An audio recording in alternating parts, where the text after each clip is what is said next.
are going to start with the Pledge of Allegiance. So I call this meeting to order of the City Council Redevelopment Agency.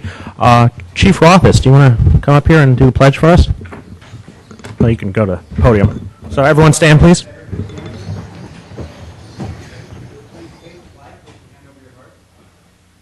Pledge allegiance to the flag of the United States of America and to the republic for which it stands, one nation, under God, indivisible, with liberty and justice for all.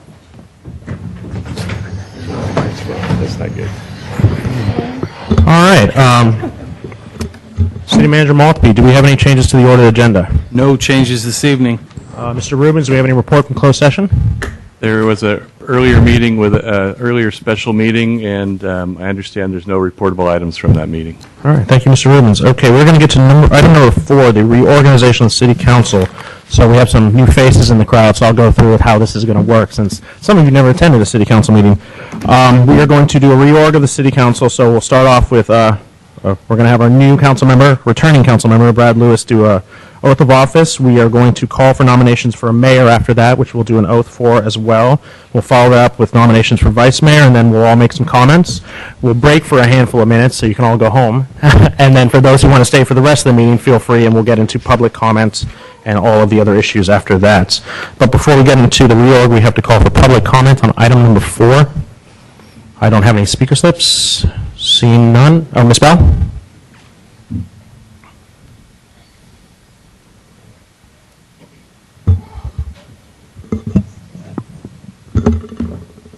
All right, Pat, you have 2 minutes. Welcome back, Mr. Lewis. I know that some of you have said that the mayor and vice mayor should be people who are elected by the people.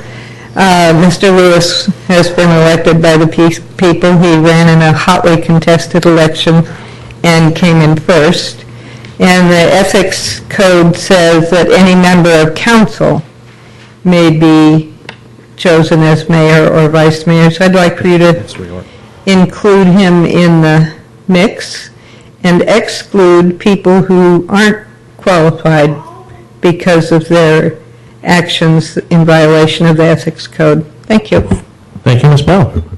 Is there any other public comments? Seeing none, we will start with Madam Clerk. You want to take Mr. Lewis downstairs? Absolutely.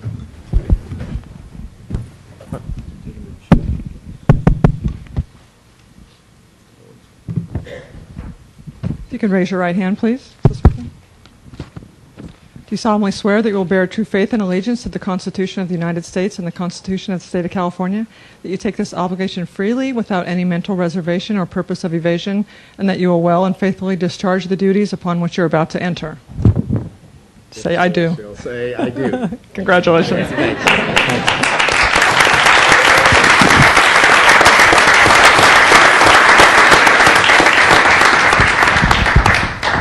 Welcome back, Mr. Lewis. We'll need to write Academy Award-winning Brad Lewis next to his tag. And we will start now with item 4V. We're going to call for nominations of mayor. Mr. Royce? Mr. Mayor, I this evening would have the pleasure of nominating Andy Klein for mayor of San Carlos. Thank you, Mr. Royce. I accept that. Are there any other nominations? And Mr. Grocott? from my end, I would like to nominate the person who was just sworn in, Brad Lewis, for mayor. Mr. Lewis? Well, thank you. I'll accept that as well. Okay.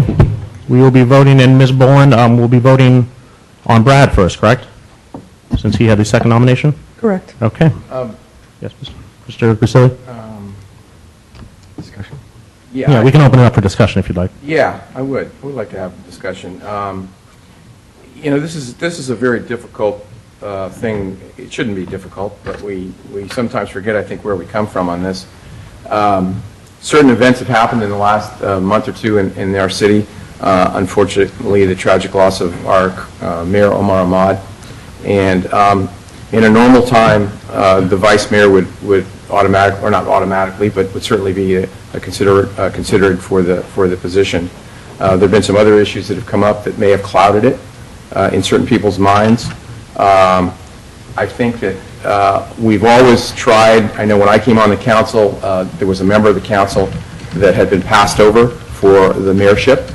And actually, when Mr. Lewis and I both came on, we tried to bring that to a, should we say, we rectified that situation, which we did. And I believe we've had a sort of an orderly transition along the way. We have to remember that the mayor is basically, in our form of government, a titular position. He basically has about this much more power than the rest of us, but he has the responsibility to run the meetings, which is a lot more responsibility. But our city manager is the one who runs our city on a day-to-day basis. We're a board of directors. So it is an important position. It needs to have someone in it who's willing to work hard and do a good job. And this is going to be an interesting situation that we've gotten ourselves into, so to speak. And I just want to make sure that everybody understands what we're going to do and how we're going to vote. So that's why I wanted to make sure we had a little discussion before we finalized our vote. I myself feel like that we have a transition period here of 6 months.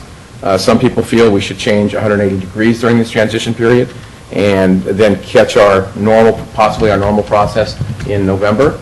And other people feel that it can go for 6 months, and then in November we will have a new council member here. Mr. Lewis will not be here. Some other man or woman will be on this council, and maybe two. We don't know that, but there will be an election. So I just want to make sure everybody understands what we're about tonight, and that the public understands what we're voting for. Thank you, Mr. Rousseau. Mr. Lewis? I guess the other thing I'd like to say is, out of respect for Mr. Grogot's nomination and for the council, I would never turn down a nomination for mayor. I just wouldn't. I would say that I fully expected that we would have seconds on the nomination, and I didn't necessarily expect a second for my nomination. I will tell you that I believe in the protocol of the position, and I do believe that under the circumstances, the vice mayor typically becomes the mayor. I think council, newly elected council in November, will have a decision to make about the mayor position at that time, and the fully elected council, newly elected council, I should say, should take upon, if there is some concern about length of time or term of the mayor, that's something the council can take up as a body and possibly even modify the way that it's done. But in my opinion, it's a position of protocol, it's a position of chairmanship, it's a position of respect, decorum shown to all the council members, all staff members, and all community members. And I would fully expect and feel like anybody on this council could fulfill that. So again, I accepted that on the basis that I didn't think I would be seconded, but I would never turn down that position out of respect for the city. Mr. Lewis, we just don't second nominations in Robert's rules, so that's why there wasn't one this time. Are there any other comments before we get to voting? Mr. Royce, then we'll go to Mr. Grocott. Sure. I'd just like to share actually a change in my thinking of 2 or 3 weeks ago. We were up here and there was a nomination made for a prior council member to actually be mayor at that meeting. And my comment and my thinking at that time was, well, that person is actually not an elected official. Versus there were 4 of us that were up here that were elected officials that could have been mayor, but the appointment of someone coming in who doesn't go through it's not that you're elected as much as going through the election process and knocking on doors and really getting the flavor of San Carlos. 5 minutes ago, I've changed my opinion. I saw Brad Lewis, council member Brad Lewis up there. He's not elected, he's appointed, but as of 5 minutes ago, we're all equal. And I have total respect for Mr. Lewis, of course, total respect for Mr. Klein to be mayor, and I just wanted to be, very, very clear that I think either one of them could be a great mayor. And then just to reiterate Mr. Grosselli's comments, again, we kind of rotate to mayor. 4 of us have actually been mayor already. You basically lead this meeting, which is a very important part of that process. You set the agenda. You go to the ribbon cuttings. You're on TV a little bit more. But we are basically, each of us is one of 5 to represent the citizens of San Carlos. And I'm pleased to have 2 qualified people's names before you this evening. Mr. Grocott? First, I'd like to say that I am in concordance with the comments that everybody's made thus far. And then just to explain my nomination is really just the same as what it was when I spoke from this dais a couple weeks ago about Mr. Davids, that, part of my reasoning for looking in that direction was not to cause disruption in what is a normal, orderly fashion of moving from vice mayor to mayor. There's a one-year term, et cetera. And I think it's just in this case, it's also a great opportunity, similar to what it would have been with Tom. But we have been through what the council was asking for, which is I forget the term that was used, a transparent process to bring someone onto the dais and fill that fifth position. We did that, and we now have someone who has been through, as has been mentioned, the election process, which is very important in my mind, that you win the trust of the people before you serve on this dais. And Mr. Lewis has certainly done that. So to summarize, my intent in nominating Brad was that we could have somebody serve as mayor for an interim position and not disrupt the normal process we have that occurs in November. Thank you. Thank you, Mr. Grocott. Any more comments? Just the final one, I just wanted, in being clear with council, I completely support Mr. Klein's nomination for mayor, and if that's the desire of the board, I completely support that. Okay, thank you, Mr. Lewis. Madam Clerk, we will start with a vote for Mr. Lewis. Councilmember Grisilli? You want an aye or no? Is that what you want? Yes. No. Councilmember Grocott? Yes? Councilmember Lewis? No. Councilmember Royce? No. Vice Mayor Klein? No. Madam Clerk, next. On the So this is nomination for- for Andy Klein as mayor, Councilmember Grisilli? Yes. Councilmember Grocott? Yes. Councilmember Lewis? Yes. Councilmember Royce? Yes. Vice Mayor Klein? Yes.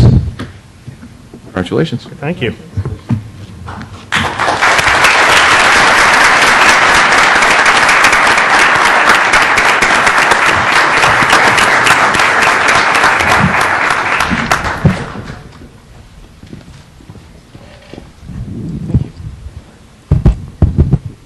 And raise your right hand, please. Do you solemnly swear that you will bear true faith and allegiance to the Constitution of the United States and the Constitution of the State of California, that you take this obligation freely, without any mental reservation or purpose of evasion, and that you will well and faithfully discharge the duties upon which you are about to enter? I do. Congratulations.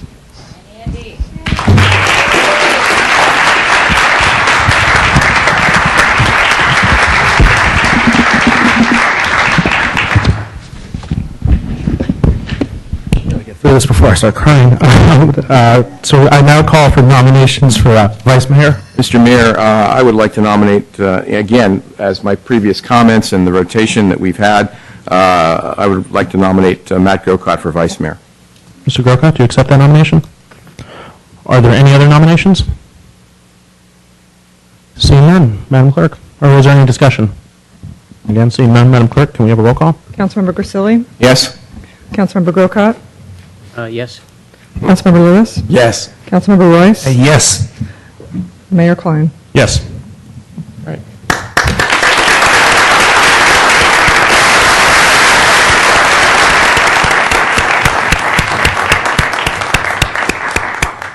All right, well, after the break, we're going to have to do some seat switching. So we'll start with comments. Mr. Lewis, do you want to kick us off tonight since you're fresh up here? Sure.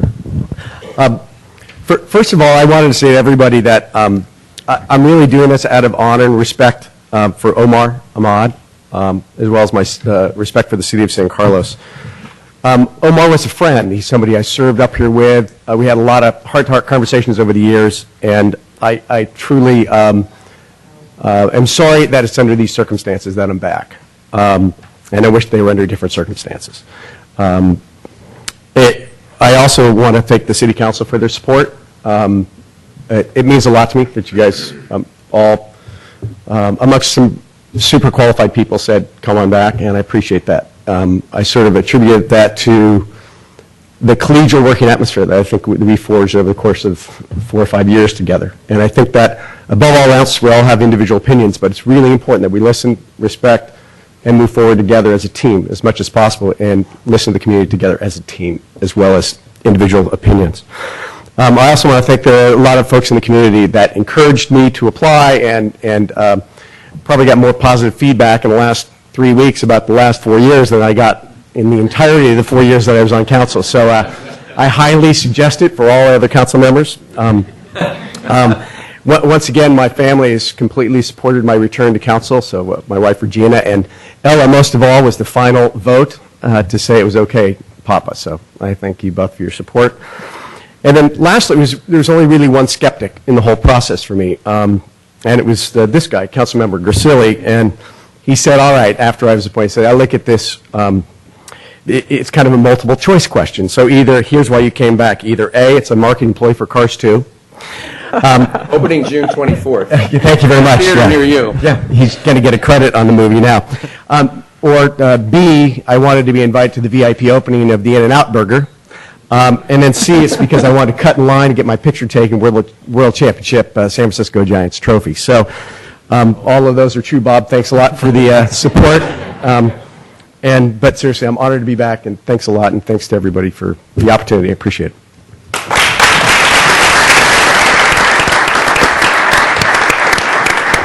Thank you, Brad. Mr. Grisilli, do you have anything? No, very little.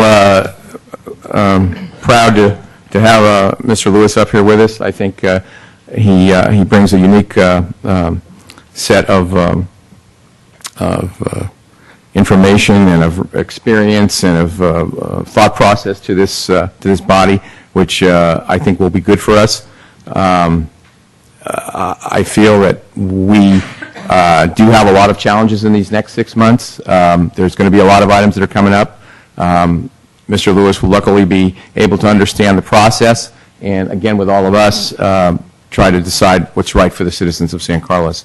I congratulate the mayor, the new mayor, and the vice mayor. I expect and I know they will do the best that they can in their jobs. They've done them before, except for Mr. Klein being in this top, but I'm sure he will rise to the occasion.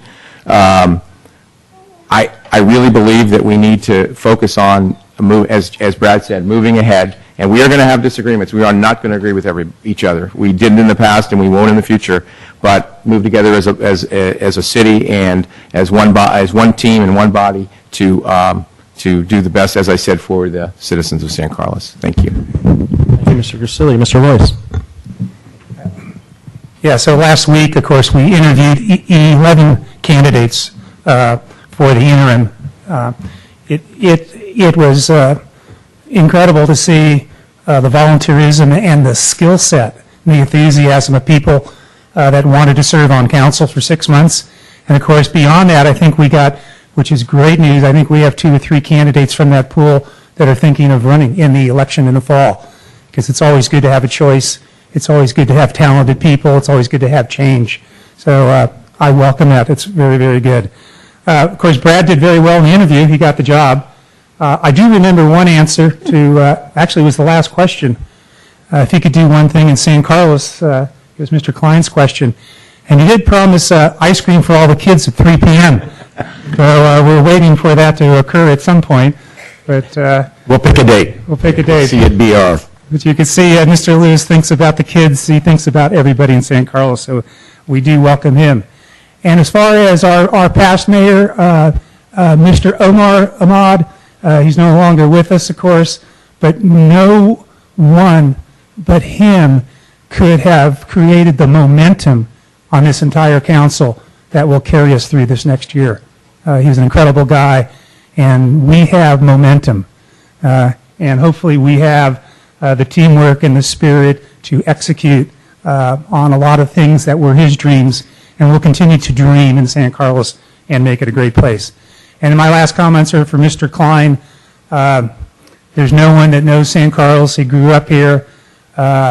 You maybe realize it, but maybe you don't, how prepared, how knowledgeable he is, how dedicated he is for the city, and his leadership in other groups, economic development, advisory, and so forth. So I'm really excited to have, it's always good to have a great leader and a person sitting right next to you to share in the thrill of working on San Carlos stuff. So thank you. Thank you, Mr. Royce. Mr. Grocott. No, I just wanted to share with people a little bit about the experience, the personal experience. You know, when you serve on the council, as long as I have, things change in life, things happen, events happen, and when you get a call from the city manager early in the morning, and he leaves a message on your voicemail, and you can just tell by the sound of his voice, the tone, something is wrong. But I did not expect to get the news that I did later on, and was shocked to find out that Mr. Ahmad, who we had just been in a meeting with the previous night, I think we left here around 10:30 at night, that he had passed that morning at about 7:30 of a heart attack at 46 years old. You just don't expect that kind of thing.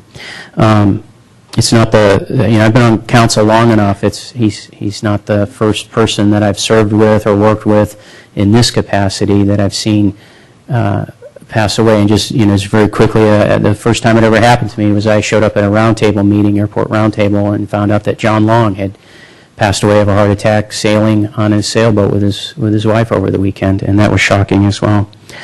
So these are not the best kind of circumstances to be making these kinds of changes, but of course we work through them, and we do what's necessary to lead the community in the capacity that we're asked to do so.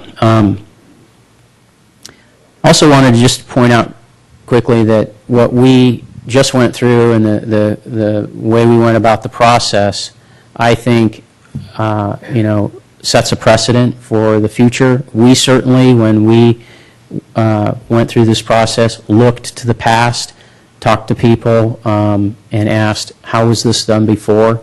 And every time you have to go through this unfortunate process to fill the seat of a council member for whatever that unfortunate event is, it sets up for future councils to look back and say, this is how they did it, maybe we should do it the same way. And I hope that we did it in a wise fashion, that other councils in the future will look back and see how we went through this process and look at our reasoning and so forth.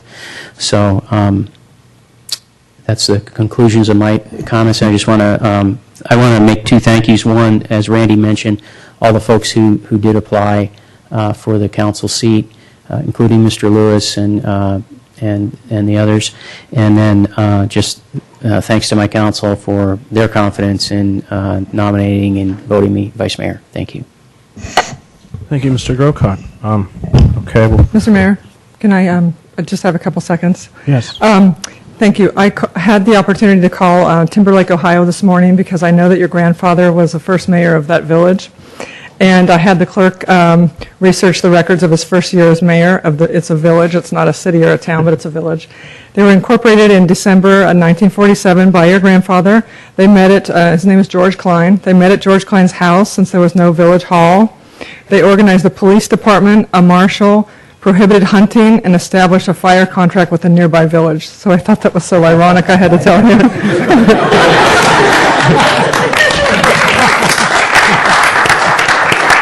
Reception at Andy's house tonight, I guess. And congratulations, by the way. Thank you, Mrs. Boland. I did not expect that. We attempted to look up my grandfather today, but he predated internet, so there wasn't much out there on him. I'd like to start first off by talking about Mr. Lewis, because that is why what we started with tonight. Filling a council seat of someone who was as close to all of us as Mr. Ahmad is an incredibly daunting task, and I'm so thankful that we were lucky enough to have such a talented pool with the 11 people who applied, and then to have Mr. Lewis step forward and be the man that we could all support was a great moment, I think, for a council that hasn't been unified on everything, like Mr. Grisilli pointed out, but we were unified in our support of you. I'm the only one up here who hasn't served with Mr. Lewis. I took his seat, and thank you for that. But I'm glad that we actually get a chance to work together. I think we're going to have a great 6 months, and I look forward to your leadership, and I'm really happy that you're up here with us. I think it's a great moment for our city and a great moment for us as a council to have you back. And it's an awesome movie on top of it, so I'm very glad. Now to go on to being mayor. First, I want to thank the council for appointing me mayor. This has been a dream of mine for as long as I can remember. I grew up in this town, as Mr. Royce said, and I always wanted to be mayor of San Carlos. And I went to school with Don Eaton's children, actually, and I remember being in middle school thinking how cool it was to have a dad who was mayor of San Carlos. And I was like, one day I want to do that. And I've gotten that chance, and I thank you guys. I have very conflicted feelings all day today. As you can see, I didn't take many notes, and that's really rare for me. Normally, I would have pages and pages of stuff written, but it was a hard thing for me to wrap my head around to get your childhood dream, but the reason I got it today was because I lost one of my best friends. So that's been an incredible struggle for me for the past day or so. I'm really thinking about what this means. And, you know, Omar was a good friend of mine, and he was just like a big brother up here. He kind of took me under his wing and let me know, you know, don't get too crazy up there, you know, kind of held me back sometimes and then let me go a lot of other times. And he was a good friend, and he was a good mentor, and he's severely missed by a lot of us. And, you know, I don't look at this as my term. I look at this as the next 6 months of filling out his term. If I would have loved nothing more than to take the gavel from him in December, which, it's right there. But I didn't get that opportunity. So, you know, to his family and those friends and those of his supporters in this community, I'll spend the next 6 months ensuring that his legacy remains and that this is the last 6 months of his mayorship. And maybe one day I'll get my own, but this 6 belongs to Omar. I want to thank all the people who spoke up for me, all of our supporters, all of my friends, my family especially, my dad who's here, my aunts who are here, my brother Dave, and my wife Carly. Your support has meant everything to me. I know this has been a hard time for all of us to have me up here and going through everything, especially over the last month. And your unwavering support of me has meant more than you can imagine. But, so thank you. Thank you to the community. San Carlos means the world to me, as most of you know. It's my town, it's my home, and, you know, I grew up here, and I hope one day to raise kids here and then have this be the last place I ever live. I don't feel the need to ever leave. It's a beautiful community. We're full of intelligent, caring people, and I don't think you find towns like this that often. I think San Carlos is special, and I know a lot of people say about where they're from, but it's true here. We're not being egocentric or anything. San Carlos is a special community, and it raises a special breed of people. And I think we all come together to support our community and to support each other. And I've seen that over the last month, just the outpouring of support from this wonderful town. And I'm thankful for that. And one is what we've done. This past year and a half has been very challenging for the council up here. We've taken on the task of restructuring a town that was facing bankruptcy. And it's never an easy decision to make. You're going to upset a lot of people, regardless of what you do. If you do nothing, people are going to be really upset when their town closes up. And if you do what you need to do to fix it, it's going to upset a lot of people as well. And we've done that. We've succeeded at that. That's one of the things we've been very successful about. But now that we have fixed the problems, most of them, now it is time, as all my council members have said, to come back together. To come back together as a community and move forward together and say, this is the new town. This is what we stand for. This is what we believe in, and we're going to work together. A year and a half ago, I sat up here, and we faced a $3.5 million deficit. My first night, instead of having the big party at the end where everyone gets the wine and has a good time and goes home, we came back in and we had to vote on layoffs. And that was a hard, quick reminder to what this job actually entails. I had about 5 minutes before we had to talk about firing people from their jobs. And that's an awful thing to have to do on your first night. And we've managed to do a lot to not have to do that again. We're looking at a surplus for the first time in 10 years here in San Carlos. And a surplus not because we just balanced the budget, but because we fixed the budget. We balance the budget every year by laying people off, cutting jobs, or cutting back and stealing from reserves. This was the first time in a decade where we said, no, we're just going to fix the problem. And we did that, and we did that with the help of everyone up here, and our late Mayor Ahmad especially. We have a lot of people to thank for that. We've been able to reform pensions and have givebacks from our employees because they supported us. They wanted to keep their jobs, and they realized that we're a team, and they gave back, and we did everything we could to help them out. And I'm thankful to all of our employees. We have a talented staff, from our city manager, city attorney, our assistant city manager sitting over there, to all our department heads, to all our frontline staff, to our police officers in the sheriff's department, and our firefighters in the Belmont San Carlos Fire Department. We have an incredibly talented staff. We don't pay as much as some of the other towns, but I have a feeling that some of our staff here stay here because they love this town just as much as the people who live here. And we're lucky to have a lot of them who live in this town as well. And we are a team, and we can get back to that now that the business is done.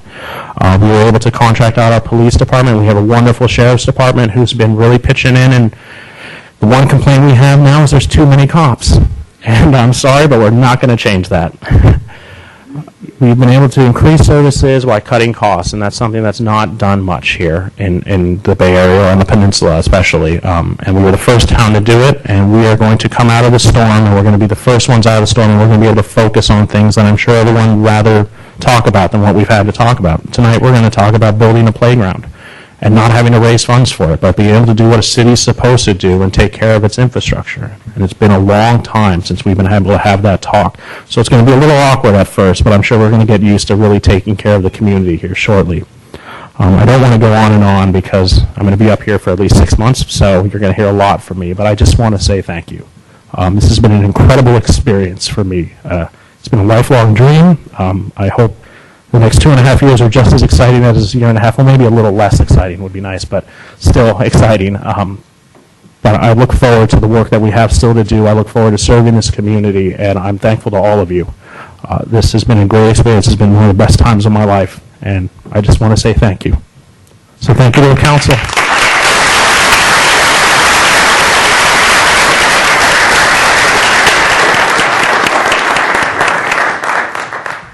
So with that, we're going to take about a 5-minute break here, unless anyone else has anything to chime in. I think we're fine. So we'll take a 5-minute break, and then for those of you who came for this part, you can have a good night. And for the rest of you, we'll be back in the meeting in about 5 minutes. Thank you.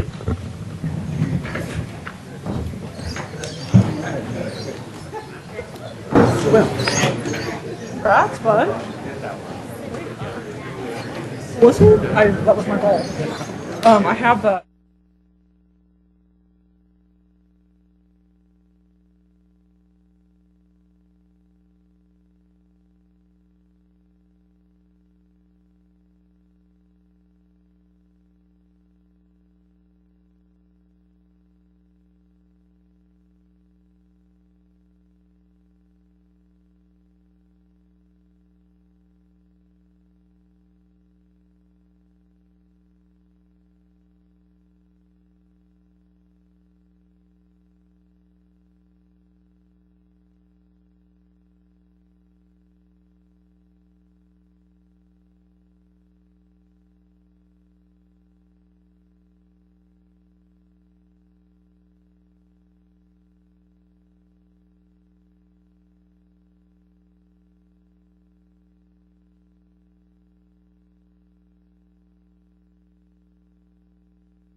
drive through the city of San Carlos and see a flag flying out in front of every home for that celebration of our flag.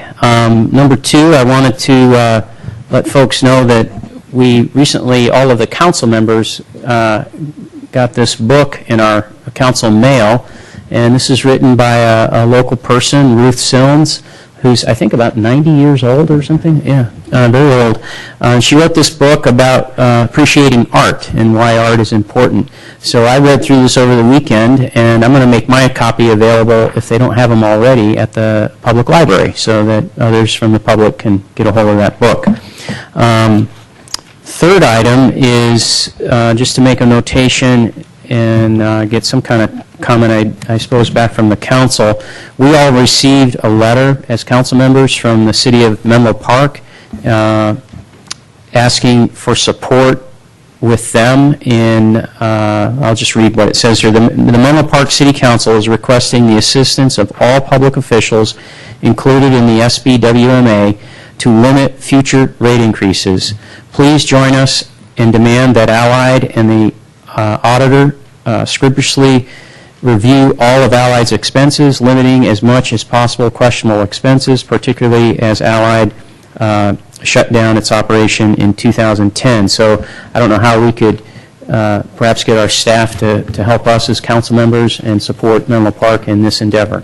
So, Mr. River, we'll refer that to staff and maybe bring it back, or we'll figure out a way to get that going for you. Very good. I said that was my last item, and I actually misspoke. I did have one more item that I'd like council to consider for a future agenda, and that is that with the events that we did just go through with Mayor Ahmad, I was speaking to the city manager and about this kind of at a casual time that we had together, and it was actually a little bit uncomfortable for him to know what to do and how much he was allowed to expend from city funds for such a thing. And so as I think it would be a lot more comfortable if we took this up and looked at it as a policy for what is staff expected to do if we have a council member or a mayor or vice mayor pass during their term in office, so that the staff feels very comfortable in what they're doing and the actions they're taking. So if we could take that up as a future agenda item. That sounds great. So we'll work on that, and we'll get that in an agenda either before or after the potential break. Is there anything else, Mr. Grocott? That's it. Okay, I only have two things. One is another reminder that the World Series trophy is coming next Monday. Not that much longer anymore. So it'll be here at Burton Park from 3 to 5 p.m. They have to take it right at 5, so I'd get there early and line up. Our Parks and Rec Department and the Sheriff's Department have been working together on putting together some safety issues and making sure that everyone lines up correctly, but you will be allowed to take a picture with it. So come on out, 3 to 5 p.m. next Monday, World Series trophy. And then the last thing I have to do, it's a little bit of a personal thing, and since she brought up my grandpa, now she's going to get it. Ms. Boland has been the acting Rotary president for the past year, and this is her last month in office. So I'd like the council to join me in congratulating her on a job well done and thanking her for the service to our community. No story about her grandmother doing this? No story. Oh, there's stories about Christine being president of Rotary, but not appropriate for public. So we will move on then to item 6A. It'll be the first one of these I get to do. We have a proclamation declaring June 30th, 2011 as Social Media Day in San Carlos, and I see our president and the CEO of the chamber are here, Dave Bouchard and Ron Collins, if they want to come up and accept this proclamation.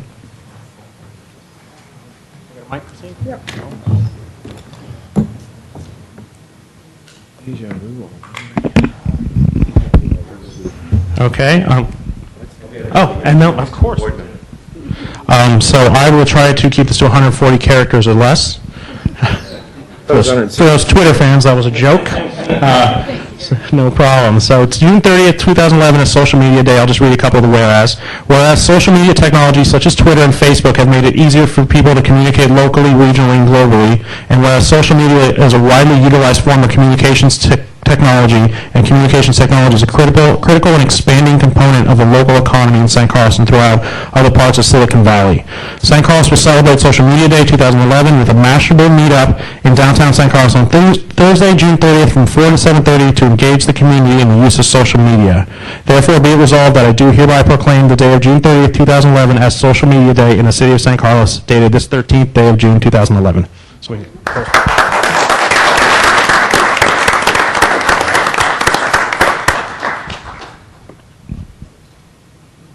And Melanie, do you have anything you'd like to say, since you are a social media guru in St. Carlos? Well, I'm very excited about this. I don't know for sure, but I think we're one of the very first U.S. cities to proclaim a social media day. I know a couple of cities in Canada have proclaimed it, but I don't know about the U.S., so it's really very exciting. Thank you so much. Of course, thank you. Thank you, guys. All right. Thank you, Sonny.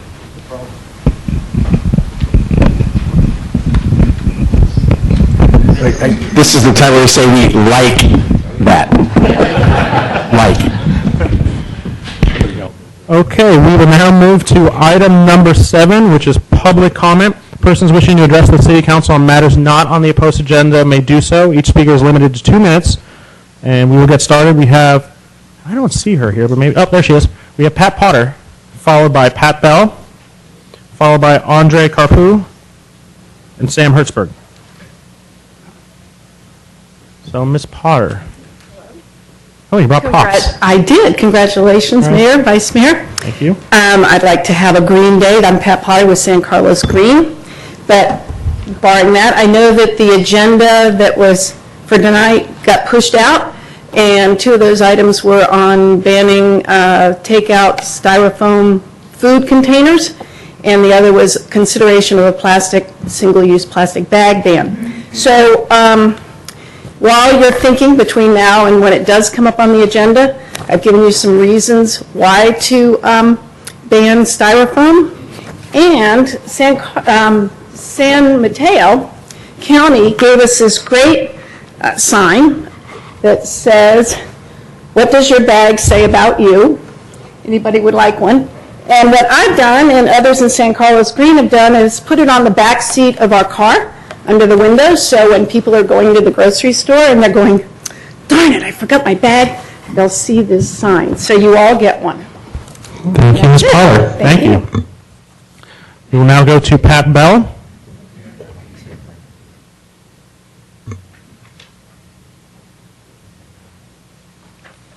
Pat, you have 2 minutes. Thank you, Pat Potter. I support both of those, and I hope we'll get them on the agenda as fast as possible. I've started telling restaurants, "Oh, you have styrofoam? No, don't give me styrofoam. Can you wrap it in a piece of foil or something?" It really gets their attention when you refuse their styrofoam container. And I'm happy to have Social Media Day. My nephew is a bigwig at Facebook. I think that's terrific. But I think we should do that more. Other cities proclaim days for all kinds of things. There are national days. There's for everything. And I think we should recognize people like organic gardeners and whatever else. I mean, you could do it at every meeting, and some cities do. Maybe you don't want to go that far, but we never recognize anybody. So I'd like to see us do more of that. Thank you. Thank you, Ms. Bell. Next, we have, forgive me for the pronunciation, Andre Carpu.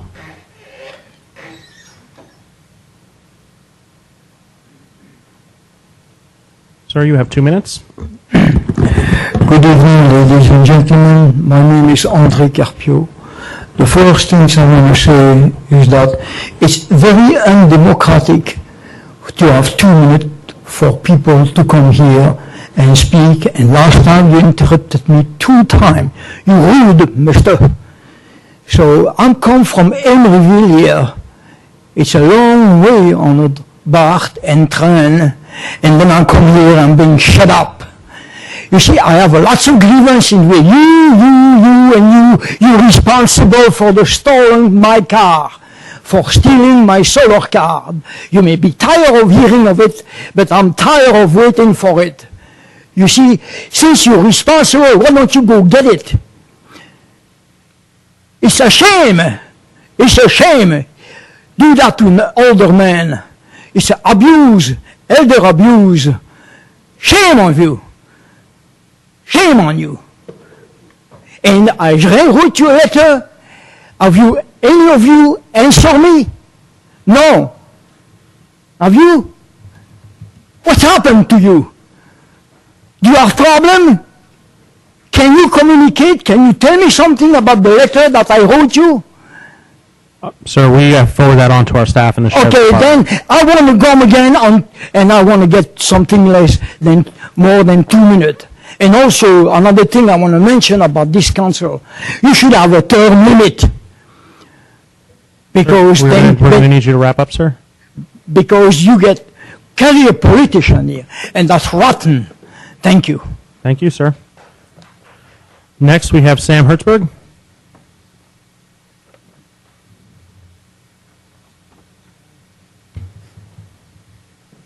Good evening. Hi, Sam. Congratulations, Andy, and welcome back, Brad.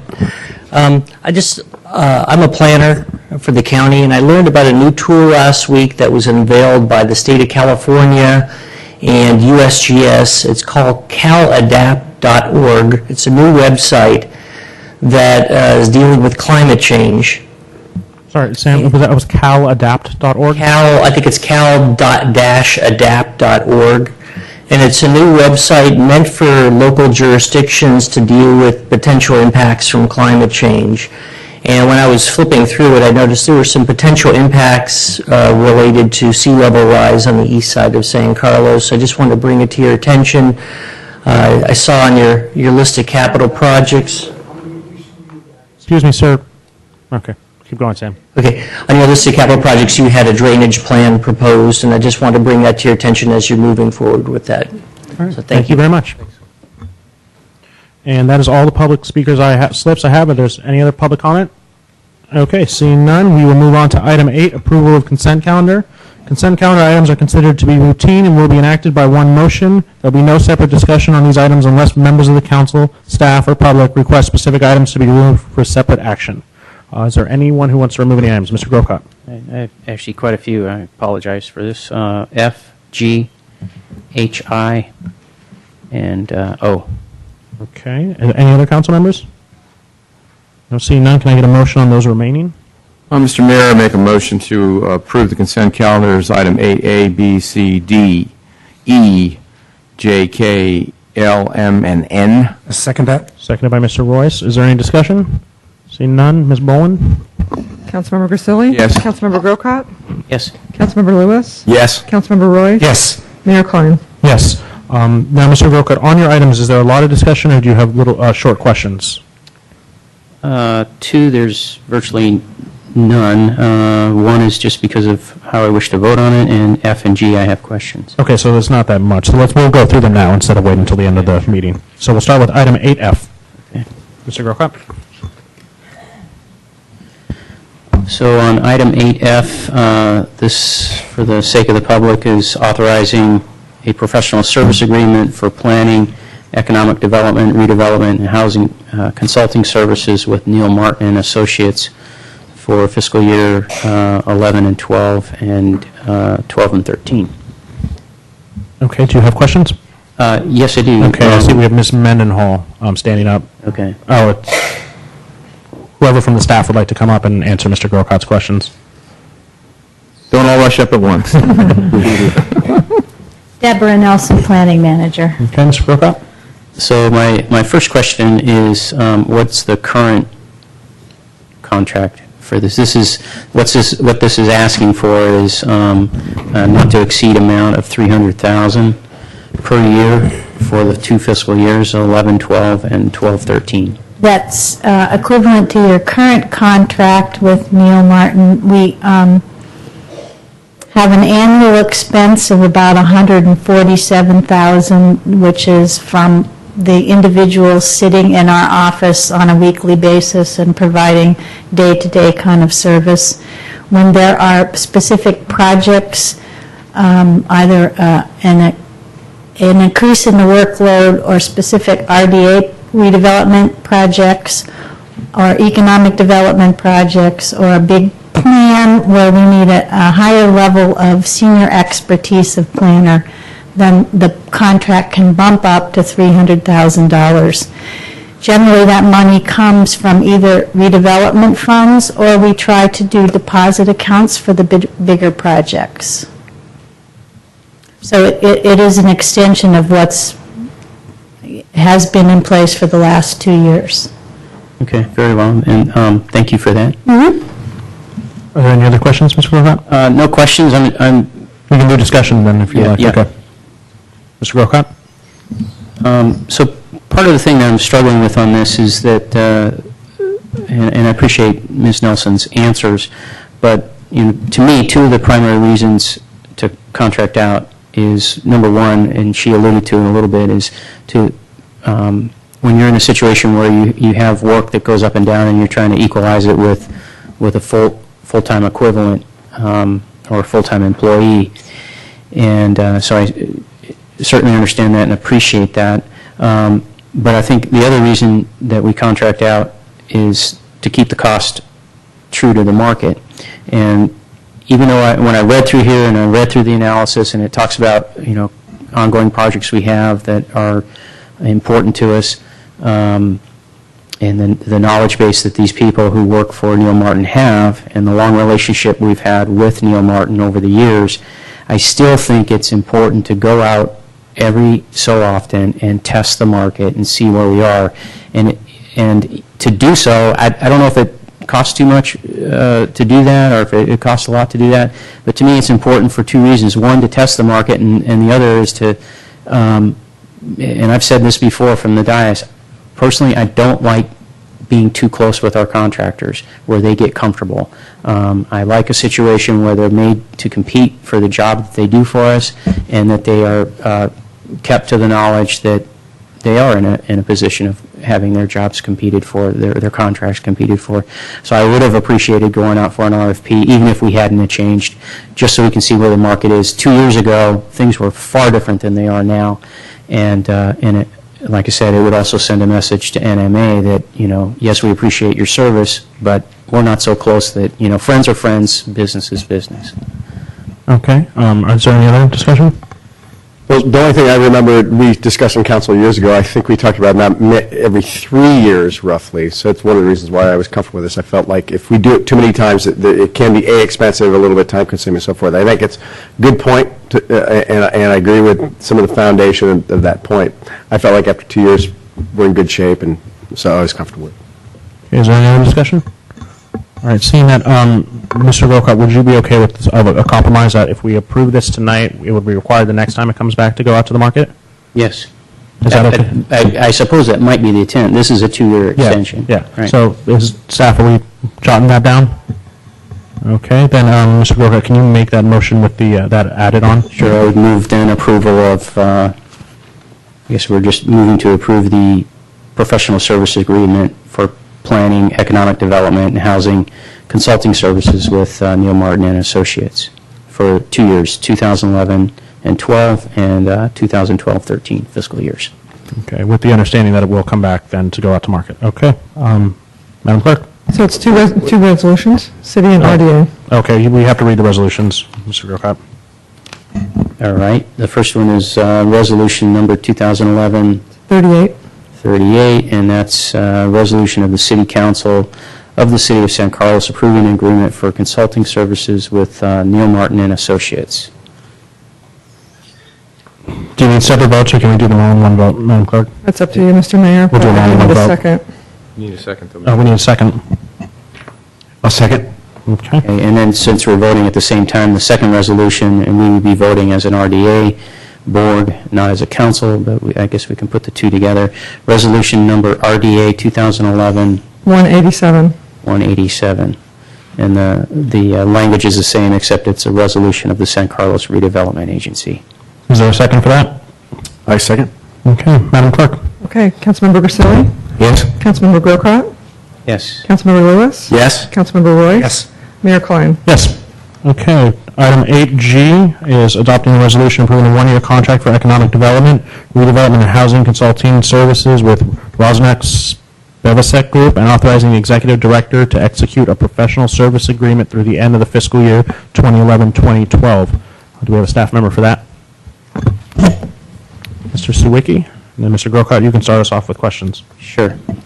And the question I had is, I was confused by the chart on the second page, and sorry I wasn't able to call you on this, just clear it up during the day, but anyways, the chart talks about fiscal years as though they are single-digit years, 2007, 2008, et cetera, and then for 2011 is the last one, and it appears as though it's current. So that caused me a lot of confusion because, number one, it seems as though we are late in addressing this, because if we're in the midst of the year and then we're approving a contract for that year, and so I was just confused about that. And then, if I may, the second question is, it seems comparatively to these other years, since I don't know what fiscal year 2011 means, it looks as though we may have, $52,000 for if fiscal year hasn't even started, if I'm thinking of July 1. So I guess I'm just completely confused by this. I apologize for the confusion. Fiscal 2011 is 2010, 2011, the current fiscal year, and those are year-to-date numbers. We're asking for approval for a contract for the next fiscal year starting July 1st, 2011 through June 30, 2012.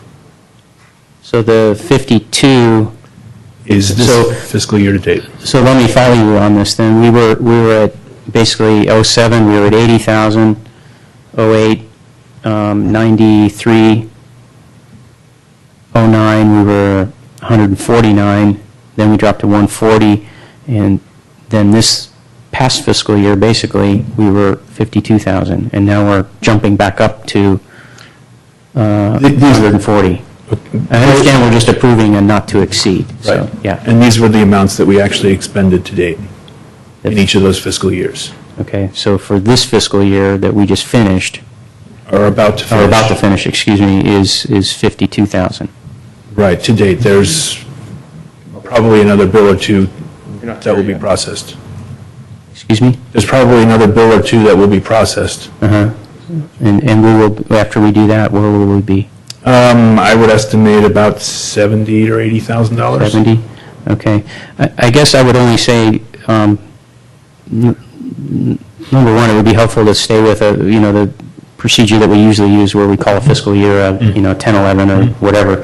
And the other thing that I would like in the future in these reports, I don't know if other council members would appreciate this or not, but it's just a little bit more about the explanation. Like in this case, we're going from 70 back up to 150, and in the anticipation of something that would explain that and talk about the workload and why we're jumping around as we are.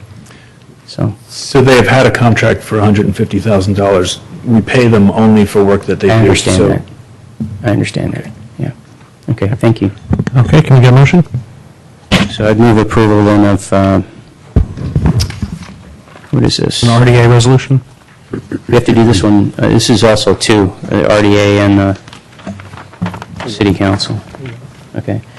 So, it's just the RDA. Just the RDA, yeah. So a resolution of the RDA. 188. A resolution of the San Carlos Redevelopment Agency approving execution of an agreement for services with Rosenau Spevacek Group. Second. Seconded by Mr. Royce. Is there any discussion? Seeing none, Madam Boland. Director Persili? Yes. Director Grocott? Yes. Director Lewis? Yes. Director Royce? Yes. Chair Klein? Yes. Okay, 8H. I'll take H and I together if I might. Are you going to need a staff member? Or? No. Okay. No. Just a comment on this. I called the city treasurer today to find out if he had had an opportunity to review these and look at them, and he had not, but he did take the time to look at them today and then get back to me, and he was okay with these. My only comment on this, Mr. Mayor, would be that in the future, when we have items like this, this pertains to what he does as an elected city treasurer, and I think the staff would be well advised to give him an opportunity to look at these things as well and put in any comments that he may wish to add to the staff report. Okay, I see staff nodding, they're okay with that, so can we have a motion for the two? So I would move. I'm sorry, could we have a little further discussion? Yeah, sure, Mr. Lewis. Thank you. I noted to staff already, there is a typo in the attachment C, which is under reserves and fund balance policies with a new italicized financial policy, which says deleted instead of depleted, which is noted by Rebecca, and I don't mean to point that out in public, other than the fact that if you're reading through it, city manager can't actually delete all unassigned funding categories, which is probably an important distinguishing characteristic. Not that we wouldn't trust you, Jeff, it's just a matter of I'm not sure it's good policy. And then the only other thing, and I leave this for council to discuss with me being freshly back, this was a lot to digest, actually, because it's brand new categories for things that we talk a lot about.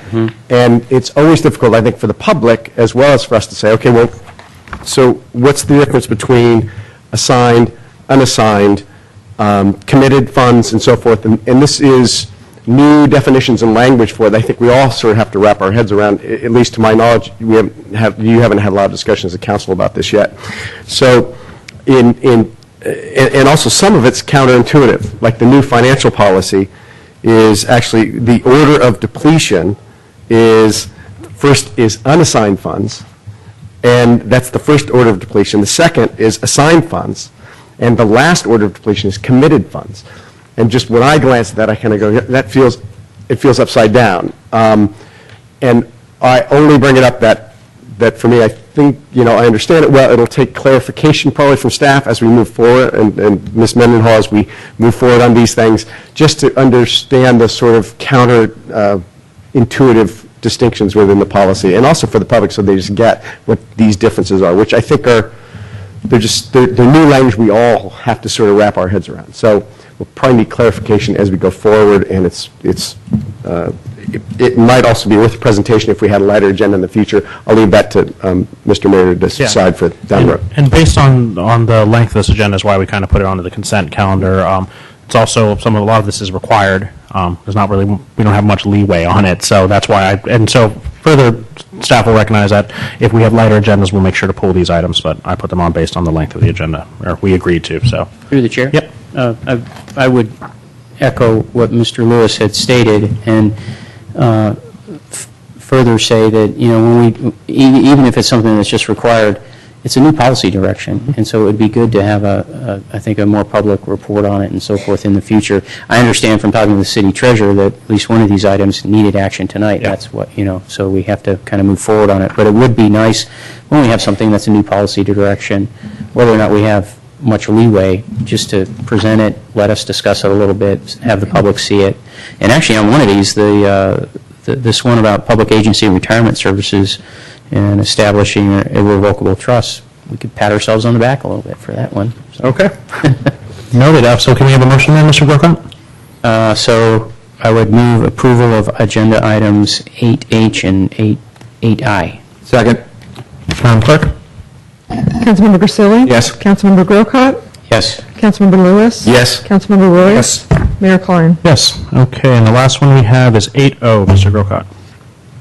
Right. Do you need a staff member for this one? No, Okay. I do not. On this one, I'm just set to vote no on it. I appreciated the work that these folks did, but quite frankly, I didn't get, in my decision-making process, there wasn't a lot that was put in the report that led me to the decision I made, and the resolutions that we came to, and quite frankly, I don't. Maybe I'm missing something, but I don't see a lot of value in continuing the contract. Okay. Is there any other discussion?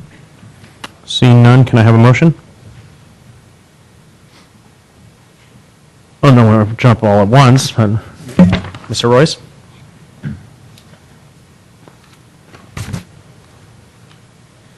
Let's see. I make a motion for an agreement with Tri-Data for consulting services to fire emergency services in the amount up to $40,000. Is there a second? Second. Seconded by Mr. Lewis. Any discussion? Mr. Mayor, I'm also going to be voting no on this item. Okay. Madam Clerk? Councilmember Grisilli? No. Councilmember Grocott? No. Councilmember Lewis? Yes. Councilmember Royce? Yes. Mayor Klein? Yes. All right, moving on. There are no reports to council, correct, staff? All right. And we'll move to 10A then, study session, which is to review recommended capital project options for the fiscal year 2011-2012. Ms. Mendenhall, do you know how much time you're going to need? There's two of us tonight. Community Development Director Al Savay will be presenting as well, so probably 20 minutes. Okay. We will get started then.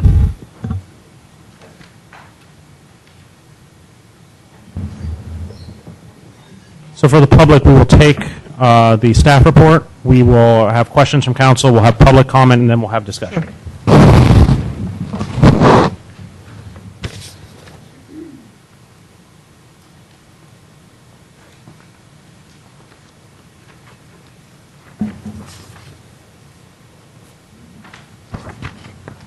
Good evening, Mayor and City Council. Rebecca Mendenhall, Interim Administrative Services Director. Tonight, the Community Development Director and I will be presenting the capital budget for your consideration.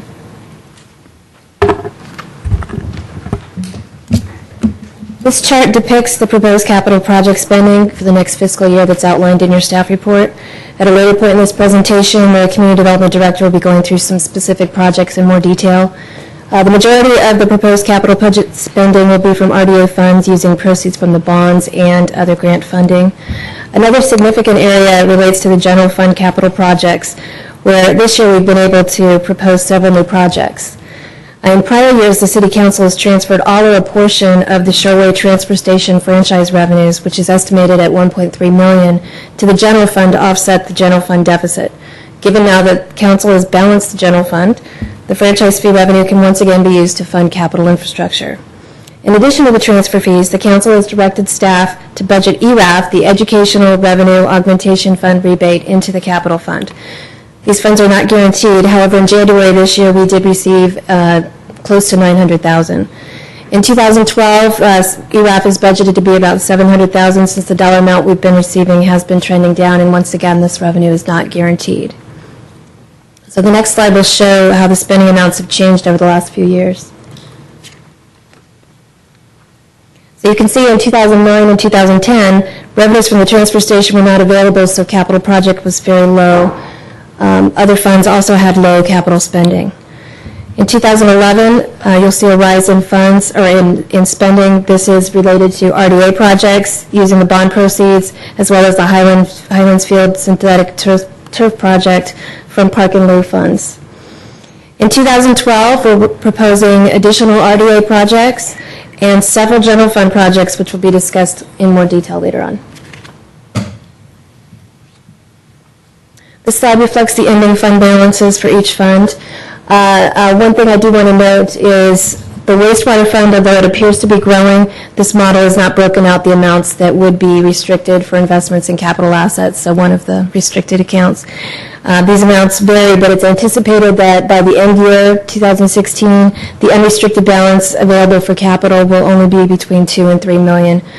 This fund balance chart will be updated accordingly before we bring the operating and capital budgets to you at the next council meeting.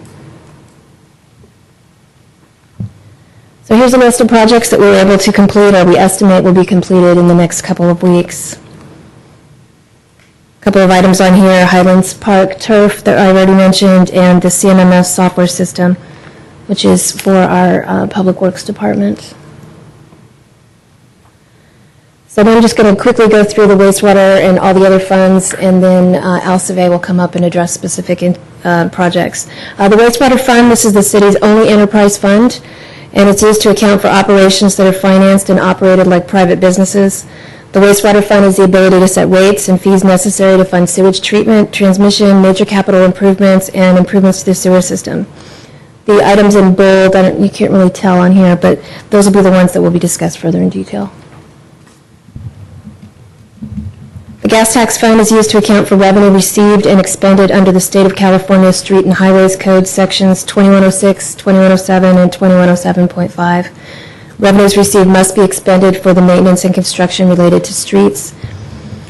The city's street resurfacing project is funded from both the gas tax and general funds this year for a total annual investment of $1.2 million toward pavement management. Increased funding should provide for a 2% increase in pavement condition. This will be discussed in more detail during the State of the Streets report, which I believe is scheduled for the August 22nd meeting. So as noted earlier, the majority of the funding available for capital projects comes from the franchise fees and the ERAF rebates. These allow for general capital improvements, including building construction, technology, and other infrastructure improvements. This is a list of projects that's previously been approved by council.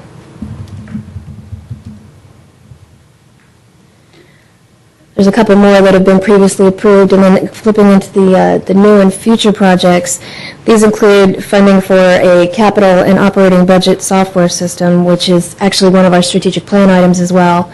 The budget software is intended to manage the capital project funding and project delivery.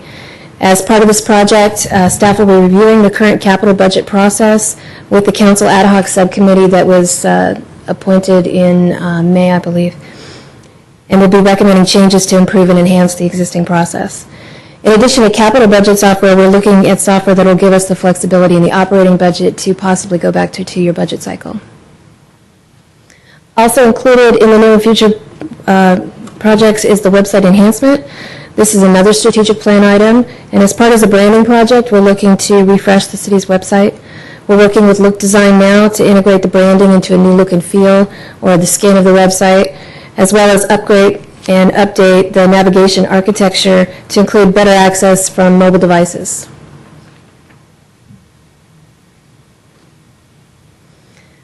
As I said before, we have money now, so we have quite a few new projects. Here's some additionals. This one also includes a panic button installation, which will be done in several stages. We're currently in negotiations with the San Mateo County Communications Center through the Sheriff's Office, and this will be discussed with them. Given the issues in other cities, general security has been a concern. The City Safety Committee and Risk Management Committees have been discussing this idea for some time. We used to have panic buttons in City Hall, and when we replaced our phone system, we lost the ability to have those. So we're looking to bring those back. And again, more new projects. This one includes the council chambers remodel, which will include upgrades to audio and technology equipment, as well as moving the dais and installing screens for the council in front of you to see what's being projected behind you, so you don't have to turn your heads.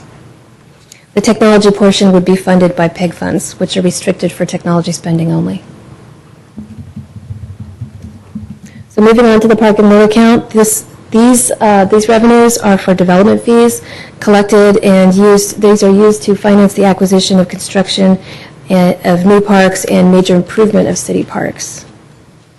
And one of the items on here is the Burton Park Phase 2 development, which Al will be discussing later on. Parking in lieu, this fund accounts for parking fees collected and used to finance parking improvements in San Carlos. Recently, we've started a parking employee permit process, and that money is going into this fund. So we're looking to do a downtown parking management plan.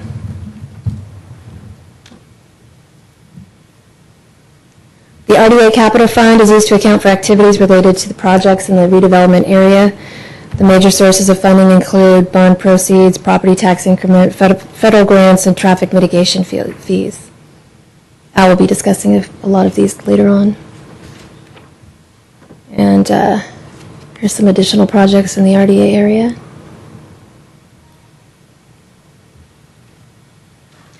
The Library Improvement Fund, this is used to account for rents and other tenant activities over at the library. The revenues are used to offset building improvements and large maintenance projects in the building. One of the projects that's on the list is the interior remodel project. That's a joint project through the JPA.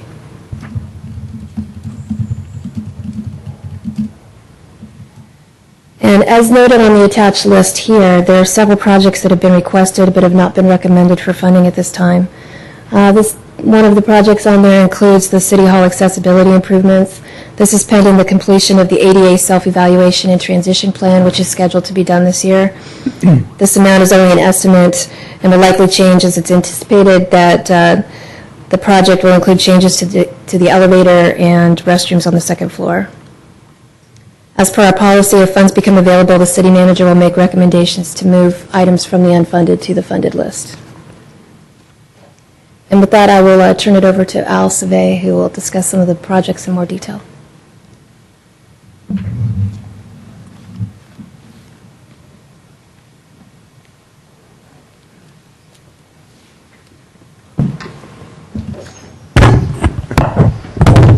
Good evening, Honorable Mayor, members of the City Council.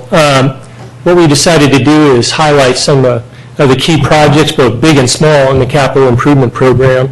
We are required to improve the sanitary sewer collection system as part of the Baykeeper Decree, and we've come up with a plan to improve and maintain 108 miles of sewer pipe in the city of San Carlos. And the plan includes on-the-ground equipment for system-wide cleaning and inspection.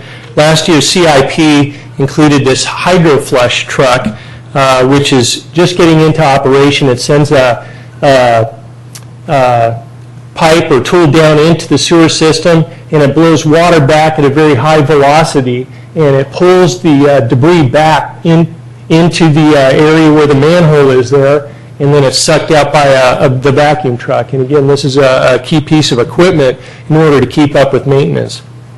But this year's CIP includes inspection equipment such as the CCTV camera and van there, and it sends a camera down into the sewer system so that you can actually see inside it, can look for damage and decay and roots and things like that. And we take that information and make an inventory of that in our GIS system, Geographic Information System.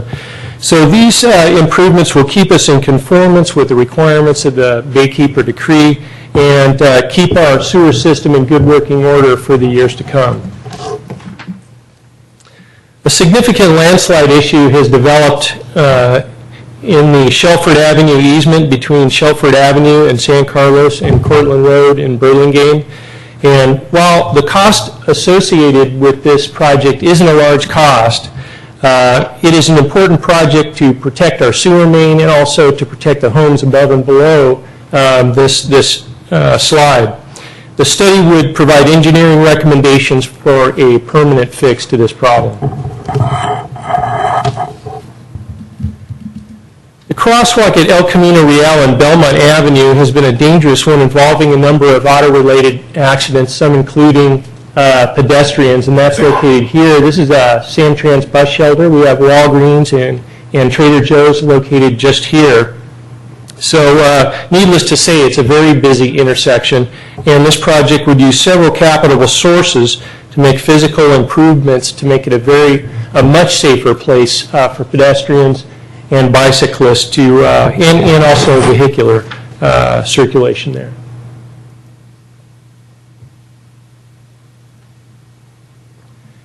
This slide shows the Cranfield Avenue and San Carlos Avenue intersection and all the potential vehicular movements at that intersection. There is a fairly high volume of traffic there because of its proximity to Carmont High School, as you can see, and also there's a number of different roads that converge there. This project to study this intersection was initiated due to citizen complaints in the area and regarded safety concerns because of all the different traffic movements and the volume of the traffic and also the different kinds of traffic. You have bikes and different cars and vehicles coalescing here. So the Transportation and Circulation Commission took a look at this back in 2010, and they recommended that this intersection be studied further. So this capital project would be to study the potential alternatives to improve traffic at this intersection. The Loyola Park project would include a new toddler playground equipment, upgrades to the restrooms, and a water feature. And Miracle Play System is actually here this evening to give you a presentation on this, so I'm not going to go into too much detail for you, but this project represents a significant enhancement to the amenities at this important Eastside Community Park. Federal law requires that any public agency with over 50 employees to create what they call an Americans with Disabilities Act Act transition plan and take the steps necessary to comply with all the federal ADA regulations. This plan would identify our needs for physical changes to ensure access to all our buildings, all our parks, parking areas, and our streets to make these places accessible for everyone. And the project would use several funding sources to identify the barriers to accessibility and to make recommended changes and costing for these facilities. Just like our houses, our buildings need regular maintenance and repair, and we have a leaky roof at the Adult Community Center. There are too many problems for this roof to just be repaired and the tiles on the roof to be replaced, so the whole roof needs replacement. And this would keep this important community asset from further damage long term and would permit the installation of solar panels in the future. Right now, if there's a natural disaster and power goes out at the city's corporation yard, there's no means to restore power there quickly. The corporation yard is where our professional maintenance crews reside and where they have all the city equipment that can repair damage to our streets and sewers and storm drains. And they would also assist police and fire to restore our city's physical operation and our streets in operation in the event of a disaster.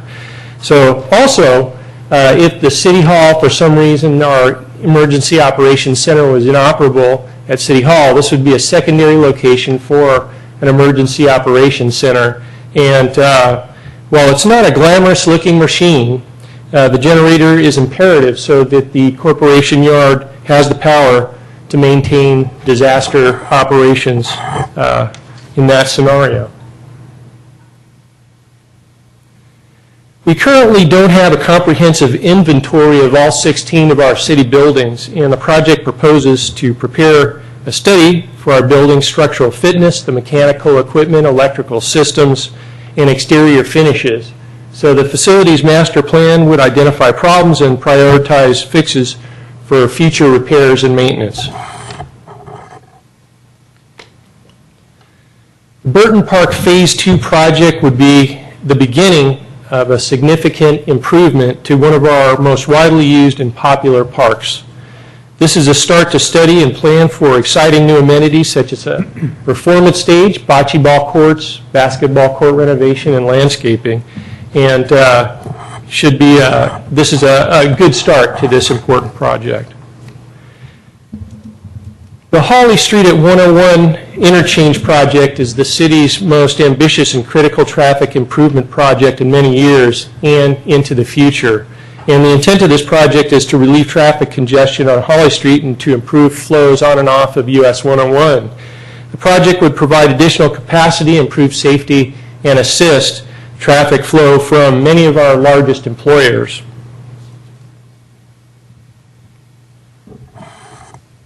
We have formally partnered with Caltrans to work through their rigorous review and oversight system and to meet the state standards for the highway there.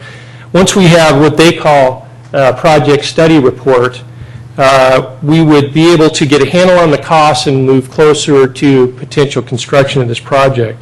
The project is looking at the top tier alternatives that were addressed in an extensive study that was done previously, including recommendations from the Transportation and Circulation Commission. We had community meetings, and it also went to the City Council. It's a big project that requires lots of coordination with Caltrans, and construction is estimated to be about 3.5 or 4 years away. The Facade Improvement Program is sponsored by a redevelopment agency to provide financial incentives to increase private investment in the rehabilitation of facades in our city. And there are a large number of eligible improvements, as you can see there on the screen, and the current plan calls for the program to be focused on the El Camino Real corridor, but it can be moved around, and we intend to move it around the city after a certain amount of time. However, the program is intended to tie in, I think, very well with the next project. And this slide shows the conceptual plans approved by the City Council for the landscaping and lighting improvements on the west side of El Camino Real. And this project would be from Olive Street on the north to Oak Street on the south side. The plan calls for new street trees, tree grates, irrigation, and as you can see, a very distinctive lighting, street lighting there. And this is a strong effort to improve the appearance of the Grand Boulevard as much as possible with the Samtrans grant and the RDA funding that we have. And we're currently working with Caltrans to meet their engineering requirements. And we've applied for grant funding to actually try and continue this project from the end of this project all the way down to the end of San Carlos. So we'll keep our fingers crossed. Any development on the other side of El Camino Real would have to conform to these standards, these design standards. And another important and somewhat similar capital improvement project is the San Carlos East Side Community Connectivity Project. San Carlos received a $2.2 million grant. It was called the Transit for Livable Communities Grant and from the MTC for a significant upgrade to Old County Road and East San Carlos Road there. And the project is in direct response to the concerns that we've heard over the years from East Side residents about dilapidated and unsafe conditions to their sidewalks and their roadways and all the aging utilities there. The project would span Old County Road from Taylor on the north to Britton on the south, and East San Carlos from Old County Road to Industrial Road. And the project uses a number of different funding sources to achieve this, and it would include the new sidewalks, undergrounding of utilities, would be new bike lanes, new street trees, street lights, and also bioswales. And that concludes staff presentation. We've got a number of people here this evening from various divisions of the city, departments of the city to answer your questions. Thank you. All right, thank you, Mr. Savay. So we're going to start with council questions, then we'll go to public comment, and then we'll have discussion. So, Mr. Grocott, would you like to start off? Actually not. But I do have some questions, but I don't want to start. You don't want to start? Okay, Mr. Royce, are you ready to go? Yeah, I actually I was able to talk to our city manager today. Most of my questions, I do have comments on 4 items, and I'll reserve those at the end for comments. Okay, Mr. Grisilli. I don't have any questions at this time, Mr. Mayor. I may have, depending on the discussion we have, I may have some, though. Sounds good. Mr. Lewis? Well, I'm not sure it falls into questions or comments, so let me start, and you guys can steer me if I need to go somewhere different. On the sewer CCTV inspection unit, I noticed that there was a vehicle in that proposal. I'm not sure who I'm talking. I'm just talking to everyone, evidently. Yes, it's fine. I'll just stare at the podium as if I know what I'm doing, at least for the folks at home. So anyway, so Mr. Savay, what I was wondering is whether or not that vehicle could be designated as either a clean fuel vehicle or, because I think it's some sort of a van or a transport vehicle, and if we could put that in the specifications for that. Sure, yes, we can do that. Well, we'll look at biofuel as the most likely option, but we'll look at electrical and see if there's any options there too. Sure, we can try and spec that. I think he's thinking of all-in-oil. Yeah, that might be inside joke that the crowd will get in June 24th. There you go. Mr. Grocott, now you ready for your questions? Yeah, hopefully I haven't embarrassed Mr. Sorry, I totally cut you. I thought you were done. You had more. So there's more. So on the item where it's installing a generator at the corporation yard for $155,000. And that's Mr. Savay again. Mr. Savay, and also for Mr. Maltby. In my conversations with Mr. Maltby, one of the possible areas of consolidation regionally that's been discussed, or at least thrown out as an idea that sounds like a good one to me, is consolidation of corp yards. So the question is that generator purchase $155,000 in the event that we can sort of pursue consolidation of corp yards with other cities, i.e. Redwood City in this case, which is, again, it'd be great to consolidate these kinds of things where we can. Is that an expense that's worth spending if that idea could go forth in the next couple of years? Well, if it does take a couple of years, and it could, to look at consolidation, there's still the interim, which if we have a disaster tomorrow, there's no way to restore power to the equipment and manpower that we have there. And so for that reason alone, I think it's critical that we go ahead and do this. The other reason I think is, as an asset, asset to the city, it's a movable asset. You can pick it up and take it to a different corp yard, or we could sell the asset.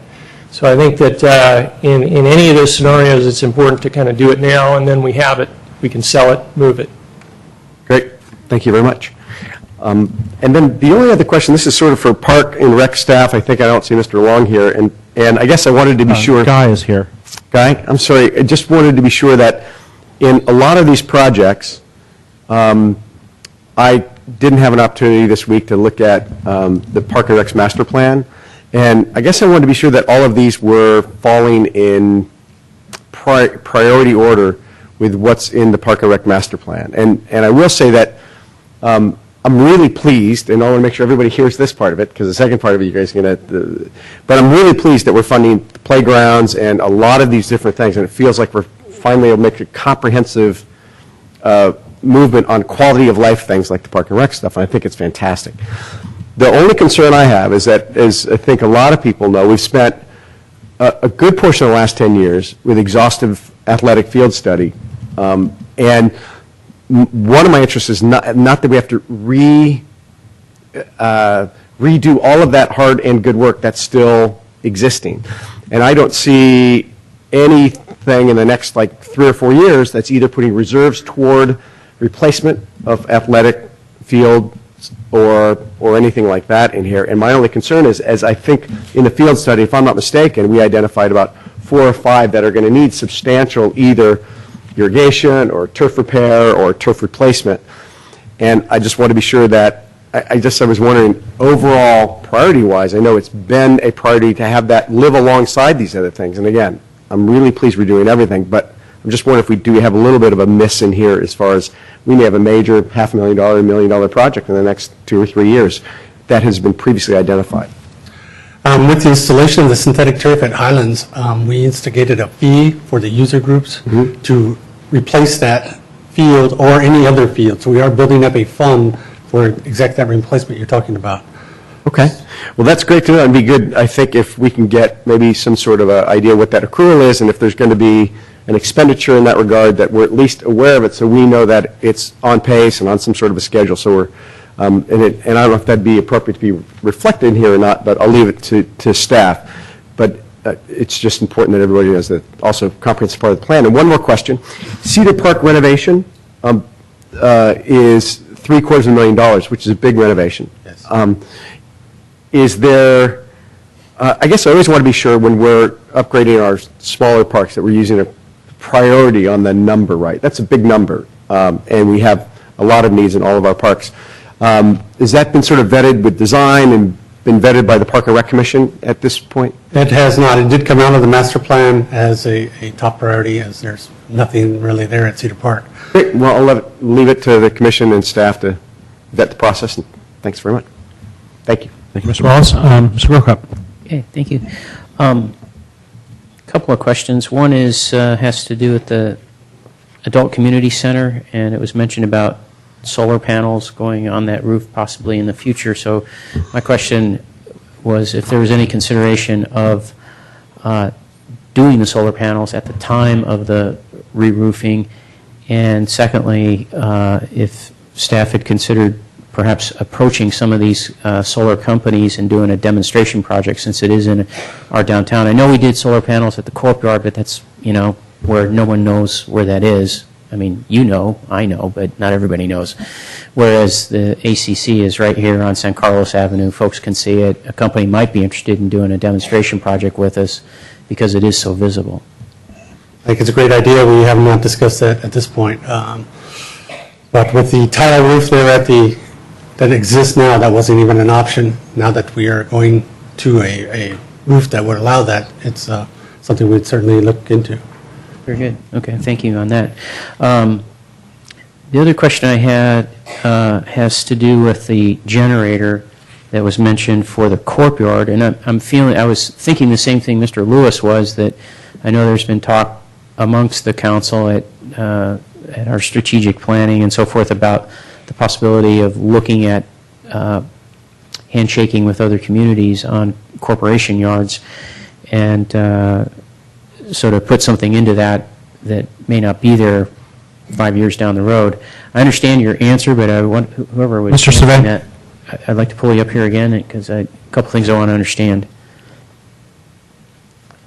So my first question is, did I understand you to say then that the reason for the courtyard is to keep some of our equipment going if there's for instance, power gets shut off because of a storm, but we have equipment out there that needs to be charged up or something, or we need operations going there at the courtyard, and the generator would help us to do that? That's correct. That's correct, okay. Because I just want to throw this out as an idea.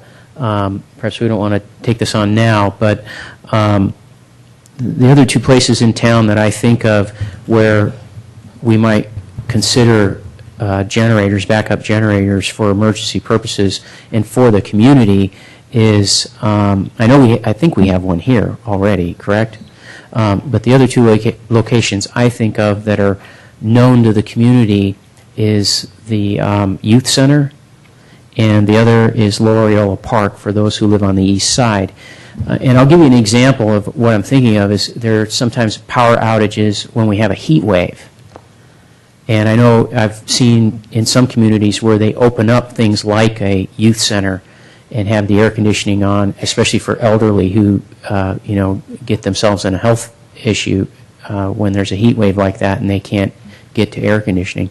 So if we considered that and thought of that in the future, I suppose that would be something for the council to discuss, but I just throw that out there as an idea. And then the other thing I wanted to ask about, I'm going to speak for one of our applicants, actually, Mr. Eaton, when he was on the council and when he applied for this fill-in, he reminded me that he talked a lot during his years on council about utility undergrounding. And I know we're probably far away from that still, even though he was talking about that, when Andy, what would you say, 20 years ago? I was in middle school. Middle school. But perhaps we could start with something from our capital improvement funds that would deal with planning and maybe looking at neighborhoods that might want to buy into that and assess themselves. So we could start that process of undergrounding the utilities. It's, as Mr. Eaton said, it's a real bonus to folks when it comes to their property values, because if you go through a neighborhood where all those lines are underground, you really notice the difference. Mr. Mayor, can I tag on to that real quick? Yeah, sure, Mr. Rose. Thank you. The one question I have for you in that respect also, Mr. Survey, is on it's on the last page of the report. It talks about the Industrial Road Underground Utilities District, $430,000 coming out RDA funding for undergrounding utilities. And my question is that, I think it's PG&E funding for it. Is that specific to have to be spent in an RDA area, or is that underground utilities funds that we could spend anywhere in the city? Yeah, I think you're referring to the Rule 20A funds, and those are meant to be spent in the RDA, but if you come up with a compelling reason to use it on a project outside, there's a potential to use it outside the redevelopment agency area. Because I think one thing that we could do as a start as a council, probably in the form of a bond measure or something down the road, would be underground utilities in St. Carlos. We couldn't do anything probably bigger to impact property values in this town. When you drive around, you start to just become aware of them. They're huge, and they're really visible. So I think it's a great discussion for the future to start talking about what's a way we might be able to tackle that thing. I think it's one of the best things that we do for the city. And just to clarify for the council, on August, and I'll make sure staff, Mr. Maltby, since it seems like we're all in agreement on that, can we make sure that is brought up? We are going to be doing our 3-year goals and plans at our next strategic planning retreat, and that seems like a perfect time to start talking about that. So just to make sure. Absolutely, and we'll begin to gather some information so we're a little better informed on the subject for the next time the council wants to talk about this. Mr. Grocott, do you have more questions? No more questions. Okay, so it's my turn. So I found out my first complaint about being in the middle. You're last, and everyone steals your questions. I only have a few, and we'll start with Mr. Survey, since you're going to handle some of the bigger planning, even if it's the adult community and center, that'll go through your department. I just want to make sure that when we are doing these larger plans, like the adult community center or issues like that, that we are actively using our climate action plan which we put through. It's a great plan. It's not being used as often as some of us would like, but I would like to make sure that those start at any project the city does, regardless if it's the Adult Community Center or Wheeler Plaza or whatever. They start at the implementation process. At the very beginning, we start focusing on that plan and making sure that we abide by it and try to maybe do a little better. So then the question is, and also with energy efficiency, I know all these projects will come back to us, so we'll eventually talk about them singly, but I would make sure that we were going to our green community and using the best business practices when we do energy efficiency, especially when it comes to solar panels and issues like that. And I would like maybe for a future discussion to talk about what we do with the money that we save from energy efficient, like solar panels and all those issues, and if there's a way we can create a fund where that money would go to buy more of those and to become more green and become more energy efficient, if we can take the money we save and plug it back into that sort of development. And then two questions that I have, or no, one question. We got a grant for the senior center. I don't know if this goes to you or Guy, or I need to wait for Doug to discuss this, but we had a grant for a senior center to fix the lighting to make it more energy efficient. Have we spent that money, or is it plugged in somewhere in here? Okay.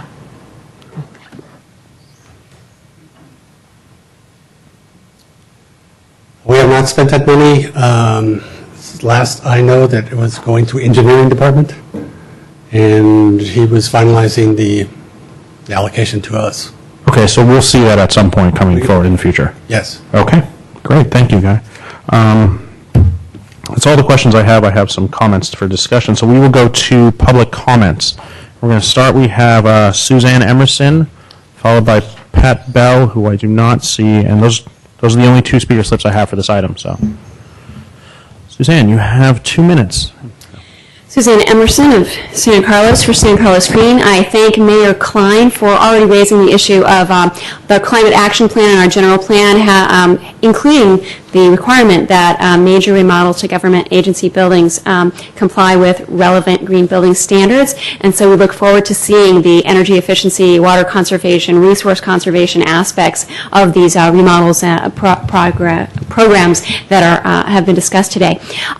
I thank Councilmember Grocott for raising the issue of solar panels. If that actually appears on the not funded at this time category, but we'd really encourage the city to go ahead with doing a cost evaluation of the return on investment in solar panels while paying for energy efficiency is usually even more cost effective than solar panels. Solar panels do have that return on investment, so it could be bringing back to us within a fairly short amount of time money that we could be spending on other things on the not funded list, like more trees or the Safe Routes to School program.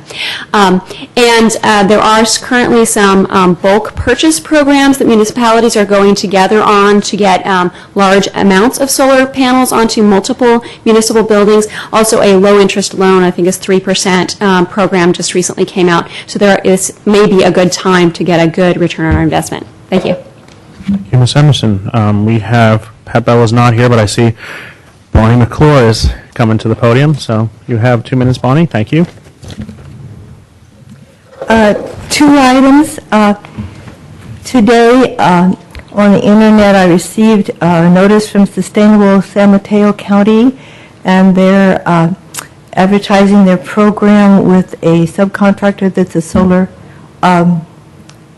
panel contractor, and it's on a lease basis. It's just something to investigate. It just came out. And then the other thing is that our neighborhood up above Arguello Park on Northam had a meeting with PG&E about 10 years ago, and we all wanted to know how much we could pay them if they would underground. And they would not listen to us. They were just really, they spent about 2 hours at our house, and there were a lot of people, begging them, if we pay for it, will you do it? So I'm real excited that the city is thinking about, because you need the clout of the city. The neighbors don't have much clout. Thank you, Ms. McClure. Are there any other public comment? Seeing none, we'll start with discussion. Mr. Grocott, would you like to start this time, or should I go to the other side? On discussion? Yeah. I have nothing, so. Okay. Just. Mr. Lewis.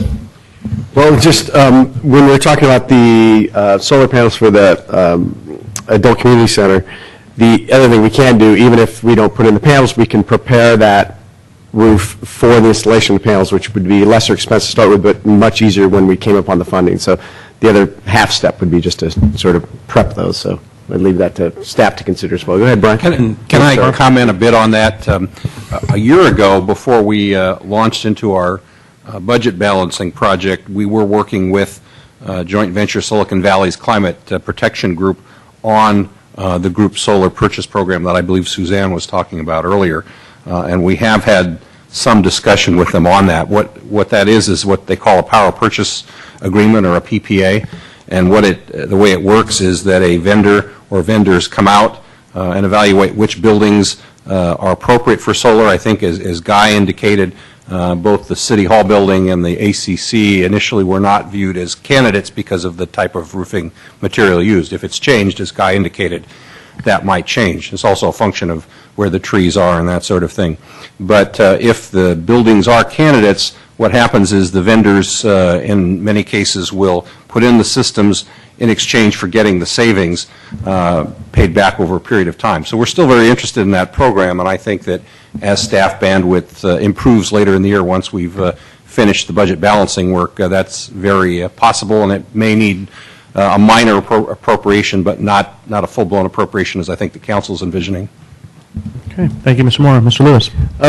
The only other, and I'm not sure how much of a discussion it is, but I note that there's a trails study that's sort of been underway, but we don't currently have any trail improvements funded. So it's just sort of, I'd just like to note that it may be on the cusp of that study, that we don't really know where to put some of that funding yet, but we certainly know that we need some of that funding. We also have a couple of great volunteer organizations that help maintain that. So it is also money that we can contribute for materials, and there's a great volunteer force there. So I would just look for that opportunity for staff, and perhaps look for that opportunity if we have some funding in this, because I know that we have trails that need work in 3 or 4 of the parks. Okay, thank you, Mr. Lewis. Mr. Griselli. I would just say that we've got a number of studies that we're going to be doing, I think, to look at what we need to do, and I would hope, and I'm sure staff will do this. I remember even when I came on 4.5 years ago, the amount of money we spend on studies and consultants is a huge amount of money. And hopefully, I don't know if it is, certainly in construction, we've gotten better prices. I know working out with the sewer folks, we've gotten under budget on a lot of things, and I'm hopeful that same could be said on that side, and we have budget items, and I'm hopeful we can be under budget on these, because those are the things that for every dollar we can save there, we can actually utilize it to put it in. So. Thank you, Mr. Griselli. Mr. Royce? Yeah, thank you. By the way, excellent report by staff. It's nice to have one-page summary of every one of our capital plans, and it's nice to spend time talking about all this stuff, capital, we haven't been able to do for a while.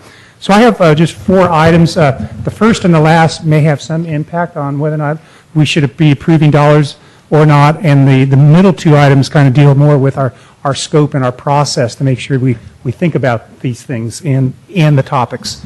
The first one deals with the Cranfield proposal. It's just a small amount of $15,000, but actually there was a little inconsistency. The report talks about this project will evaluate whether or not a traffic signal is due for the intersection at Cranfield and San Carlos Avenue. And I think Mr. Sabay talked about looking at alternatives. Looking at alternatives is fine. At a traffic signal, a couple of issues that come to mind is that, again, the last traffic signal I believe we put in was just up the street 1 block where the adult community center is, and San Carlos Avenue. I think it was planned to be about 150, closer to 200,000, I think, Brian, is what we spent on that. I looked at Google Map, and actually, if you looked at Al's, if you extended a little further, we actually do have a major intersection at Dartmouth. And Cranfield comes 3 houses later. And I'm not sure of a traffic engineer that would actually approve putting another traffic signal, 200 or 250 feet later. This, of course, traffic light gets lots of volumes, 12, 14 hours a day.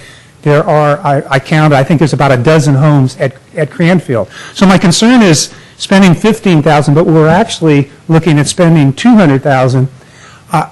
maybe a little bit more research, but I would surely like to get an engineer to say, are we going to be putting a traffic light? You know, we went with Belmont, of course, did a lot of this. We went from 4 lanes to 2 lanes. We put more stop signs. Now we're going to put a traffic signal 250 feet later. It just doesn't make any sense to me. So I'd like, before we spend any money on this, I'd like to have, you know, an engineer step back and look at, you know, where are we going with this? Is this possible, or are we really just, you know, pleasing the neighborhood, spending some investment of research, but we really don't have plans to do anything? Okay. Councilmember Royce, one of the things I was excited to see in the presentation was the consideration of a roundabout. And boy, if I ever saw an area that might benefit from a roundabout, it might be that area as a traffic calming device. I love roundabouts. So you travel through France all day long, you never stop at a light. Right. And they all make it without dents. So yeah, definitely. The second item, again, there's no adjustment to budget, but I think it's very, very important. There are 3 actual budgeted items, and I'm going to talk about the security and security cameras and panic buttons. You may have saw one where we talked about remodeling the lobby. And there was discussion a year ago when we remodeled, do we want cameras or not? And I'm not promoting cameras. I'm very mixed from a privacy point of view. And yet if something happened, it'd be nice to have a camera of watching who comes in and out of City Hall. There's panic buttons as a proposal here, in which people will hit a panic button, not only in chambers, but throughout City Hall, and a camera automatically goes on. And then there's the library access.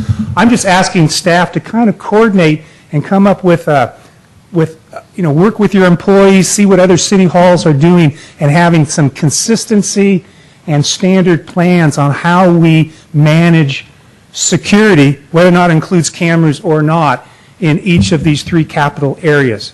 Because, of course, the panic button was pretty much a standalone one, where the other 2, you could include levels of security. So that's, again, kind of a scope and a kind of how we look, make sure we coordinate security on all three of those. The third of 4 is a very simple one. It mentioned we have an employee lounge, I think it's called. There's no big video TVs in there. It's basically a place where they could get away from their desk and have lunch.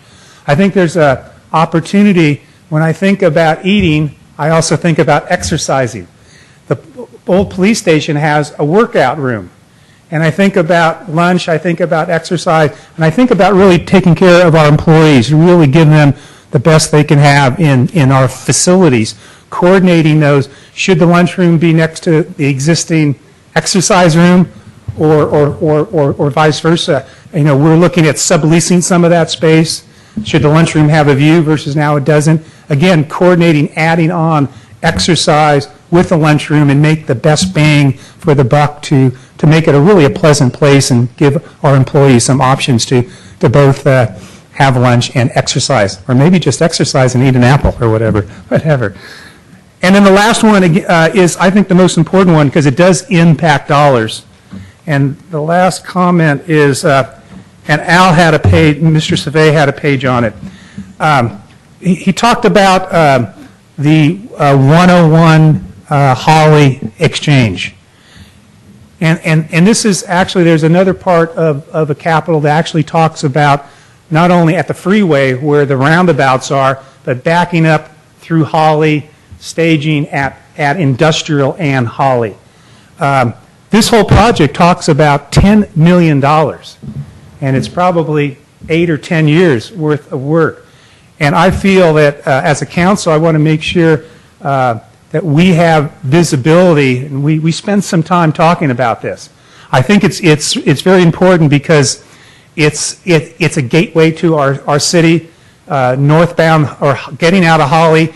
It provides the only northbound access to 101. We have, in and out, and PAMP going in, there's going to be increased volumes. There still is on the table a hotel site down at that intersection at Industrial, and how that can impact traffic. And with our Public Works Director, there was a Plan A up to about 2 years ago when they did the PAMP study. Some of that's changed now on just thinking about traffic and what to do, and whether or not, In fact, I talked to a gentleman today, I received a call on my voicemail, who works in the business of traffic, and he had a lot of concerns about getting rid of the turnaround, what do you call them, the... Overleaf? Cloverleaf. The cloverleafs. There's pros and cons to this. So,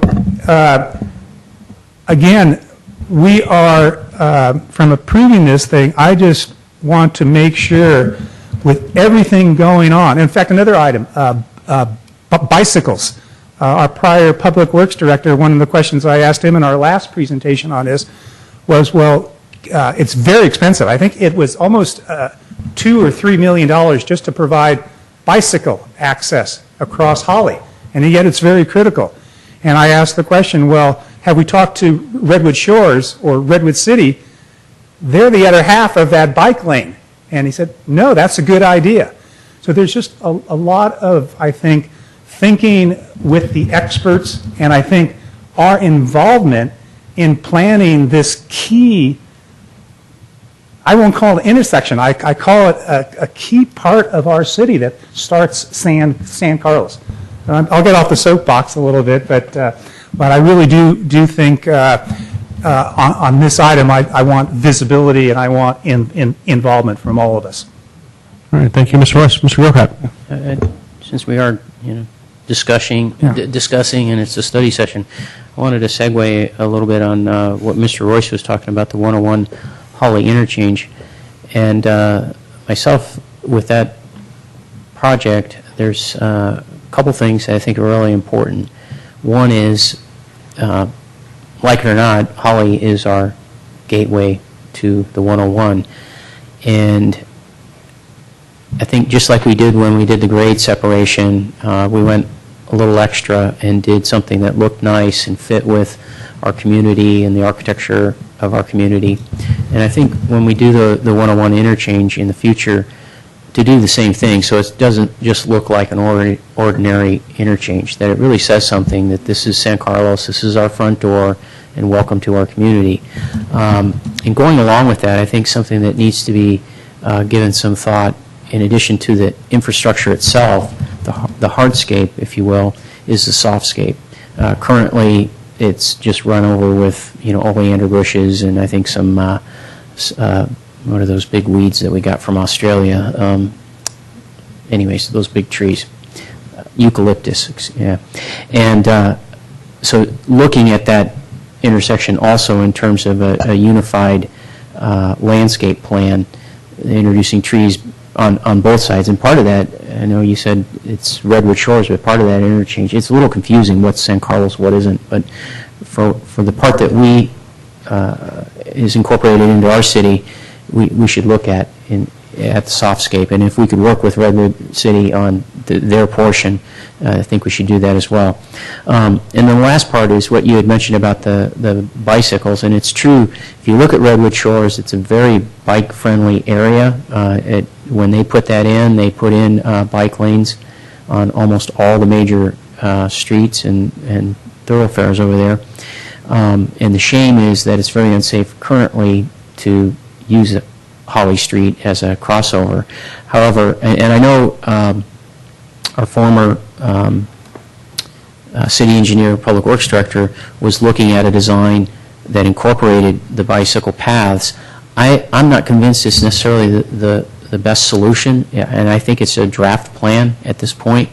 But I do think it's important that whatever we do there incorporate bicycle and pedestrian crossing so that it's safe.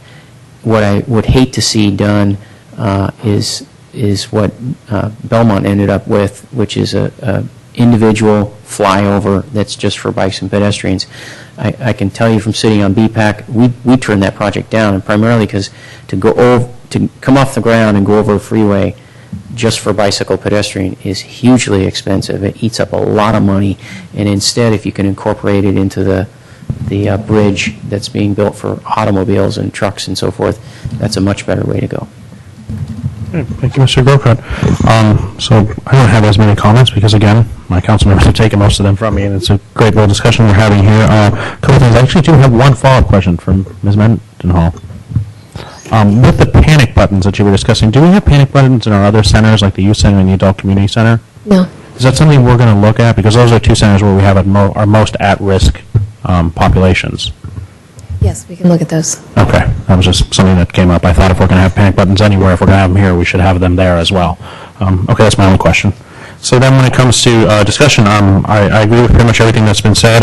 With Mr. Lewis and Mr. Grocott, I definitely think we have to look at some sort of bike fix for Holly.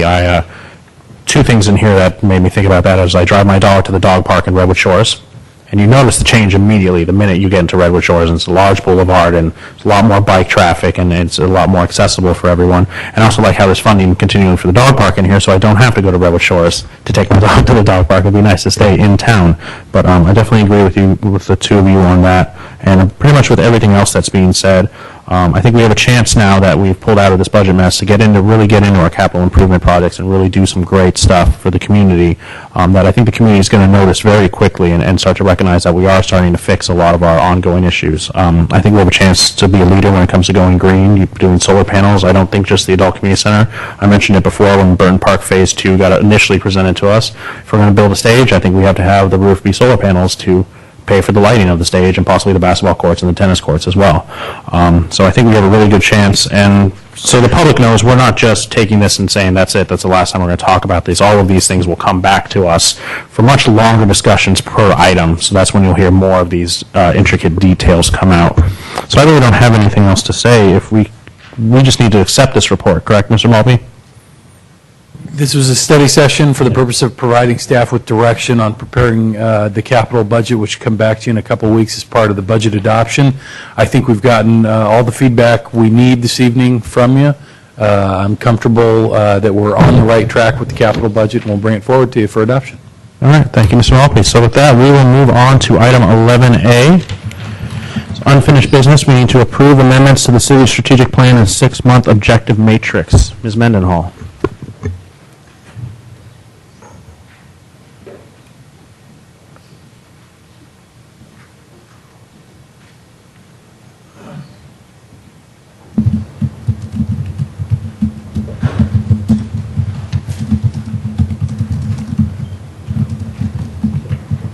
Good evening again. So tonight I'm going to review for you where we're at with the strategic plan. If council remembers, on Friday, February 18th, we met with the city manager and department directors for the 11th time in a day-long facilitated discussion of the city's strategic issues and goals. This report will serve as the June monthly report and the third status report.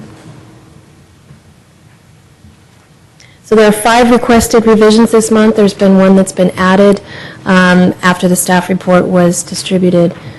The first one, or all of these date changes noted here, they assume that the council elects to cancel the August 8th council meeting, which is on the agenda later tonight. So the first change is the date the Administrative Services Director secures the capital improvement project software to manage both funding and project delivery and maintain history thereof. We're requesting that date be moved from July 15th to August 22nd. The RFP has already been issued, and we're waiting for response from interested vendors. And may need to schedule some demos, so that's why that date has changed. The date that the Public Works Director present to Council for direction a feasibility report regarding the formation of a stormwater utility from August 15th to August 22nd.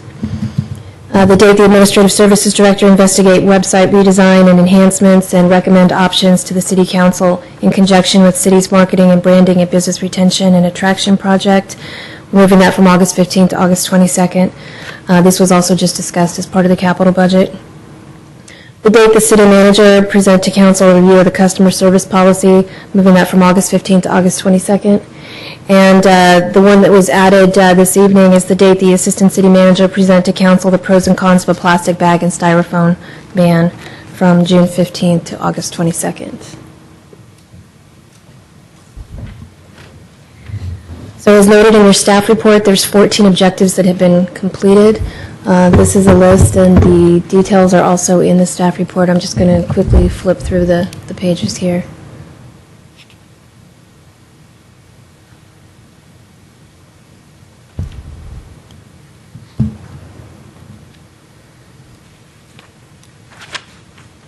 So as a summary, we've had 14 items that are completed from the strategic plan. We have 5 requested revisions to the dates, and all other tasks remain on target. Our next strategic plan is scheduled for August 29th. Okay, thank you, Ms. Mendenhall. Do we have any questions? Mr. Grocott? 2 questions. One is, I didn't see, we had an electronics policy that we were going to be looking at, and I didn't see it on any of the matrix. How it seems to have fallen off. Yeah, it was.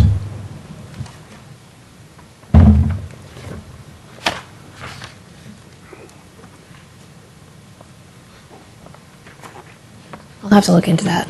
Okay. I don't want that to go away, and it disappeared, and it was supposed to come up next month, I believe. To jump in, because I sit on that subcommittee, Ms. Mendenhall, we're going to have to change out the subcommittee because Mr. Ahmad was on it with myself. So I'll be grabbing a council member hopefully at the next meeting or so when we start filling the spots that were left that he was covering, and then we'll get back to you on that, but it's been a little bit of a bump. Yeah, it must be just a typo, as the city attorney and I were just discussing that exact item at the beginning of the meeting, so it's certainly on our radar. May not be on our plan tonight, but we'll get it back. Okay. Yeah. Please do. And then the only other question I had was on item 13 of 14 objectives completed. Sorry to have forgotten this, but this is discuss the issue of littering in downtown San Carlos and whether the current ordinance and its enforcement should be changed. And I have forgotten what it was we did on that, and then it's an important item, and I don't want to see it just, oh yeah, we looked at it and, that's it, because it's important. Mr. Maltby, if I'm correct, that was going to be in our report about our complete streets, right? That's my understanding, yes. So that'll be about what now? Our complete streets, that'll be in August, correct? Or I don't remember the date. I don't have the exact date off the top of my head. Or State of the Streets, sorry, yeah. So we've looked at it, but it is coming back. It's coming to us. back, yeah. Okay, We very will good. come back. And we were able to find your item Yes, you were. in the plan. It's the first item on the enhance the community awareness, involvement, and engagement objective, so it is there. It is there. Yeah, it might be hiding a little bit, but it's By June 30th is what it says. number one. By June 30th, the Uh-huh. assistant. So we're gonna have to. That's probably belonged in the change here tonight. So Okay, so that date will have to be revised. yeah. And in fact, if on the fly we can push that one back because we're going to need a new subcommittee member, as the mayor pointed out. So I think we can safely amend that one to August 22nd as well, if the council agrees. Okay. So, and I'll make sure those changes come to the next council meeting so we can put people into the spaces that were left by Mr. Ahmad. Very good. Thank you. Are there any other questions? Okay, we don't have any public comment slips. If there's anyone from the public who wishes to comment, here's your chance. See none, is there any discussion or any comments? Okay, the only comment I'm going to make, and I'm going to just be a repeat of the last time. I know when sometimes things happen and we have to push agenda items, but I would prefer, if we can get a chance, to not push them the night they're supposed to be presented, to try to push them in advance so people know that they're no longer coming forward. And it's the plastic bags. This is the second time it's been pushed, but I'll just repeat my comment. And I appreciate that. We'll always make every effort, though it's not always within our control. Okay, thank you. Well, we will move to new business. Excuse me, Mr. Mayor, I think we need to approve the amendments. We need to approve the amendments. I'll make a motion to approve the amendments to the city strategic plan and 6-month objectives matrix. Second. Seconded by Mr. Grocott. Madam Clerk? Councilmember Grisilli? Yes. Councilmember Grocott? Yes. Councilmember Lewis? Yes. Councilmember Royce? Yes. Mayor Klein? Yes. Okay, now moving to new business. 12A, consideration of awarding a consulting contract to Callender and Associates in the amount of $569,419 for urban design and engineering services related to the improvements on Old County Road and East St. Carlos Avenue. Ms. Nelson.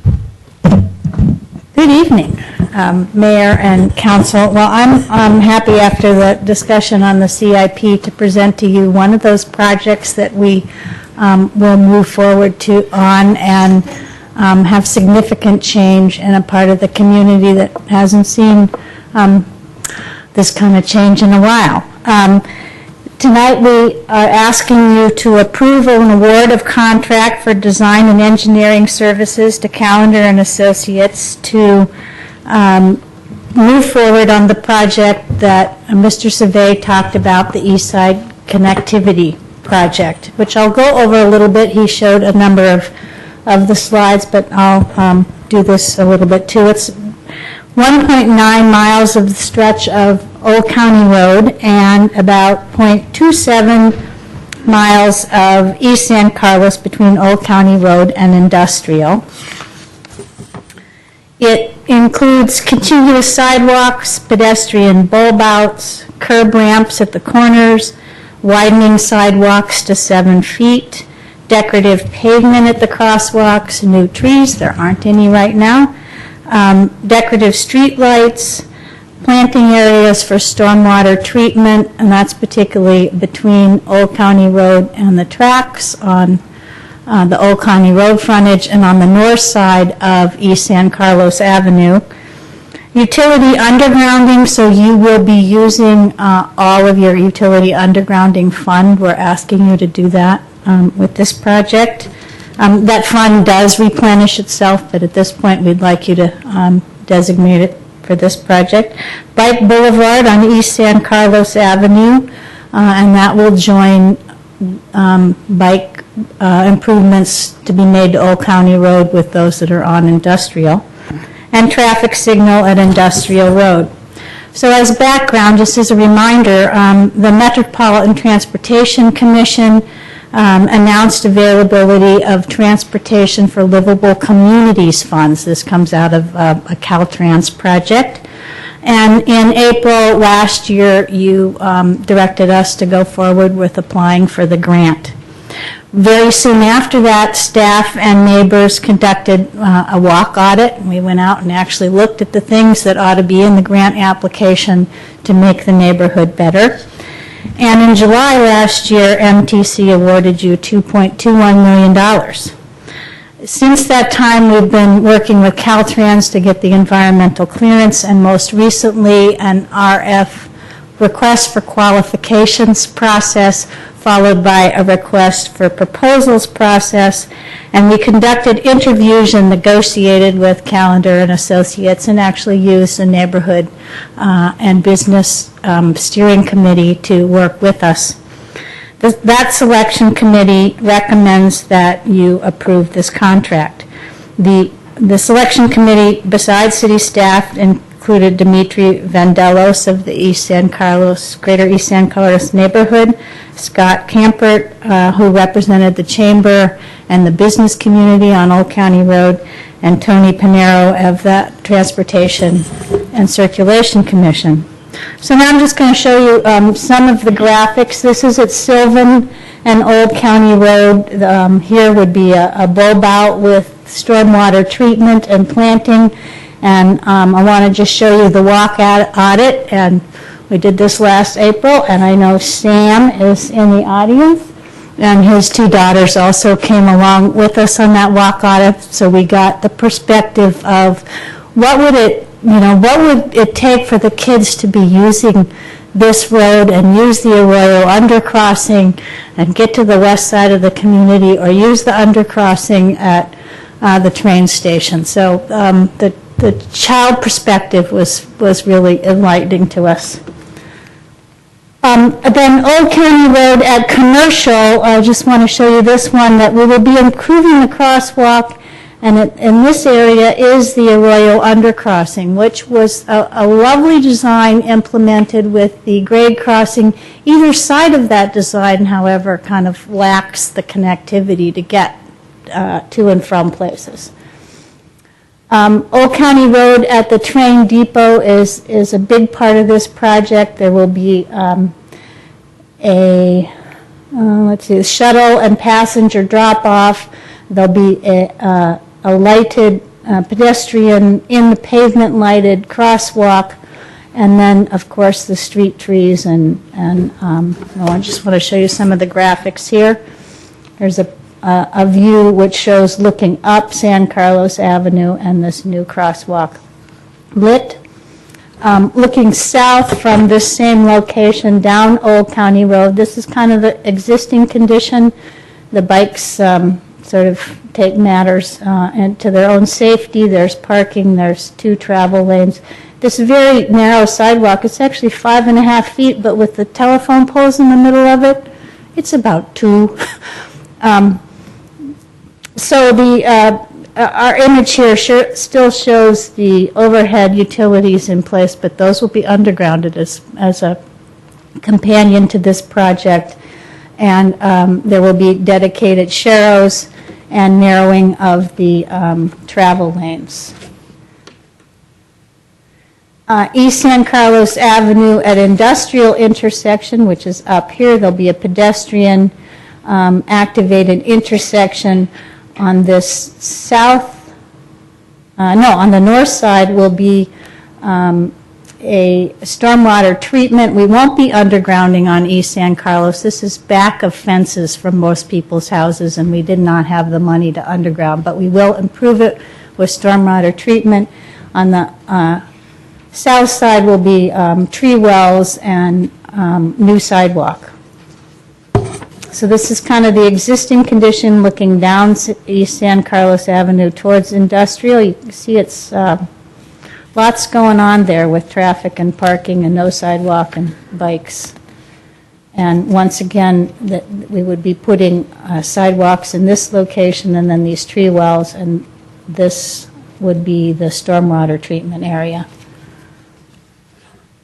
This is the cross-section up at the north end next to the residential neighborhoods, just showing the existing condition, and that we would have a shared lanes for bike and cars, parking, and a much wider sidewalk. This graphic was also in Mr. Survey's presentation. And shows kind of the features that will be implemented, including this bike boulevard that you just talked about in your CIP. The contract itself is very broad. It includes not only this project, but the integration of this project with 2 bicycle grants we have and an underground utility project, which we have to set up an underground utility district for. And they will be doing project management for that as well as design of all of the features of the project. We will come back to you during the final design and also with a bidding package, and hopefully construction could start September next year. There were community concerns expressed about reduction of parking and the trade-offs of parking for wide sidewalks. That this project includes lots of community input, and we, in our negotiations with Calendar, the steering committee asked them to really pay attention to this, and we feel they have. We will keep a steering committee in place. They will conduct a business owners meeting. They will use probably a Survey Monkey, if any of you have used that, an electronic tool where people can make comments through that kind of electronic tool. They'll hold community workshop. One of them will be an open house, probably at Loyola Park. It will be at least a 4-hour event. People can come and go and help design the specifics of the project. There'll be a second community workshop. They'll also be at the farmers market at least twice with booths set up, and we will go to the Transportation and Circulation Commission and back to you before the final plan. Just on the funding, it is this grant from the TLC. It's 2 bikeway grants that we already had in place, and it is the commitment of $1.8 million of your underground funds. We augment that. There's a 20% match showed with the two items here with the 1 asterisk. Part of it from Prop 1B allocation, which we already have in place, and then some small augmentation from the redevelopment agency budget to make the 20%. There's also a couple of things where we have to put money forward because they're not covered by the grant, and that's creation of the underground district. That's split between the general fund and the capital fund, $45,000 each. And then there is something I learned about utility covers on the streetway. That's a specialized expertise that we need to augment the grant with another $25,000 for that. So we're recommending tonight that you approve this contract for Callender and Associates to start right away and help us design this project. Thank you, Ms. Nelson. I'd also like to mention that Brian Fletcher, the president of Callender and Associates, is here to answer any questions also. Okay, thank you. So what we'll do is we'll do council questions, public comment, and then we'll discuss. So, you want to go first this time, Mr. Grocott? Sure. All right. Are you going to have questions for Ms. Nelson or for Callender and Associates? Well, I'll just ask the questions, and I'm not sure Okay. who they're for. First, I'll just start with a comment, and I'll keep beating this until Mr. Maltby and his staff gets it. When we have things like Ms. Nelson just mentioned, the underground fund, and said that $1.8 million would be spent, of what total? So that give us the checkbook a little bit sometimes when we do these things, if you understand what my meaning there. Yeah. I do understand what you're meaning, but I believe in this instance, this is a capital project, so it's standard. But do we have money left over in that fund when we use the 1.8? No? It's all of it? Yeah, I mean, the fund itself has other projects in it, but Yeah. this is the amount that's been dedicated for this particular All right, I project. take it back. So, okay, thanks. For this But- one. But we often talk about that at the Yeah. staff level, so we're Thank trying you. to more and more ingrain it in our There thought you go. process. I had a question about, I know the community over there has a concern with Old County Road and the speed. And so my question is, would a speed survey be done in conjunction with this project? And would it be done before the project or after the project or any time during this whole process? It's been noted oftentimes, just as you're coming up, that Right. I think the city of Belmont, Old County Road is 30 miles an hour, and in San Carlos, it's 35, and it seems like a high speed for that stretch of roadway. Right. And I'll let Brian Fletcher talk about that. BKF is also a sub to this project, and there's lots of expertise. We will be widening the travel lane width, which does tend to calm traffic. I don't know if it would change. I'm sorry, you meant to say, because I saw the cue from back here, you're narrowing the lane. Narrowing, sorry, yes, narrowing the travel width, and that may change the warrant, which might change the travel speed, but I'm not sure if that's in the contract.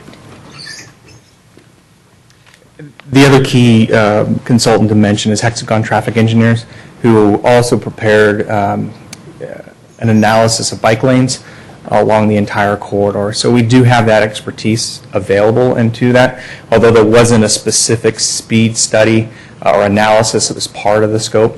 I think by utilizing our sub-consultants to see if that would be an appropriate thing to do, we will definitely make that recommendation to them.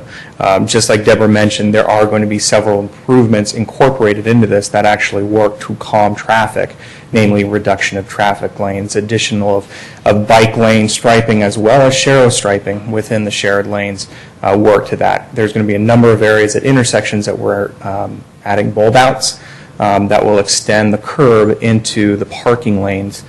So that will work to effectively reduce, number one, the perception of the asphalt, which slows down traffic, and also at the same time physically reduce curb-to-curb dimensions to, again, reduce traffic speeds as well. But so bottom line, though, a study may be done afterwards, or there might Bottom be line, there's no specific study that has been included as part of this scope for a speed analysis. So if there was any hope on the community's part of actually seeing a speed limit sign that says 30 as opposed to 35, where would that stand? I think what will come out of this is, through our discussions with the group, is that we included much more community outreach as part of this process. So I think as that input comes in from the community, we'll have to analyze as a group, what existing studies are there that we could refer to that we may not need to do a specific study for the corridor or specific study for that element. Then there might be specifics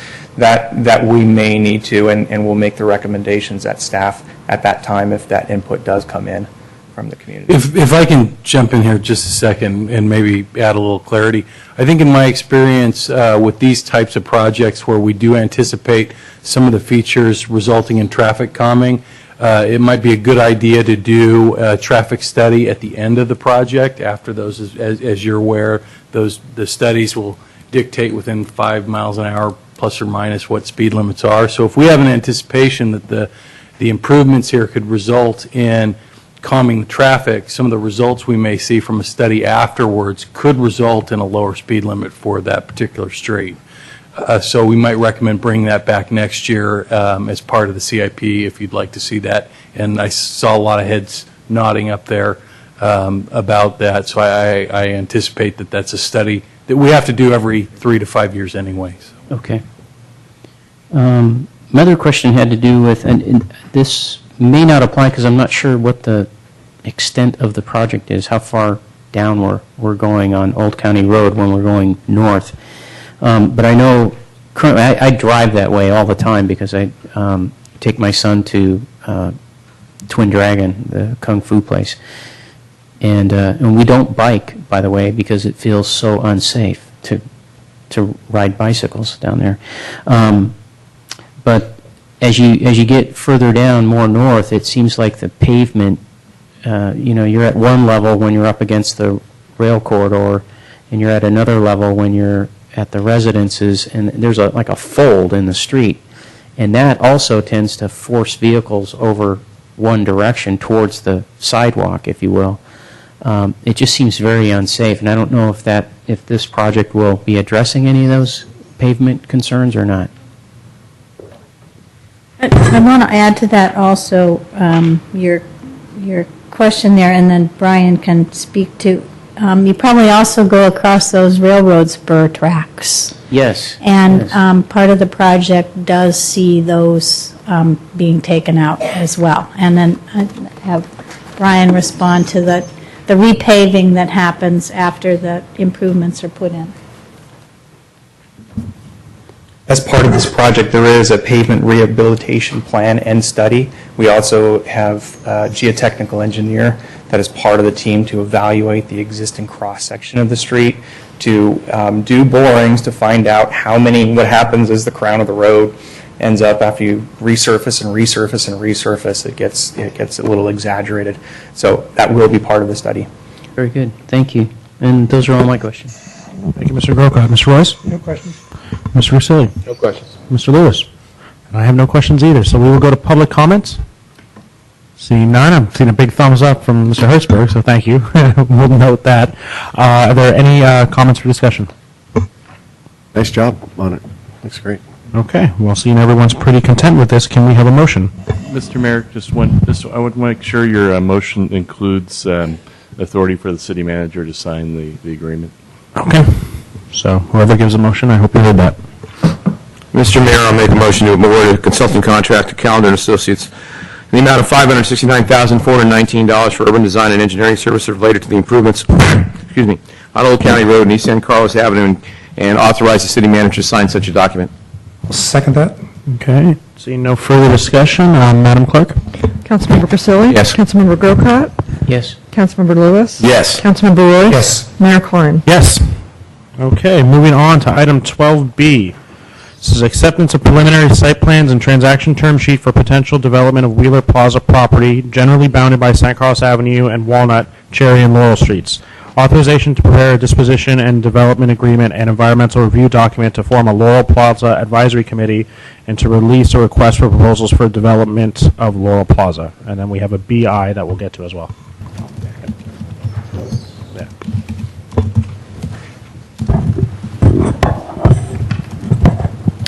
Good evening, Honorable Mayor, members of the City Council. Tonight is a milestone event for the Wheeler Plaza project. However, it's a milestone event in the progress of the project, and we're not asking you to approve the project as a whole.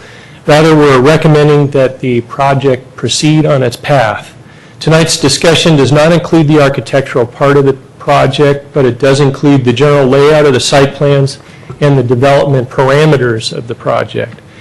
Following the last two community meetings, we've taken what we've heard and also hearing from others, the council and stakeholder meetings, and we've developed this concept with these comments in mind, and it's a concept that is developing over time.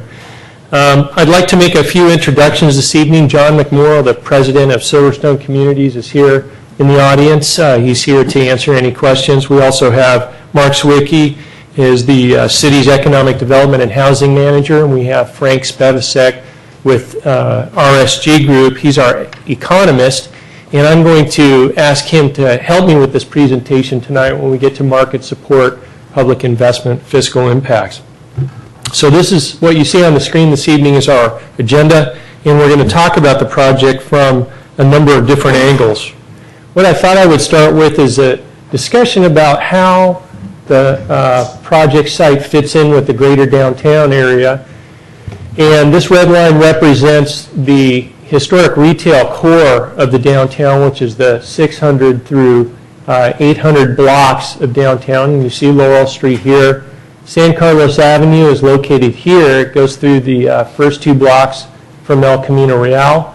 And that is the terminus there of San Carlos Avenue as it terminates into the Caltrain Depot, which is located, you'll see that it's very close in proximity to Wheeler Plaza. And Walnut Street is located here. Now the Wheeler Plaza historically has been this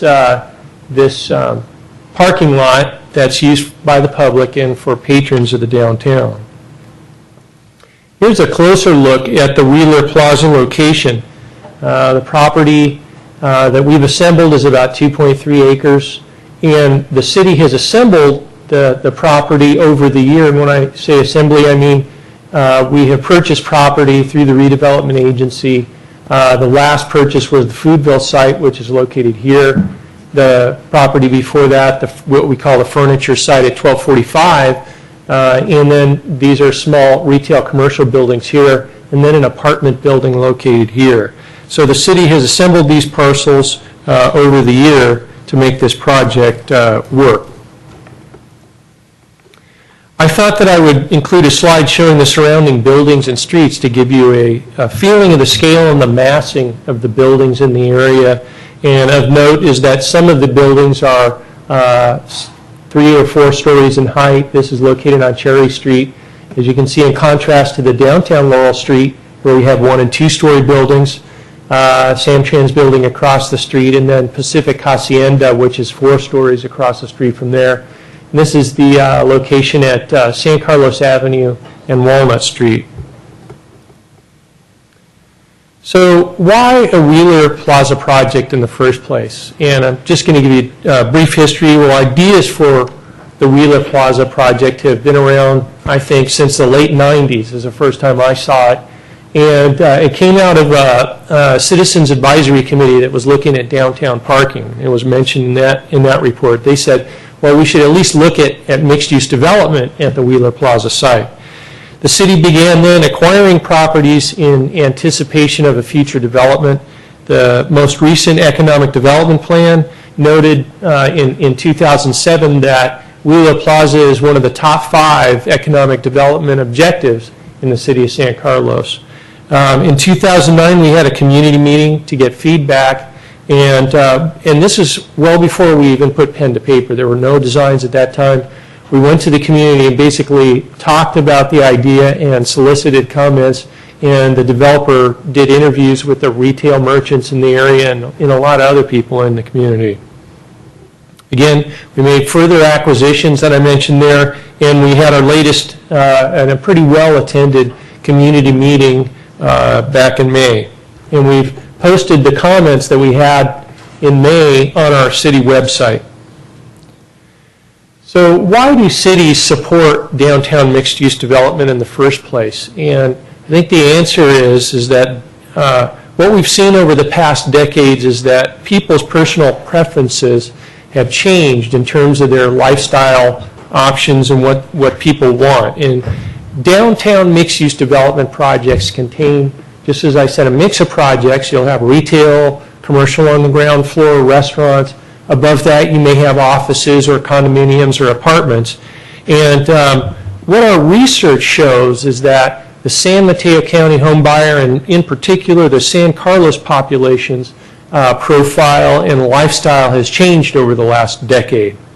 These developments attract people who want a more urban lifestyle and also people who are seeking an alternative to the more affordable alternative than the single-family house. They want to, perhaps they live in the hills, their kids are gone, they want to be down where the action is, and then you'll have the young professional that wants to walk to the train, not have a car, go to San Francisco or San Jose, invite his friends to downtown for the weekend.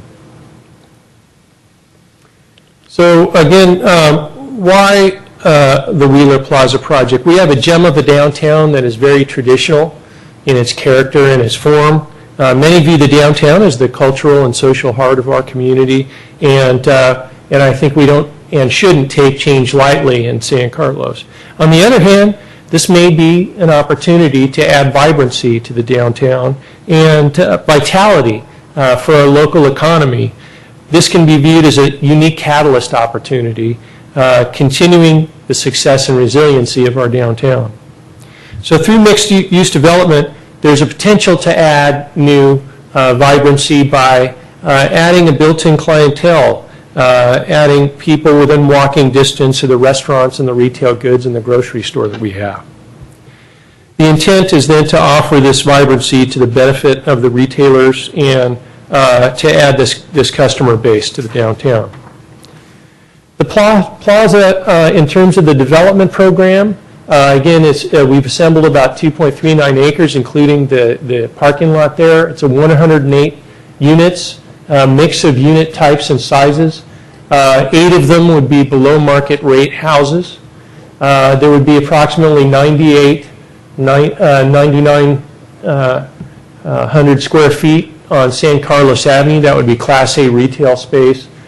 For the Foodville site, it would be a 2-story development, and I show 8,000 square feet there, but it would actually be a floor plate of about 4,000 square feet on the ground floor, a restaurant with potentially another 4,000 square feet of office or a restaurant above. There would be room for a public plaza, a very important amenity and component of this project. It would be about the same size as the Laurel Street Park, perhaps a little bigger. We would have a total of 427 parking spaces. As I noted, there's 187 parking spaces in the parking lot there. This would be a 7% increase in what we have for public parking, so an additional 50 parking spaces. Conforms to our general plan in terms of the density and also the height limit and what uses are allowed. So let's walk through the site plan. This is one of the things that we're asking you to look at tonight. And so we'll start underground. And a lot of people want to know, well, how does the parking work and where do the residents park? Where will we park? This is the basement level, so this would be below grade. As you can see, it's a rectangular garage area that would incorporate the retail businesses that we purchased here in the apartment building that used to be here. And there would be about 190 plus or minus spaces on the ground floor there, underground rather, and they would be accessed on Walnut Street, so the residents would drive down underneath. This is the ground level. This is where it interfaces with the streets, and it's the same grade. And on the street level, we would have then our first level of public parking, about 117 stalls, be again at the same grade as all the businesses, so you could walk in and out. You could go through from Laurel Street, walk right into the parking garage, or from any of these businesses and walk right in, drive right in to the parking garage.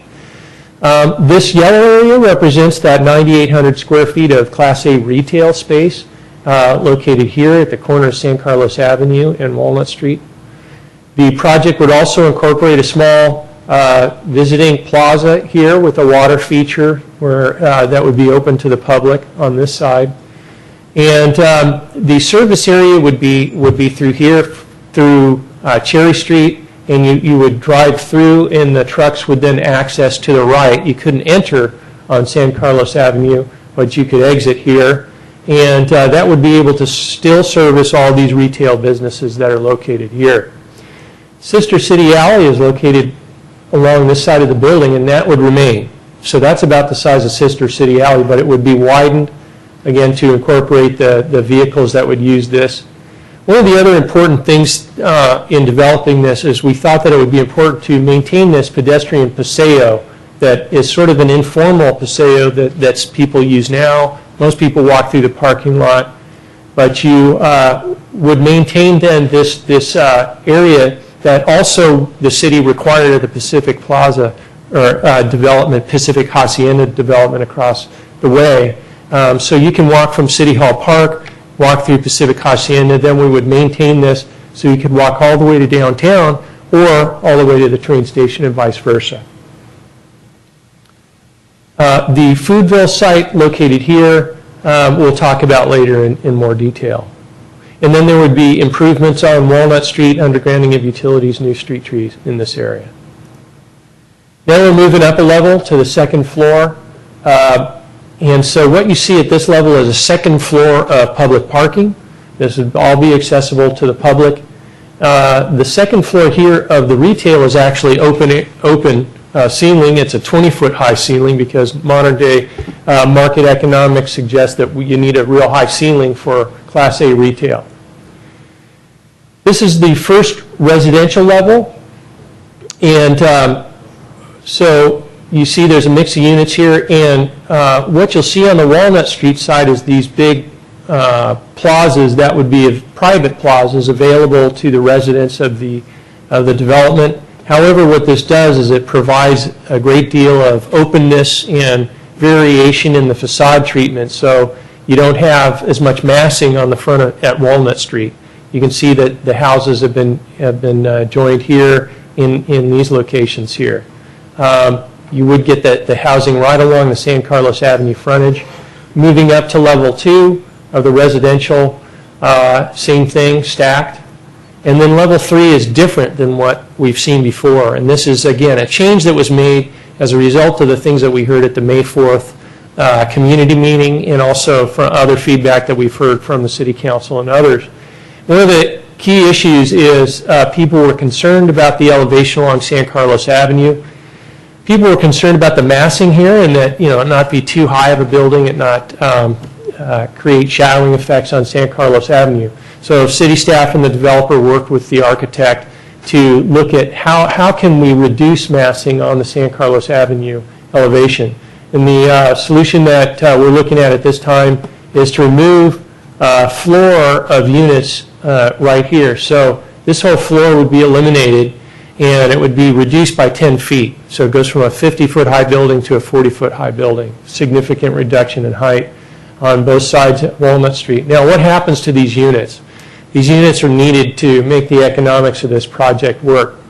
So what we've done is move these units to these locations here. So we've stacked the units here and here.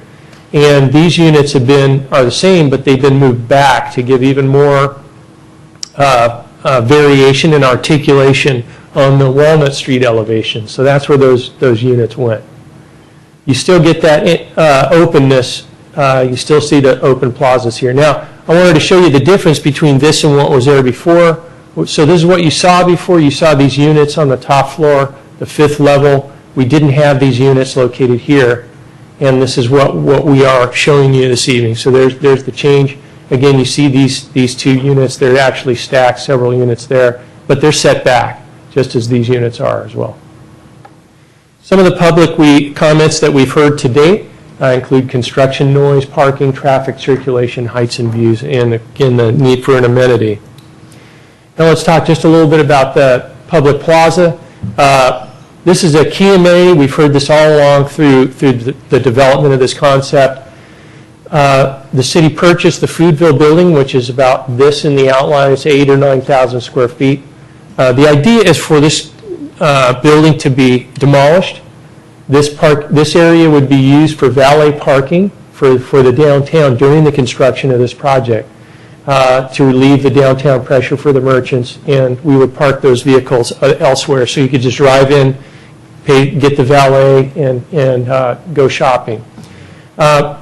Once this is constructed, we would then be able to construct a new retail footprint here. Again, 4,000 square feet, first floor, 4,000 second, and then we would have the new open plaza located here.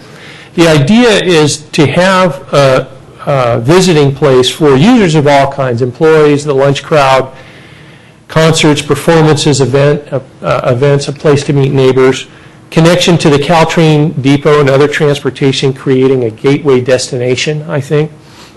And a restaurant would stimulate activity on the ground floor throughout the day. So the concept would be to have glass all along the side of the building. So that it would just be a transition between the indoors and the outdoors. You'd be kind of moving in and out. And so this would be perhaps incubator, downtown office incubator space that we've heard a lot about, had a lot of desire for in our downtown that we don't have, or second floor office. I'm going to just talk a little bit about the concept of an advisory committee. We are recommending that the council appoint an advisory committee to study the Laurel Plaza. It would be overseen by the council subcommittee, and we have recommended a number of commissions in the chamber. We've developed some draft design guidelines to just start to set the stage for what the community values are for the plaza. And we are also asking to issue an RFP for a development of the Wheeler Plaza, separate development and design team. This is a very unique opportunity. We think that going out to the marketplace offers the most options and alternatives to the city council and the rest of the community. So if we go out, we hope to get lots of different ideas and see what's out in the marketplace, as opposed to trying to do it with one of our own design teams that we develop. With that, I'm going to turn it over to Frank Spevacek.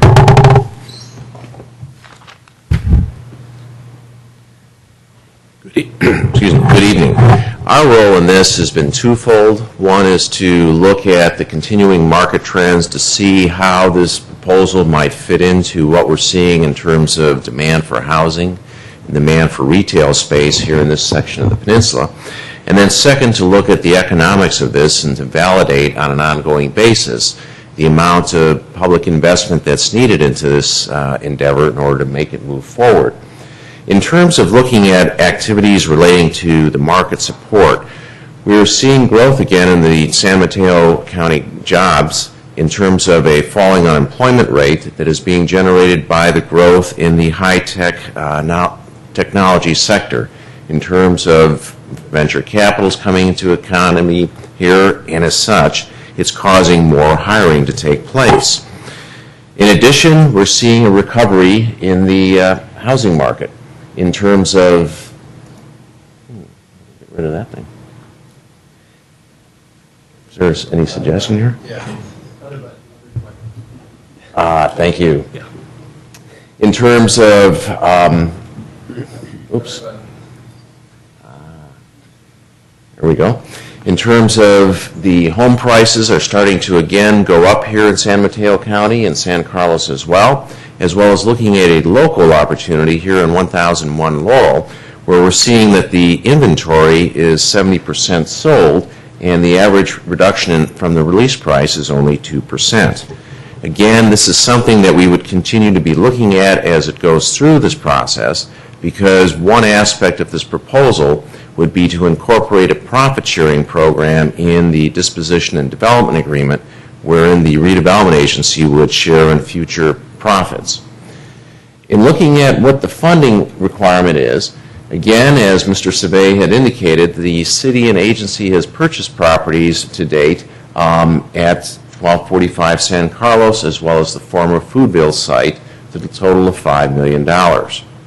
In addition, there is at this point, a requirement for roughly $1.8 million of direct financial investment that would go towards paying building permit fees and other municipal fees, and then the cost to relocate residential residents on Walnut, as well as commercial residents or tenants on San Carlos Avenue. So we're looking at a direct investment from the agency's non-housing fund of roughly $7.1 million. In addition, back in the early 2000s, the agency bought the properties there on Walnut and San Carlos Avenue using funds from the Housing Set-Aside Fund. That's roughly $1.7 million, and that would be translated into 8 BMR units on the site.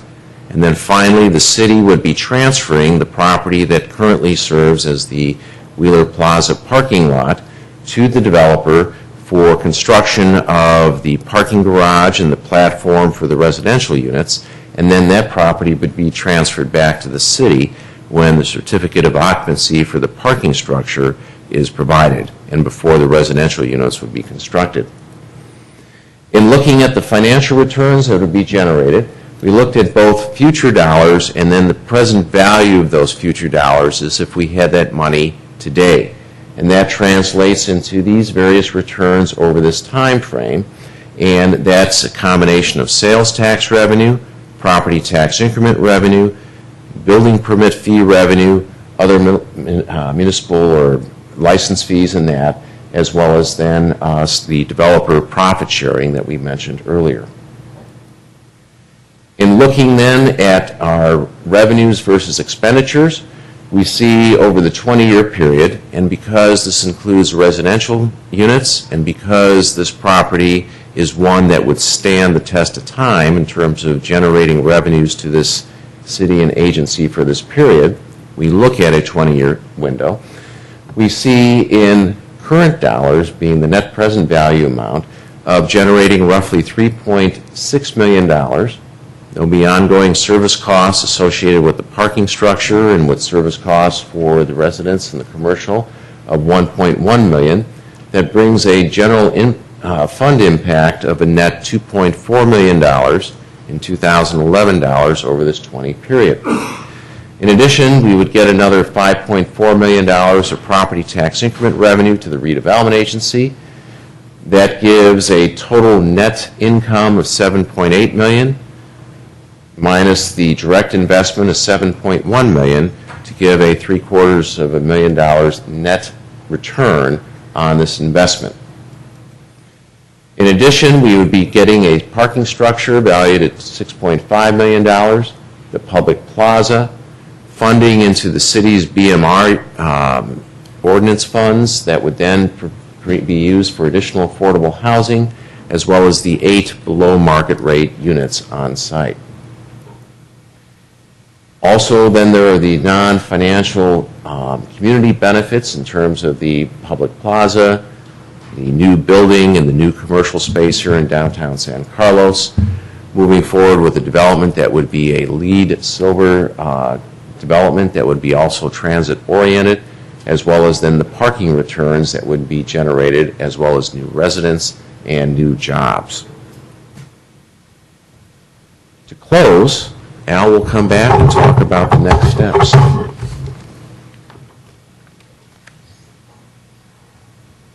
And in terms of next steps, as I mentioned at the very beginning of the presentation, it's a work in progress. We're progressing along. We would continue with community outreach as we make changes to the development, solicit feedback,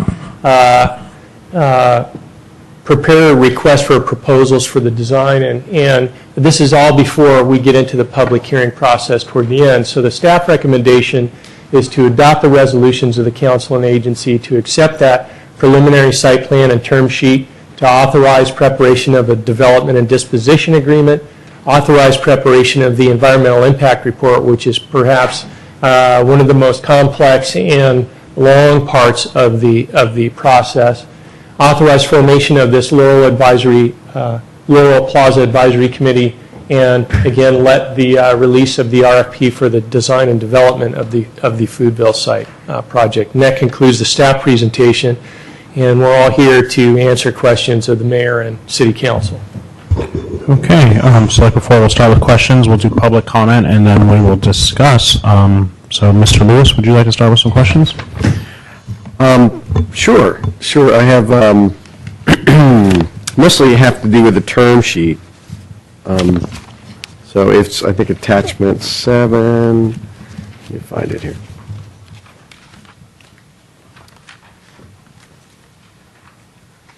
Right. Yeah, attachment 7. So on Let me see on page 2. So, on page 3, it talks about, one of the items is consider certification at LEED Silver Standard. In certain cases, we're using language in the term sheet that is sort of definitive, and then at other times we have sort of equivocal language. I thought that our goals from the very beginning on this project were that they would be LEED and Silver certified, and also we just put that out as potential community benefit. So it seems to me as a term sheet, it would be better to have it to be projected at LEED, Silver certification standard. If we decide for whatever reason that needs to be augmented or changed or whatever, we could do that. But rather than sort of be equivocal on that, I would just say that it was something I think that we had intended from the beginning. I thought there's momentum behind that, so I'd love to see that maybe put into it. So that's one question, whether or not we could change that language. There's another thing that I don't necessarily see in the term sheet, and I know, I've read about other private and public projects that have construction completion incentives, and I didn't see any language in here about that, but I do think that in big projects like this, and certainly at the term sheet stage, that it'd be wise to consider completion construction incentives of some sort.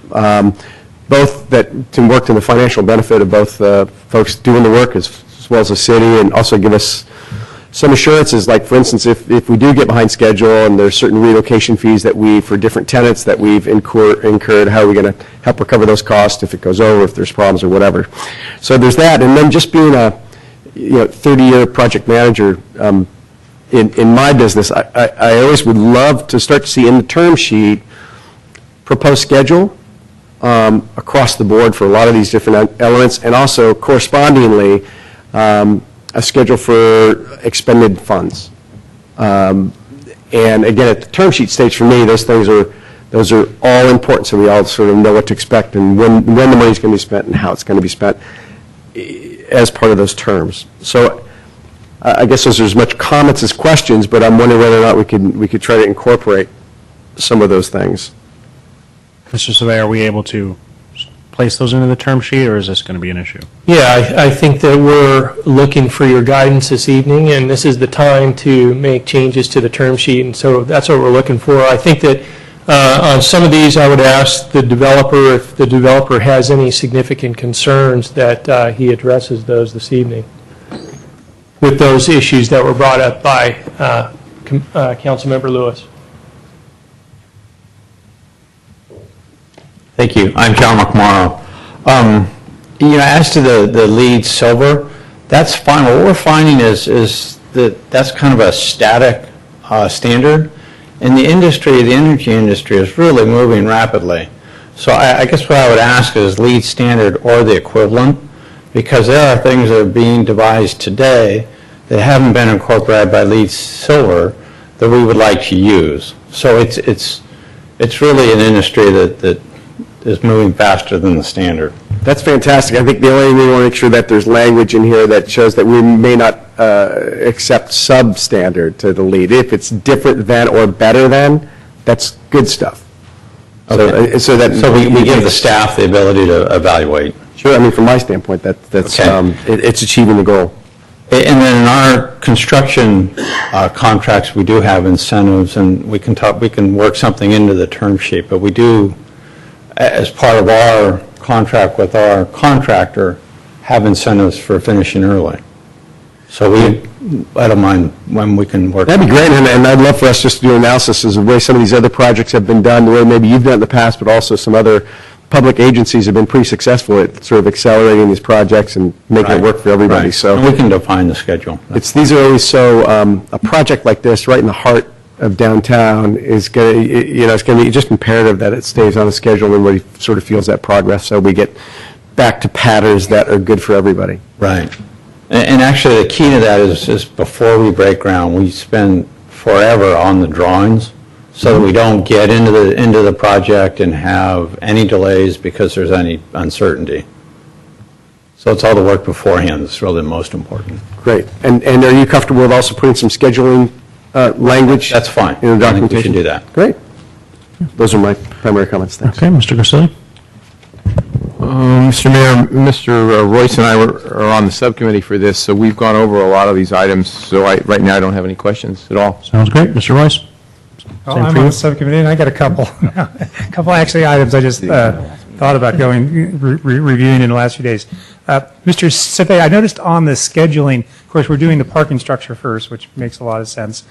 It looks like, of course, this could change, but more of a September 2012 taking us through winter. Is there issues? I know we have some ordinance on moving dirt and digging big holes in winter, but will that work?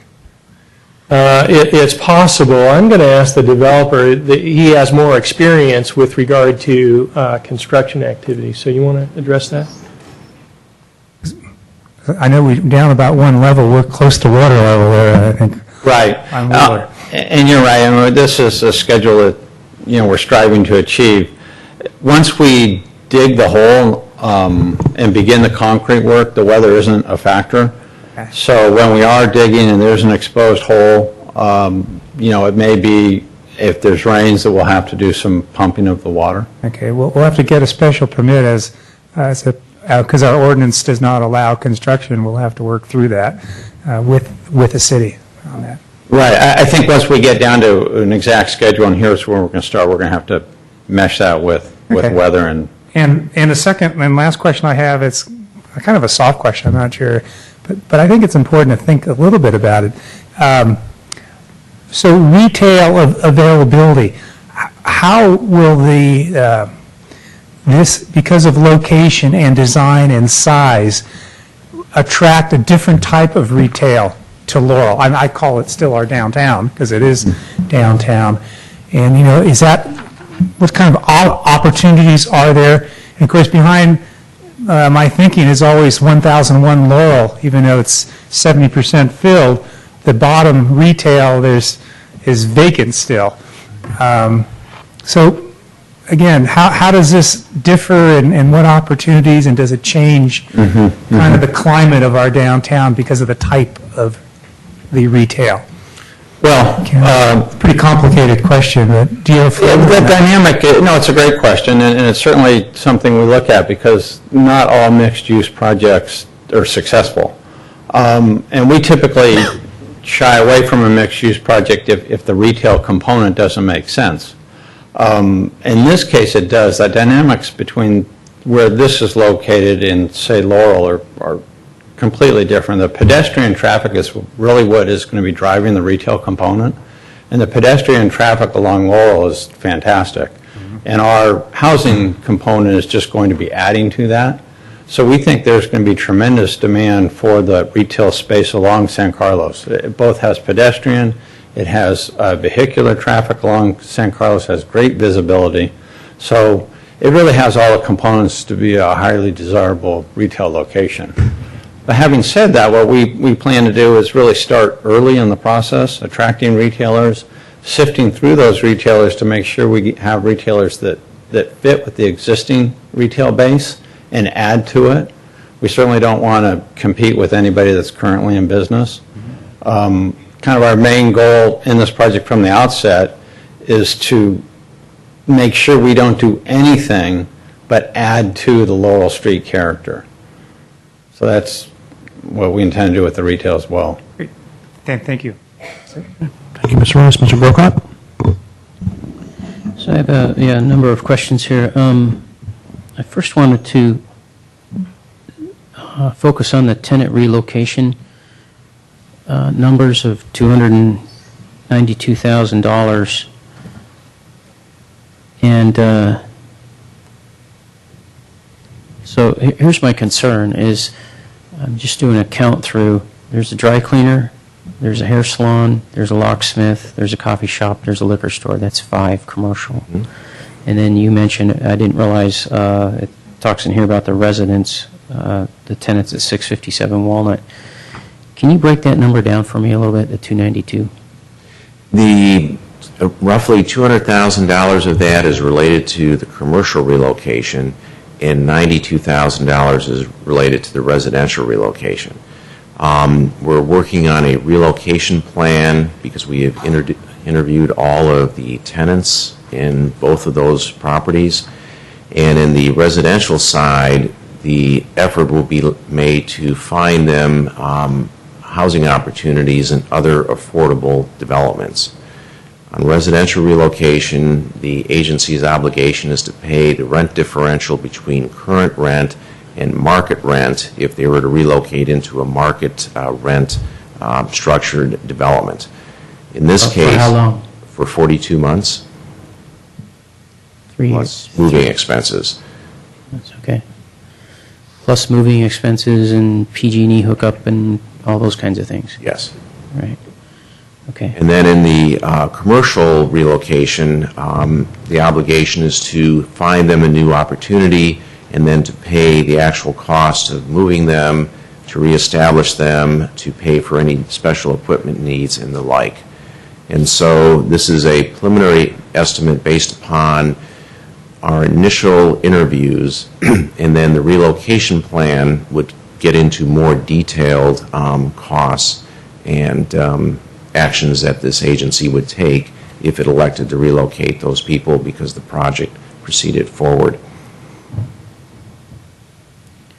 So if, let's say, for instance, all 5 of these businesses took you up on the relocation process, is there enough in the $200,000 to do that? Or I guess a better question is, if the $200,000 comes up short, what happens? If the $200,000 comes short, then the agency would be looking to provide additional funds for those relocation needs. Repeat that, please. If it came up short, then it's the agency's obligation to provide additional funds for the relocation needs. The RDA. Yes. It's the obligation to do that. Yes. There's no question about it. I see the city attorney moving forward.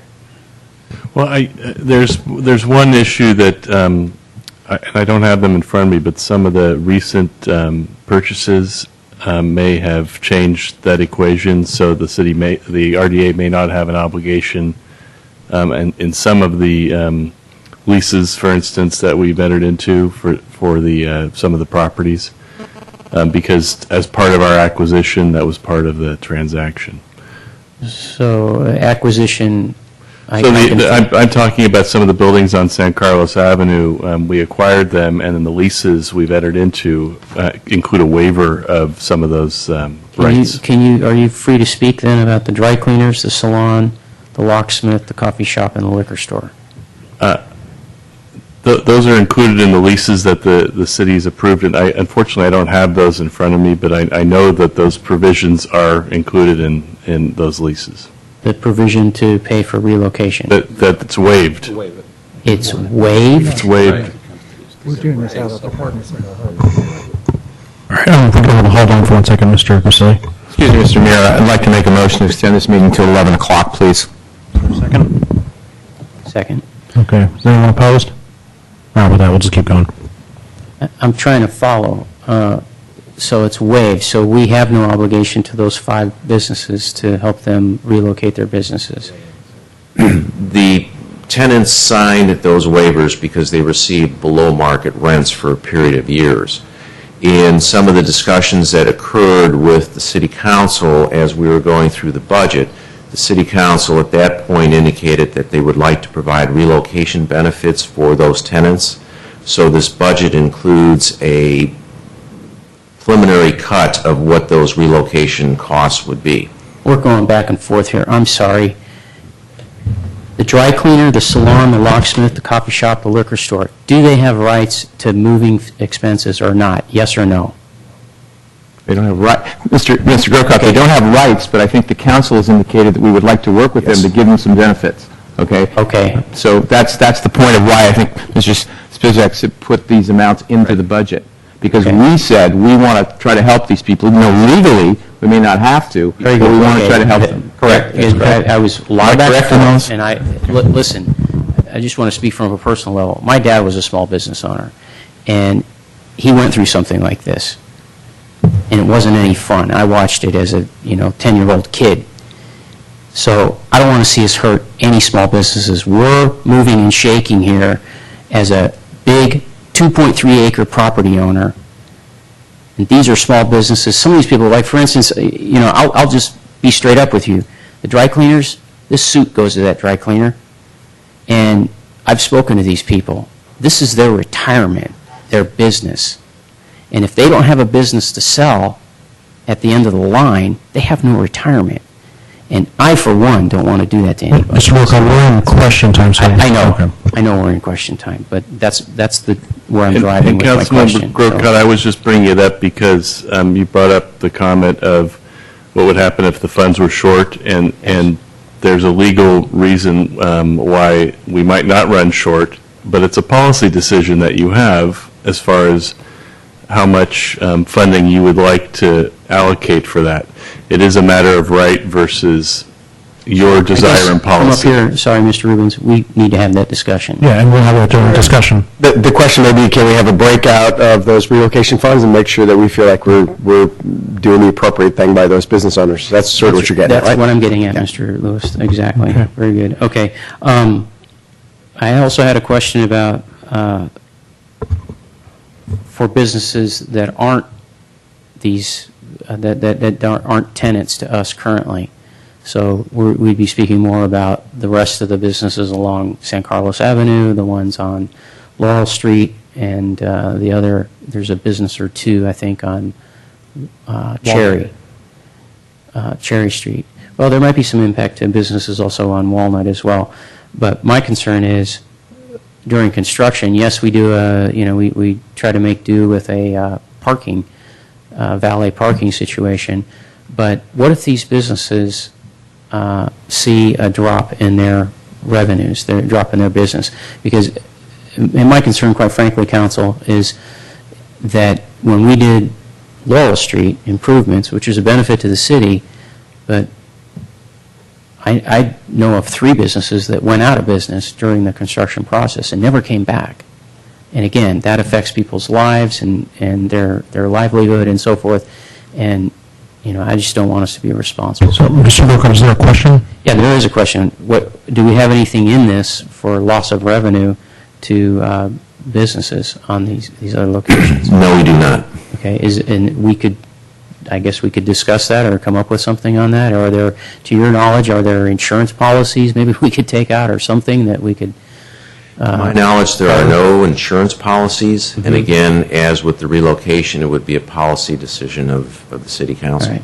Okay, so we'll take that up Just during for comments and discussion. Any other questions? Yeah, just a couple more. The parking situation that you mentioned, the valet parking, question is, how long would that have to go on, or put it a different way, how soon would regular parking during this process be available to the businesses that rely on it? We're going to need you to come to the podium. To the mic. We're expecting the garage component to be 6 to 8 months. 6 to 8 months. So once that's done, then it could be used, even though there might be construction going on around it. Correct. Correct. Okay. 6 to 8 months. Okay. And then the last question has to do with what it says here under the item title, acceptance of preliminary site plan. And I'd like to know what site plan we would be accepting. Is there a description of that, or? The site plan would be basically the building blocks that were presented here in the PowerPoint of how the site would be used. Then that needs further refinement through the next step of this process. Okay. That was my question. I've got a comment on that when we get to it. Sounds great. Are those all your questions? Yeah. Okay, Mr. Royce. We were on team. Sorry. Okay, Mr. Survey, I have a question. Most of mine have been taken. But I have a question about we're going to get a $3.1 million below market rate housing fee to the city, correct? That's correct. You and I talked a year and a half ago when I got on about our housing fund, and it was growing, and we talked about the possibility of the council, with one of these projects coming along, doing a separate project for, say, senior affordable housing or stuff. Is that going to be coming forward at some point due to these funds, or is it going to be part of this project? Is it going to be at some point we're going to talk about what we do with the money? Yes, and yes, you would be, and we're working on that project. We're talking to some property owners. We have a relationship with one property owner on Cherry Street, and we're working with another property owner to assemble more property for a senior affordable housing project. Okay, so that will just come forward at a later time when we have assembled those assets. Okay, that's great. That was my only question. So we will go to public comment. We have a couple speaker slips. So we have Tim Hilborn, then Sam Hertzberg, and then Elizabeth I'm always bad at this one. Lesensky. Got it. All right. You get one more. Oh, and we'll have Bonnie McClure after that. So, Tim. Hi, I'd like to thank the council for seeing us and hearing us on this topic. First of all, I'd like to commend the council in appointing Mr. Lewis back, and we really appreciate your thoughtfulness in that and the untimely passing of Omar. Basically, I'm here representing both myself as a community member from 1052 San Carlos Avenue, or 1052 Sylvan Avenue, and also a member of the Greater East San Carlos Board. In supporting this recommendation to move forward with these plans for Wheeler Plaza. Wheeler Plaza can become a model for the city as a transit-oriented development. One of the things that stands out to me is the fact that this is in an area where the land use is appropriate. It being the height that it is and the density that it is, it fits in well with the surrounding buildings, unlike another development that's proposed along the railroad tracks. Also, I would like you to look at the fact that the pedestrian area that runs parallel with San Carlos Avenue, that's on the inside that Mr. Cervera was talking about, possibly be utilized also for bicycles as well. As a bicyclist myself, I find riding down San Carlos Avenue trying to get home to be quite a scary aspect, so that would be nice to see. Also, in addressing Mr. Grocot's concerns about the small businesses, I would really like to see the developer get involved in helping compensate any businesses that may be misplaced or in jeopardy of going under because of this. I think that the developer can step up and should step up to help out with that. So I think that would be a great thing. But overall, I just want to say for myself and as a member of the Greater East San Carlos Board, I am in very much support of this development going in. It's in a proper location.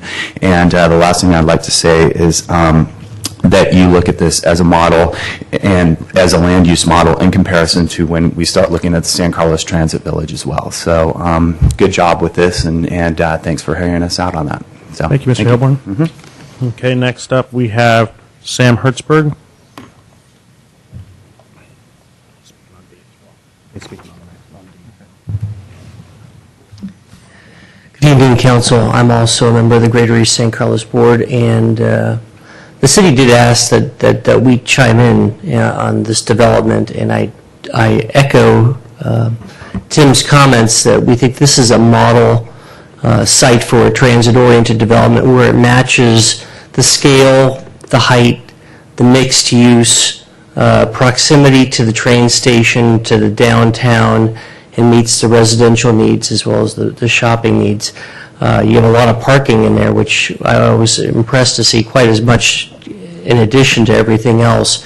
When we have offered comments to the city about the transit village and about the height and the bulk and the issues, it's not about El Camino, it's about the rear end of the buildings close to the train tracks, which is what we see.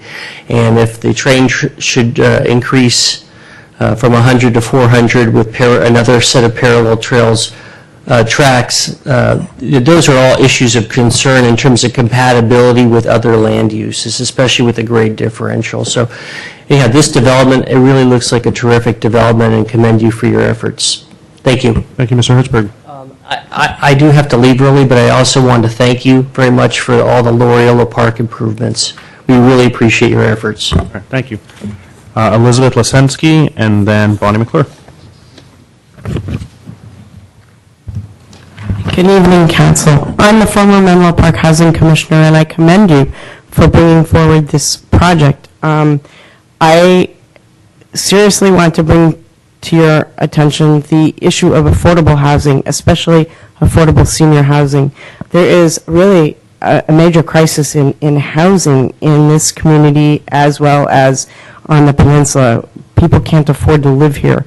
So whatever you can do to provide affordable housing, especially senior housing, is really appreciated. I'm impressed that you're even going there.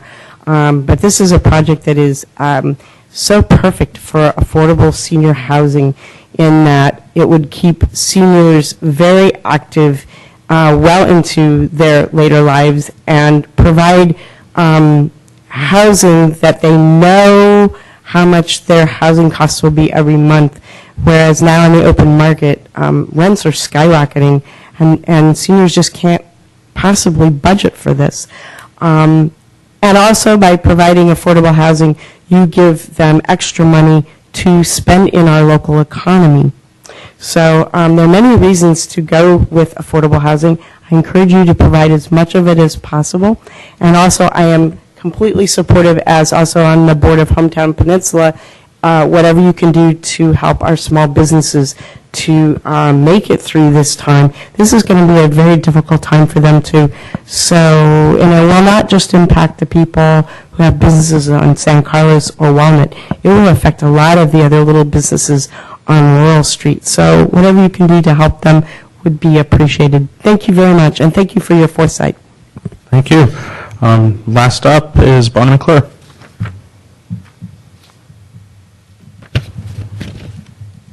Bonnie McClure, San Carlos. As a member of Sustainable Land Use Committee of Sierra Club, we like to see transit-oriented development.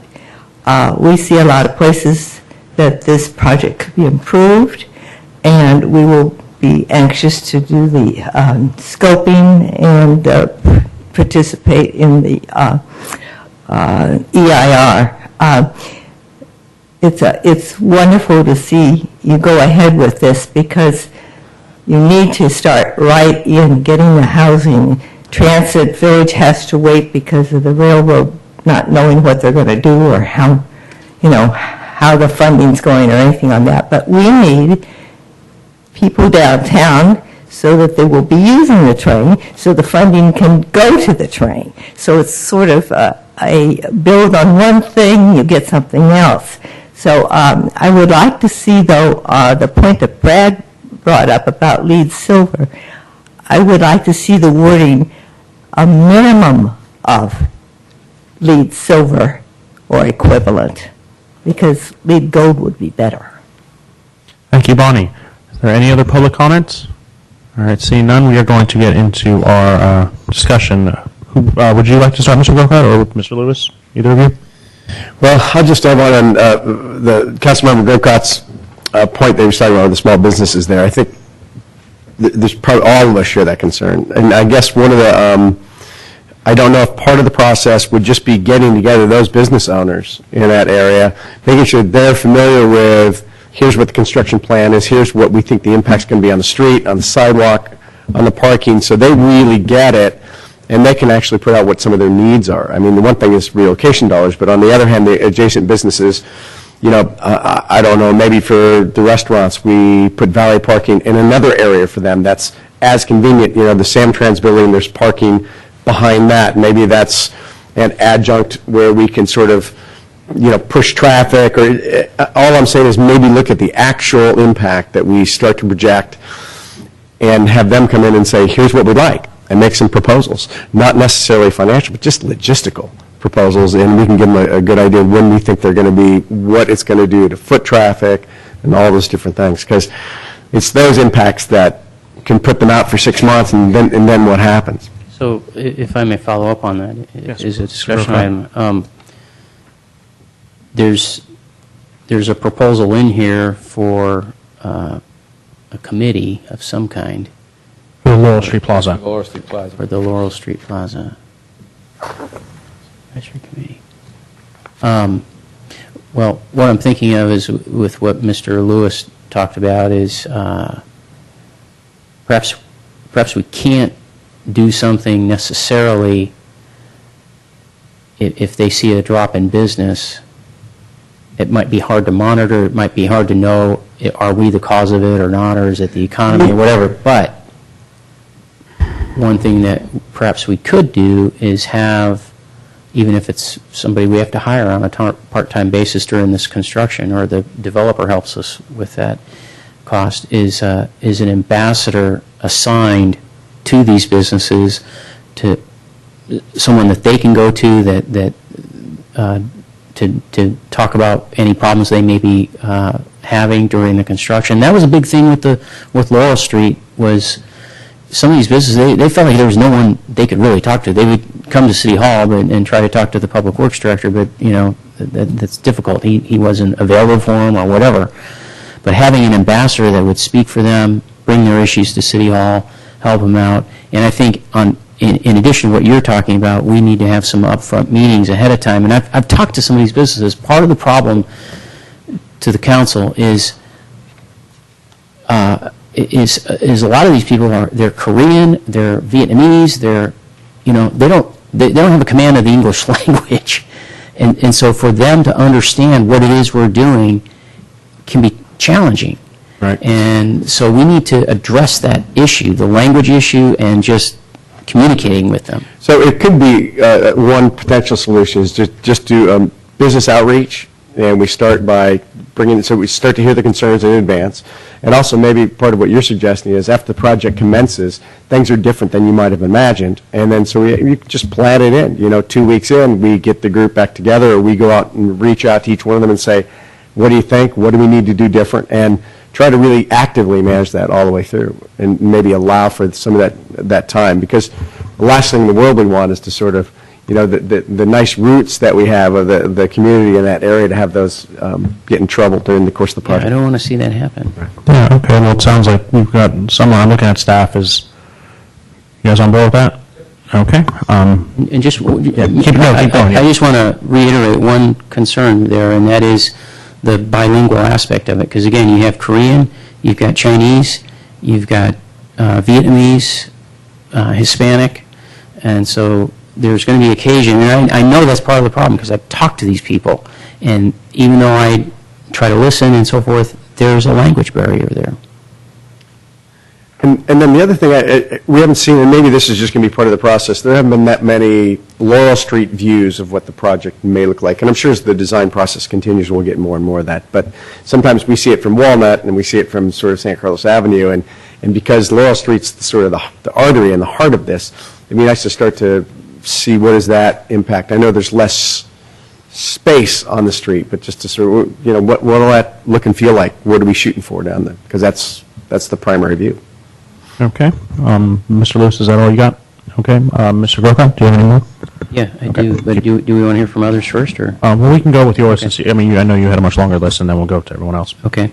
One thing I'm wondering, and maybe we want to talk about this. I've heard now 2 times, one from a guy who's in the business, and then from this lady who last spoke, the idea of affordable senior housing. The fellow I talked to actually specializes in dementia care and Alzheimer's, and there is a huge demand for that. Even, they were showing us slides about how the housing market is pretty strong for San Carlos and, so forth.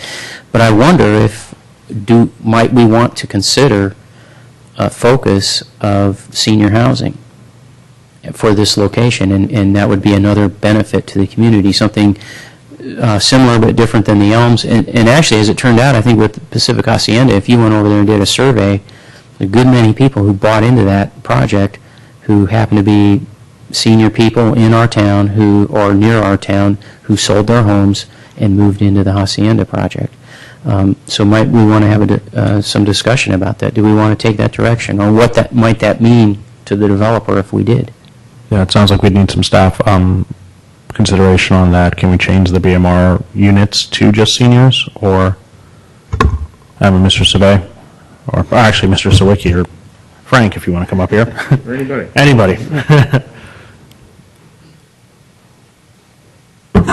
To not get into the detail of the economics, one of the challenges we have here is we're looking to get a $6.5 million parking structure out of this transaction. What's driving the ability to do the $6.5 million public parking structure is the number of for sale units at market rates that are included in this development. When we looked at the pro forma, if we start dropping off for sale units less than the 100 that are there, then the amount of agency subsidy needs to increase rather dramatically. And so what the thought was instead of having this development that has the $6.5 million parking structure attached to it be something that also has a larger number of affordable units, to look at a different standalone affordable development that we may be able to get anywhere from 25 to 30 affordable units in that, using tax credits, which brings in another outside source of revenue that would make it a potential rental development affordable to very low and moderate income senior households. So initially the thought was to look at more affordable units in this mix, but then with having a public plaza, with having a parking structure, there needed to be income to pay for that, and that income's derived from the market rate units themselves.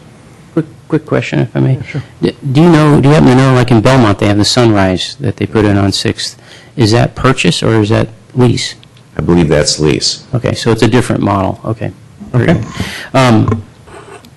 The last comment I have, or item for discussion here, is the reason I asked about the site plan and approving it is a little prologue to this. I haven't said anything about this in closed session because we've been talking about different kinds of things, not the design of this project. I am not pleased with the site plan, and the thing I'm not pleased about is 6,200 square feet, same size as Laurel Street Park, as the public amenity. I said, and everybody knows this from the very beginning, that I have trouble with this project. I don't see it as being a benefit to the community. I see it as a benefit perhaps to the city, but not necessarily to the citizens. And so my point at that time was, I'll go along with this project if we have a community benefit. If there's no benefit to the community, I'm opposed. Right now, I see a postage stamp, and I'm not happy about it. I was looking for a gathering place, a living room or a family room for our community where we could have concerts, where we could do things. Because right now, we have to trek over to the park to do a lot of things, and there's a lot of things that we try to do downtown where we close the street and so forth, and it's difficult. And I was really looking for a big gathering space. And I see, on the other hand, that there's big private plazas available to the residences, which is a nice amenity to give to those who are going to buy, but they're private. Those plazas to the residences is larger than what we're offering 28,000 people who live in this community. And so I'm looking for something bigger. And the only thing I can offer as a possible solution is I noticed we moved buildings off of the top of San Carlos Avenue, and maybe that is an opportunity for a rooftop plaza, which might be nice, where you could have some concerts. I don't know, but that's what I'm looking for. And I'll give you an example. The developer's here, he can listen to this. Delray, California has this, where they have a parking plaza, and on top of the parking plaza is a beautiful, I don't know what, I guess a plaza is what you call it, that, with views of the ocean and so forth, and that's what they use it for. They use it as a big community living room, and that's the kind of thing I was hoping for when we started on this journey. Okay, thank you, Mr. Grocott. Mr. Grisilli? Frank, could I ask you a question pertaining to Mr. Grocott's comment? For the Laurel Street Plaza section, we talked about a 4,000 square foot building and then a base and then a 4,000 square foot on top. Any of those dollars involved in any of the numbers we saw there? No. No. Okay, so if we wanted to change the Laurel Street Plaza to twice as big, we could do that? Yes. Okay, so just to let you know, it doesn't involve any of the dollars that were pointed up there. That's a completely separate thing, why we have to set up, and you'll have another bite of the apple even 3 times, because there's a subcommittee we're going to get at. So, I mean, just to not allay your fears, but just to speak to them, speak to your comments. I just want to make sure everybody understood that that's completely separate. Somebody else is going to be building that building. This gentleman isn't going to be, as far as we know, isn't going to be building it. So that's why we're going to go out for a design, for who's going to come in, It's a blank palette to some extent. This is just one idea, and that's why the third item here is, as mentioned, is to go an RFP for development design. So, just to let you know. Very good. All right, thank you, Mr. Griselli. Do you have anything else, Mr. Griselli? No, I'm done. Mr. Ross? Sure. Just, again, with Mr. Griselli and I on the committee, we've been through a lot of this. I'm very pleased to see the changes of the setback on San Carlos Avenue. I've attended both of the community meetings from last year and this year. People have spoken. I think that's a good change. And then the second big change, and one of the areas that is one I'm passionate about, a little bit of that feeling that Mr. Grocott just kind of expressed was what is owed to the citizens of San Carlos is a really nice community plaza that we're calling. And I'm clearly pleased to see that the process will be there where the commissions, Park and Rec and Arts and Culture and Planning will be involved. Mr. Griselli and I will be involved. Most importantly, the public will be involved. There are so many creative ways to. It's not only size. It can be size, but it's how well you do it. And it is meant to be a community meeting place. During the business day, moms with strollers can be there, but it can also fit 100, 150 people for music or community meeting, rooftop access. I think I'm really excited to see what comes out. It doesn't affect the site plan here. Again, we could do lots of things to it, but that is the real success of this project for the city of San Carlos. I'm kind of echoing some of your comments, but I'm confident that that will happen. Also, just one really minor point, and I don't want to beat a dead horse here. You know, again, these businesses like the 5 businesses on San Carlos Avenue, they've been paying really cheap rent for several years. They know they have no rights or whatever you call it, that they're going to have to move. They know they're going to have to move. They've known this for a long time. Now they know they still got a couple of years before they're going to have to move. But council has approved $200,000 for relocation or for helping them. And we do need to look at, you know, a locksmith, you know, takes his boxes of locks and moves to a different store, where a cleaner's, you may have a whole new code and technology of what cleaning equipment may be. It may be more complicated. And so I know that both Frank and Mr. Sawicki has met with these owners a couple times. They've discussed various options. We're really trying to work with these people. But the other part I want to bring up is interesting is the other businesses, like businesses on Walnut, who are going to have to survive the 8 month of building a parking structure. And an interesting concept will be, I do think maybe there is a way that we could help them financially. But I look at it a little bit more from a cash flow point of view, because 2 years later, there's going to be 100 and so many units of people and more foot traffic and more retail. And all of a sudden, year 3 and 4, they're going to be doing better. So there may be a way to try to, maybe from a timing point of view, assist them during a tough time, but maybe with a sales tax measurement to say, yeah, but we want some of that back a little later on, because it is an issue with cycles, and a small business has troubles with cycles. We could help them with cycles, but let's not give away the whole ship on this thing. Comment. Okay. Sort of a small business loan type thing. Okay, Mr. Grocott, did you have something to add? Well, I'm just commenting on what Mr. Royce said. I suppose we could look at something that might be like a small business low-interest loan that would get them through. Yeah, okay. But paying I like your point. Let's pay attention to them, let's talk to them, but let's be fair to them and us. Okay. Well, it sounds like we're all kind of coming to the same place. I agree with most of the pretty much all the comments that have been said, and I think staff has taken those pretty well, and I agree with the change in the deal points. So it sounds like we're all there. We all want to help the businesses, and we want to make sure that this is a great project. And we're going to get a lot of bites at this apple. This is going to continually be coming back. So this isn't our last time here. So if we can get some emotions going on these resolutions. And my only concern, though, is, and we haven't spoken to this, on the Laurel Plaza Advisory Committee, you mentioned having commissioners and council members. Are there going to be any public at large? Well, I know they're going to be public meetings, but is anyone going to sit on the committee from the public at large? Because I don't want to just keep going in the same well. We have a lot of talent in this community, and the more we can open things up. We didn't put that in there. There's one idea that the people you have on the commissions represent a broad range of views. So it was meant to represent that broad range of views. If you wanted to put somebody on from the broader community, we would certainly do that.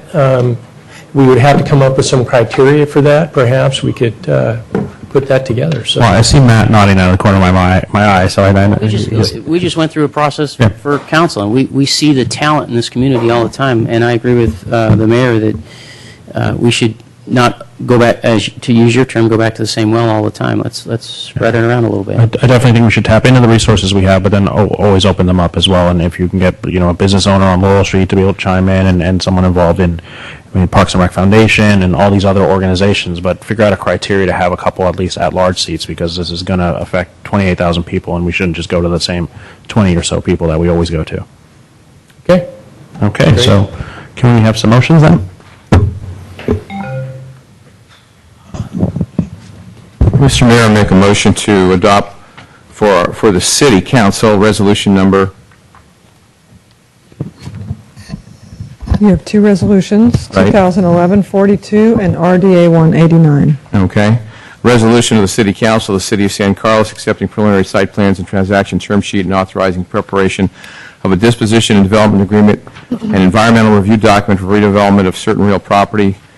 Wheeler Plaza, 1245 San Carlos Avenue, 1249-1265 San Carlos Avenue, 616 Laurel Street, and 657 Walnut Street. Do you want to take these separately, Mr. Rubens? They should be taken separately. Okay, that's my motion. Do we have a second? Second? Okay, Madam Clerk? Councilmember Grisilli? Yes. Councilmember Grocott? Yes.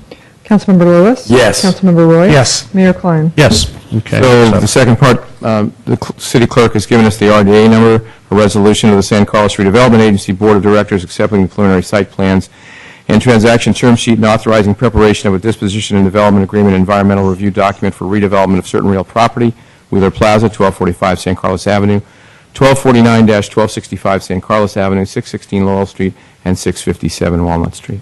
Do you have a second? Do we need to include in the motion the additions we talked about to the transaction term sheet tonight? Do we need to, as discussion, amended as per discussion or something like that? So can you add that I as didn't do it on the first one, so now do I make that again? I'm not sure if that's in the city council reso. I think it might just be in the RDA one. Just in the RDA one? Why are they different? I don't know. You have the leads thing? Yeah, they unfortunately, they both do refer to the preparation of the DDA, which I So think. we're going to have to go back. Okay, so we go back. I love talking. Okay, so can we redo the first motion then, Mr.? Yeah, yes, you can at Rubens? this time. Does he have to read the whole thing, or can he just add? I'll read the whole thing. Let's start this again. Let me, City Council Resolution number. Sorry. It's all right. It's a little late. 42. 42, a resolution of the City Council of the City of San Carlos accepting preliminary site plans and transaction term sheet as changed and adjusted, amended, and authorizing preparation of a disposition and development agreement in the same situation, also adjusted, amended, et cetera. An environmental review document for redevelopment of certain real property, Wheeler Plaza, 1245 San Carlos Avenue, 1249-1265 San Carlos Avenue, 616 Laurel Street, and 657 Walnut Street. I second that. Do you want me to read it as well? No, thank you. Second. Madam Clerk? Councilmember Grisilli? Yes. Councilmember Grocott? Yes. Councilmember Lewis? Yes. Councilmember Roy? Yes. Mayor Klein? Yes. Okay, so resolution number RDA 189. 189, resolution of San Carlos Redevelopment Agency Board of Directors accepting preliminary site plans and transactions term sheet as adjusted and amended, and authorizing preparation of a disposition and development agreement, again, as amended and adjusted, and environmental review document for redevelopment of certain real property, Wheeler Plaza, 1245 San Carlos Avenue, 1249-1265 San Carlos Avenue, 616 Laurel Street, and 657 Walnut Street. Second. And then, excuse me, There's another section that has the authorization of an expenditure of funds. Just want to make sure that's clear. That's part of your motion. I'm reading. It's not in the title, but it's in the sections that you're approving on this one. I'm done. Okay, so we don't need to read that, though. We just need to make note of it? No. Mr. Rubens? Yeah, exactly. Okay, so noted. Madam Clerk? Director Grisilli? Yes. Director Grocott? Yes. Director Lewis? Yes. Director Roy? Yes. Chair Klein? Yes. Okay, we need 2 more motions for staff recommendations 2 and 3. They're on the screen if everyone's looking for them. Make a motion to authorize formation of a Laurel Plaza Advisory Committee, which staff will work out membership of, I believe. Is that correct, Mr. Malpe? That's correct. Does that work, Mr. Rubens? Okay. Seconded by Mr. Grocott. Madam Clerk? Councilmember Grisilli? Yes. Councilmember Grocott? Yes. Councilmember Lewis? Yes. Councilmember Roy? Yes. Mayor Klein? Yes. And number 3, authorize preparation and release, make a motion to authorize preparation and release of an RFP for development design teams for the building and plaza at the former Foodville site, Laurel Plaza. Second that. Madam Clerk? Councilmember Grisilli? Yes. Councilmember Grocott? Yes. Councilmember Lewis? Yes. Councilmember Roy? Yes. Mayor Klein? Yes. All right, now we are on to 12B. It's 11 o'clock. Oh, will someone make a motion to extend the meeting to 11:30? Well, I pretty much did it, so is there a second? Second. All right, and is everyone in favor? No. And I would like to remind our colleagues that we have a closed session after this, right, Mr. Malpe? That's correct. Okay. Is anyone else opposed? No. All right, so noted, Mr. Grisilli. We'll move on to 12BI, consideration of authorizing the executive director to execute a professional services agreement for preparation of the environmental review document for the Wheeler Plaza redevelopment project with Lamphir Gregory. Mayor and members of the City Council, an RFP was released for a selection process for an environmental consultant for the Wheeler Plaza project. We received 4 proposals. We interviewed 3 firms. We had a selection committee that included members of community development staff and the developer. Staff recommendation is to utilize the company called Lamphir Gregory, which is based on their technical skill and abilities and track record of success of previous projects. And the proposal, it is recommended that we move forward with a contract with Lamphir Gregory, and I'm available to answer any questions. Are there any questions from the council? Seeing none, we'll open up for public comment. Seeing none, we'll go to discussion. Any discussion? This is an RDA item, not... Yes. Any discussion for the redevelopment agency, board members? Seeing none, can we have a motion? I'll make a motion to execute professional services agreement for preparation of the environmental review document for Wheeler Plaza redevelopment project with Lamphir Gregory. It's a resolution, so we're going to have to... Sorry, resolution number? 190? Resolution San Carlos Redevelopment Agency approving execution of an agreement for consulting services with Lamphir Gregory. Second. Madam Clerk? Director Grisilli? Yes. Director Grocott? Yes. Director Lewis? Yes. Director Roy? Yes. Mayor, Chair Klein? Yes. Okay, now we will move to 12C. Consideration of options for the provision of truck service and the purchase of a Quint truck for the San Carlos Fire Department. Mr. Mora. Thank you, Mayor and members of council. You will recall that on our schedule to move ahead with the San Carlos Fire Department, this was the meeting to discuss the potential purchase of a used Quint truck as part of the hybrid fire proposal. As we continue to negotiate with Redwood City over the hybrid fire department proposal, and we're now, I'm pleased to say, nearing completion of that process, a couple things came up. First of all, there was some concern on the part of both staff and Redwood City about the ability to acquire that truck and do the appropriate training between now and October 13th, the start date of the new fire department.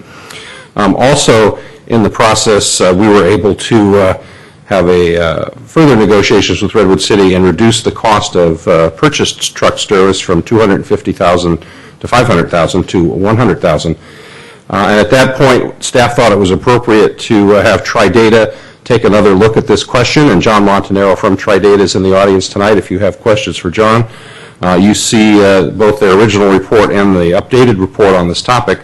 Tridata basically recommends that, or concurs with staff, that we move ahead in the first year and purchase the truck service from Redwood City for the sum of $100,000, and that we revisit the question of purchasing a Quint in the second year.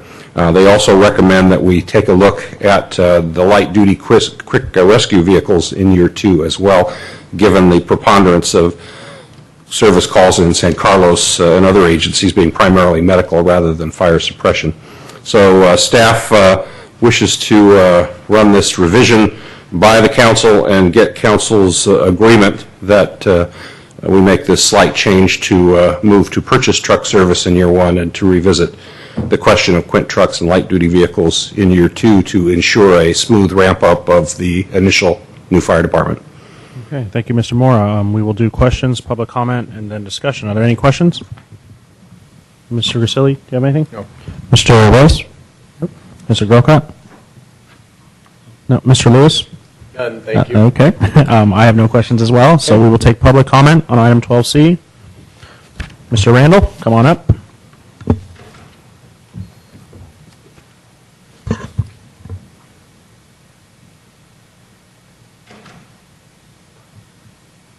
Don't you like being back for these late nights, Mr. Lewis? It's fantastic. Okay, Mr. Randall, you have 2 minutes. Okay. Mr. Mayor, City Council, Brian Randall, San Carlos. The light-duty rescue vehicles, how many persons would be in those vehicles when they go to an emergency? Would it be 2 or would it be 3?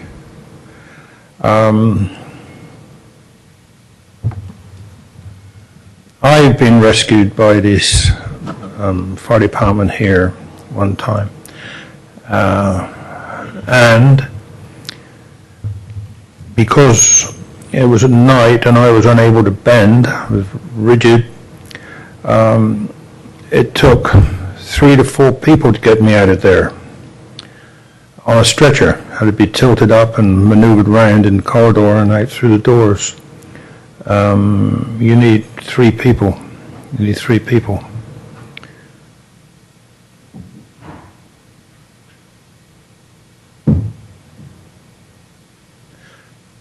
Also, I still don't know if the first vehicle responding, which would be a light-duty rescue vehicle in cases, would there be a paramedic on board? Because there should be a paramedic on the first vehicle to arrive for a medical or whatever.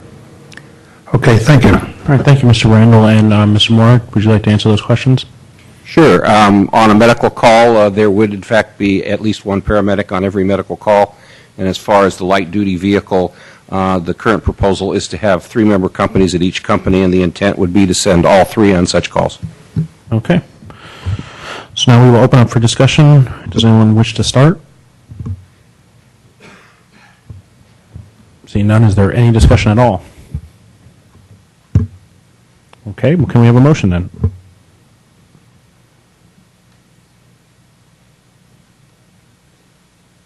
Is it that late? No, it's just typically fire board members or... Well, I didn't want to jump. Do you want to go, Mr. Royce, or should I? I'll make a motion that we make an agreement with Redwood City amount of $100,000 contract truck services in 1 year and explore the purchase of a Quint of the future. Okay. Is there a second? Second. Seconded by Mr. Lewis. Any discussion? No? Okay, Madam Clerk. Councilmember Grisilli? Yes. Councilmember Grocott? Yes. Councilmember Lewis? Yes. Councilmember Royce? Yes. Mayor Klein? Yes. All right, moving on to 12D. Consideration of adopting a resolution of the City Council authorizing the city manager to sign a contract with Miracle Play Systems in the amount of $326,125 to design and install playground equipment at Loyola Park. I'd like to thank all the public. I know you guys are here for this one, so sorry it took so long to get there, but we'll get it done. Mr. Walls. Good evening, Mr. Mayor, members of the council, and Guy Wallace, Park Superintendent. As part of the fiscal year 2010-2011 capital improvement project budget, $333,000 was allocated for the renovation of the Loyola Park Playground and Loyola Building restrooms. Loyola Park has 2 playground areas, one designed for 5 years old and under, and the other designed for children ages 5 to 12. The playground equipment is approximately 20 years old and has reached the end of its life. Some of the apparatus is out of compliance with standards established for playground safety. The equipment in the 5 and under play area is sparse, and there is a greater demand for more activity in this area of the playground. Initially, staff was considering a complete renovation for the 5 and under playground, also referred to as the tot lot. But through the California Multiple Awards Schedules Program, also known as CMAS, the bid process afforded the city an opportunity to add additional features to the park's playground. As a result of this opportunity, staff organized a neighborhood meeting and invited residents of the greater east side to participate in a playground design discussion where park users could provide input on what they would like to see in their part of their park. The meeting was well received, and a follow-up meeting was scheduled to review the recommendations and to finalize the project proposal. One of the most significant outcomes of the neighborhood meeting was the desire to have a water feature at the park, specifically a splash pad similar to the one located at Burton Park. The park's footprint could accommodate a splash pad, and more importantly, the feature could be added and still be within budget. After consulting with the Department of Public Works, staff determined that the design of the splash pad provided a unique opportunity to provide surface water drainage for surrounding properties during inclement weather. Therefore, a subsequent project will be presented to council at the June 27th meeting that will essentially create a connection point to an existing storm drain. This project will be funded and coordinated by Public Works. It is estimated to cost around $30,000. Lastly, there will be sufficient funds remaining to provide cosmetic upgrades for the Loyola building restrooms. And now I'd like to invite David Yasu from Miracle Playground Designs to provide a brief overview of the playground design, after which David and I would be happy to answer any questions. Okay, David, I didn't catch your last name? It's Yasso. Yasso? If we can make it as short as possible. I know you probably want to go home too. Yeah. Gotta close that up. I think I saw it on the desktop. I can do it. I'm assuming this is it here.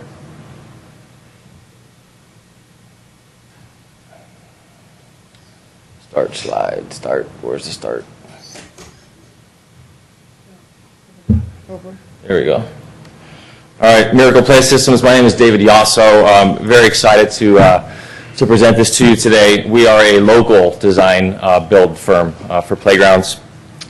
So here you got the Loyola Park. What we are doing is the existing playgrounds. You got a 2 to 5 year old playground area here. You have your 5 to 12 year old playground area here, and the proposal is to rip those out and replace them with new structures. And then we're proposing for the water feature to be located in this general area. So this is a nice, quick picture of why this needs to be replaced. This is the 2 to 5 area, very dilapidated. So we're going to be pulling out all this rubber, all this sand. All the infrastructure will remain on the border here, concrete. Just adjacent to that is the 5 to 12 structure. Again, very dilapidated, out of compliance structure. Some of the community input that was huge in this process were swings, shade, and water features. So those things were all covered in our design. This is the 2 to 5 structure area. A lot going on there. It's really kind of hard to describe this in a 3D rendering. You really have to imagine hundreds of kids running around playing on it. So, but you do have a high amount of shade implemented with the actual structure here, focusing only on that 2 to 5 year old age group. And then we really focused a lot on a nature play theme. So there's a lot of nature play going on within the design, and some benches and things like that. This surfacing is going to be a poured-in-place rubber surfacing. If you've been to a park or a playground recently, for example, Burton Park would have the same material for the surfacing. Here's the 5 to 12 age group area. Extremely large structure, 2 stories, 10-foot tall slide. Again, a lot of shade implemented into these designs. Quite a bit more than what you have now, I can tell you that. Here's another view of that. We've designed a nice little riverbed kind of going through the middle of it, which will be in rubber. This is a plan view of the water feature. So it's kind of hard to see what you're looking at there. I have a 3D next screen which shows what the water feature will look like. So you have a really nice, again, more to scale. You see the kids running around and playing. About 1,000 square feet, and provides a very, very nice feature for that particular area. That's my presentation in a nutshell.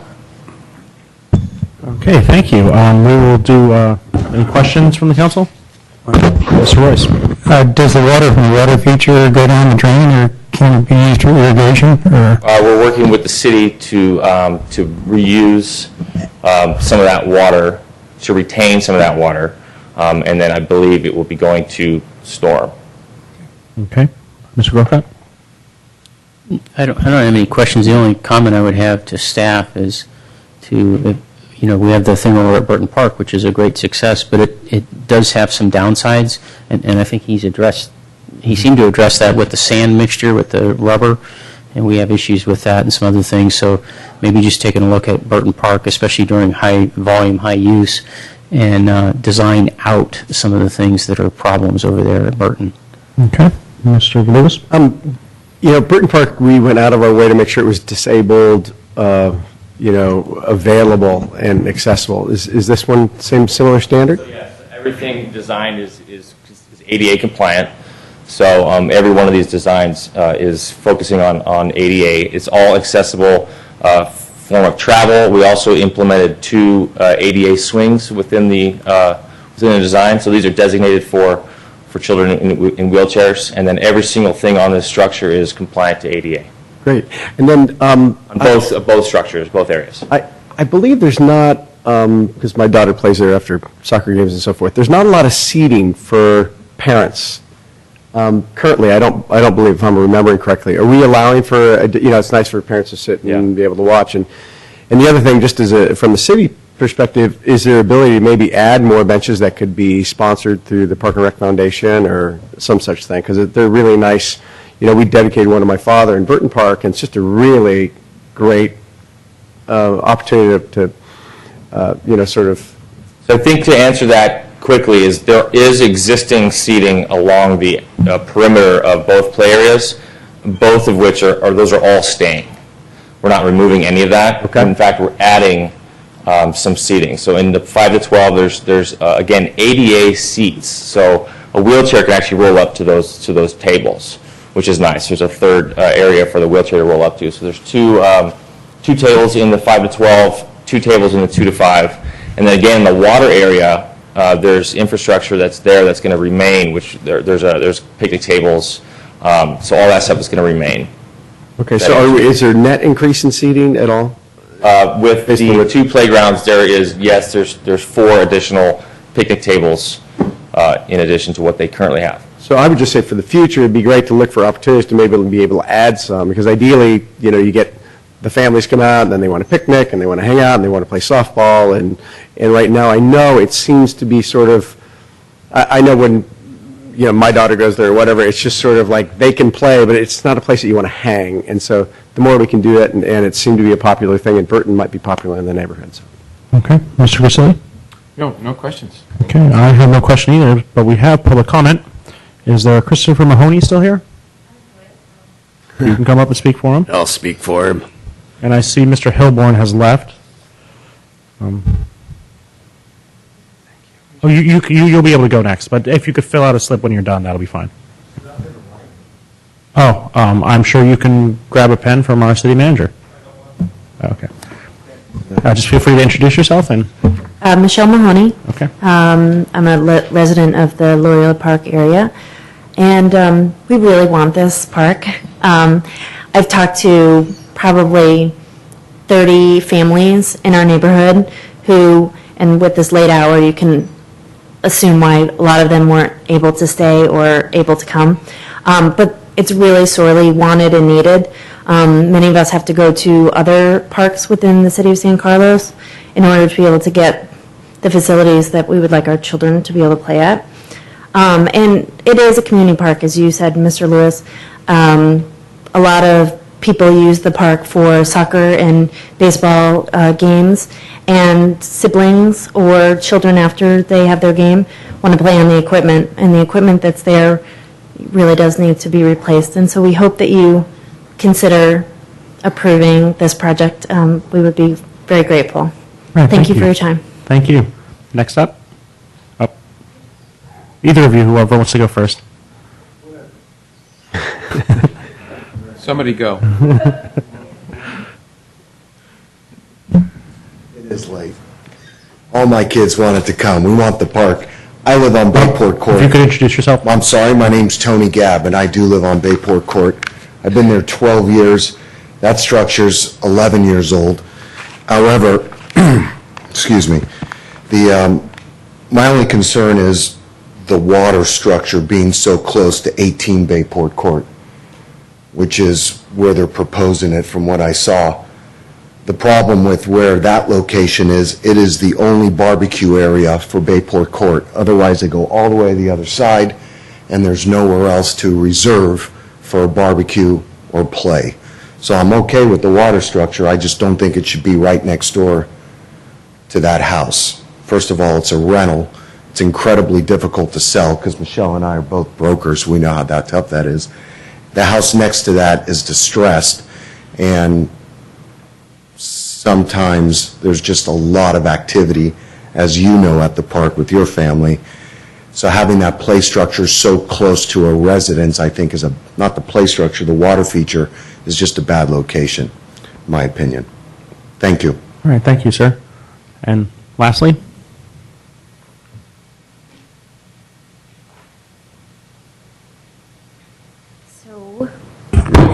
My name is Raquel Rendon Walker. I also live in the neighborhood. I'm actually speaking really on behalf of my son. He's 2. And, I just went to Burton Park when the sun came out finally and realized just how much fun he had. It was so much fun. So I just wanted to say how excited I was that there's going to be the possibility of a park, new play equipment, a water feature. I hadn't even thought about how the issue with how close it would be to the house. I'm not really sure if that's going to be I don't know how that's going to be solved. But I'm just hoping that the council will consider the playground. I think that what's there now is sorely lacking, and I think that this will just provide a lot more for the kids to go to, and I think it'll just be a lot more fun and giggles for a long time to come. So I'm hoping you can really consider approving the plan. All right, thank you. Okay. Oh, yeah, if you just hand that to our city clerk, our city manager over there, he'll get it to us. If we can start with discussions, does anyone want to get going? I feel like there's a question, Guy, maybe as to whether or not we looked at alternate locations for the water structure, and if we're losing a barbecue gathering area, is there a way that we might be able to allow for that in a closer location or something, given some of the problems? Just wondering about that. We went over the site thoroughly, looking for the best site for the water feature, and this is where we ended up. The other sites being too small, not a safety risk for the users of the water feature because of the action in the playground. We went through everything and ended up in this location. The barbecue area does stay. There will be benches. There will be areas over there. There's not a whole lot of a park to move things around over there anymore. We're using pretty much of the park. So we did take those into consideration, those issues. Okay. Are there any other questions or comments? If not, I'll entertain a motion. Resolution 2011. 43. Resolution of the City Council of City of San Carlos authorizing city manager to award a contract Miracle Play System in the amount of $326,125 to install new playground equipment at Loyola Park. Is there a second? Second. Seconded by Mr. Grocott. Madam Clerk? Councilmember Grisilli? Yes. Councilmember Grocott? Yes. Councilmember Lewis? Yes. Councilmember Royce? Yes. Mayor Klein? Yes. Okay, moving on to 12E. Thank you and have a good night. Unless you want to stay for the discussion of summer recess, but... All right, 12E, consideration of declaring City Council summer recess and authoring cancellation of July 25th, 2011 and August 8th, 2011 City Council meetings. Before we get to you, Mr. Maltby, we're going to need a motion to extend to midnight because we do have to go to closed session. So I know Bob's not going to make it. Would someone else like to make it? So I'll move that we extend the meeting till... All right, do we have a second? Midnight. I'll exuberantly second that. All All right, is anyone opposed? No, all right, seeing none, moving on. Mr. Maltby. Well, good evening, Honorable Mayor, members of the City Council. Jeff Maltby, City Manager. The last item on your agenda this evening gives you an opportunity to discuss taking a summer recess for the City Council. What's proposed before you is that you would cancel your July 25th and August 8th council meetings. As an alternative, you could choose to cancel just one of the two or neither if you so choose. I will point out that I believe on August 29th you've got a retreat, a strategic planning retreat scheduled, so you will be having two meetings, a regular meeting, your second meeting in August, as well as the strategic planning retreat. The canceling of a council meeting during summer is something that took place in San Carlos for many, many years. We've got away from it the last few years. It's quite common for cities on the peninsula to cancel one or two meetings. I've been working with the city staff over the last couple of months to prepare them for this possibility so that they could begin to program their agenda items accordingly so that we aren't in the position of having to call special meetings during that recess. Having a recess of a political body is a common practice. Obviously, the United States Congress takes recesses, the state legislature takes recesses, and I mentioned just briefly moments ago, you've got many neighbors that take recesses as well. I'd be happy to answer any questions, but I think really this item is understood by the council and open to your own internal debate. So. Okay, are there any questions? No question, I just have concerns. Okay, so seeing no questions, thank you, Mr. Mulvey. I don't think there's anyone left in the pub. Is there any public comment? Nope, mainly just press and staff. So we'll start with the discussion. Mr. Grisilli, you have concerns? Well, because my point is, if we cancel these meetings and then we need to schedule them, some of us may have other plans. So I don't understand why we wouldn't schedule these meetings and then a week or 10 days ahead of it, if there's nothing to do, we just cancel the meeting a week ahead. Do we need a meeting, Mr. Rubens, to cancel the meeting? Well, you don't need a meeting to cancel it, but I think staff probably needs some direction in general to whether or not to consider canceling the meeting, because the schedule of work, and Jeff can correct me on some of this, the schedule of work, and you'd be directing him in advance to cancel a meeting if there's no agenda items is sort of what would be happening. So, well, I understand, but isn't from my mind, the opposite is if we cancel these meetings, some of us may decide that we're going to go on vacation, and we're not going to be here. So if something comes up, we're not going to be here, where we normally wouldn't do that, because we've had these meetings. So that's just, the other council members might have different opinions on it, but I don't have necessarily a problem with canceling them if we have nothing to do. We've done it before, but I don't remember that we've done, on my 4.5 years, maybe we did it before, we've canceled two. We've canceled one, but not necessarily two. And if that's the compromise, I guess I'll go for one, but two, it seems, I'm just worried that something's going to come flying down the road, and one of us or two of us, maybe three of us, aren't going to be here. So then you're not going to have a meeting anyway. Anyway, that's my point. I'm done. Okay, is there any other comments?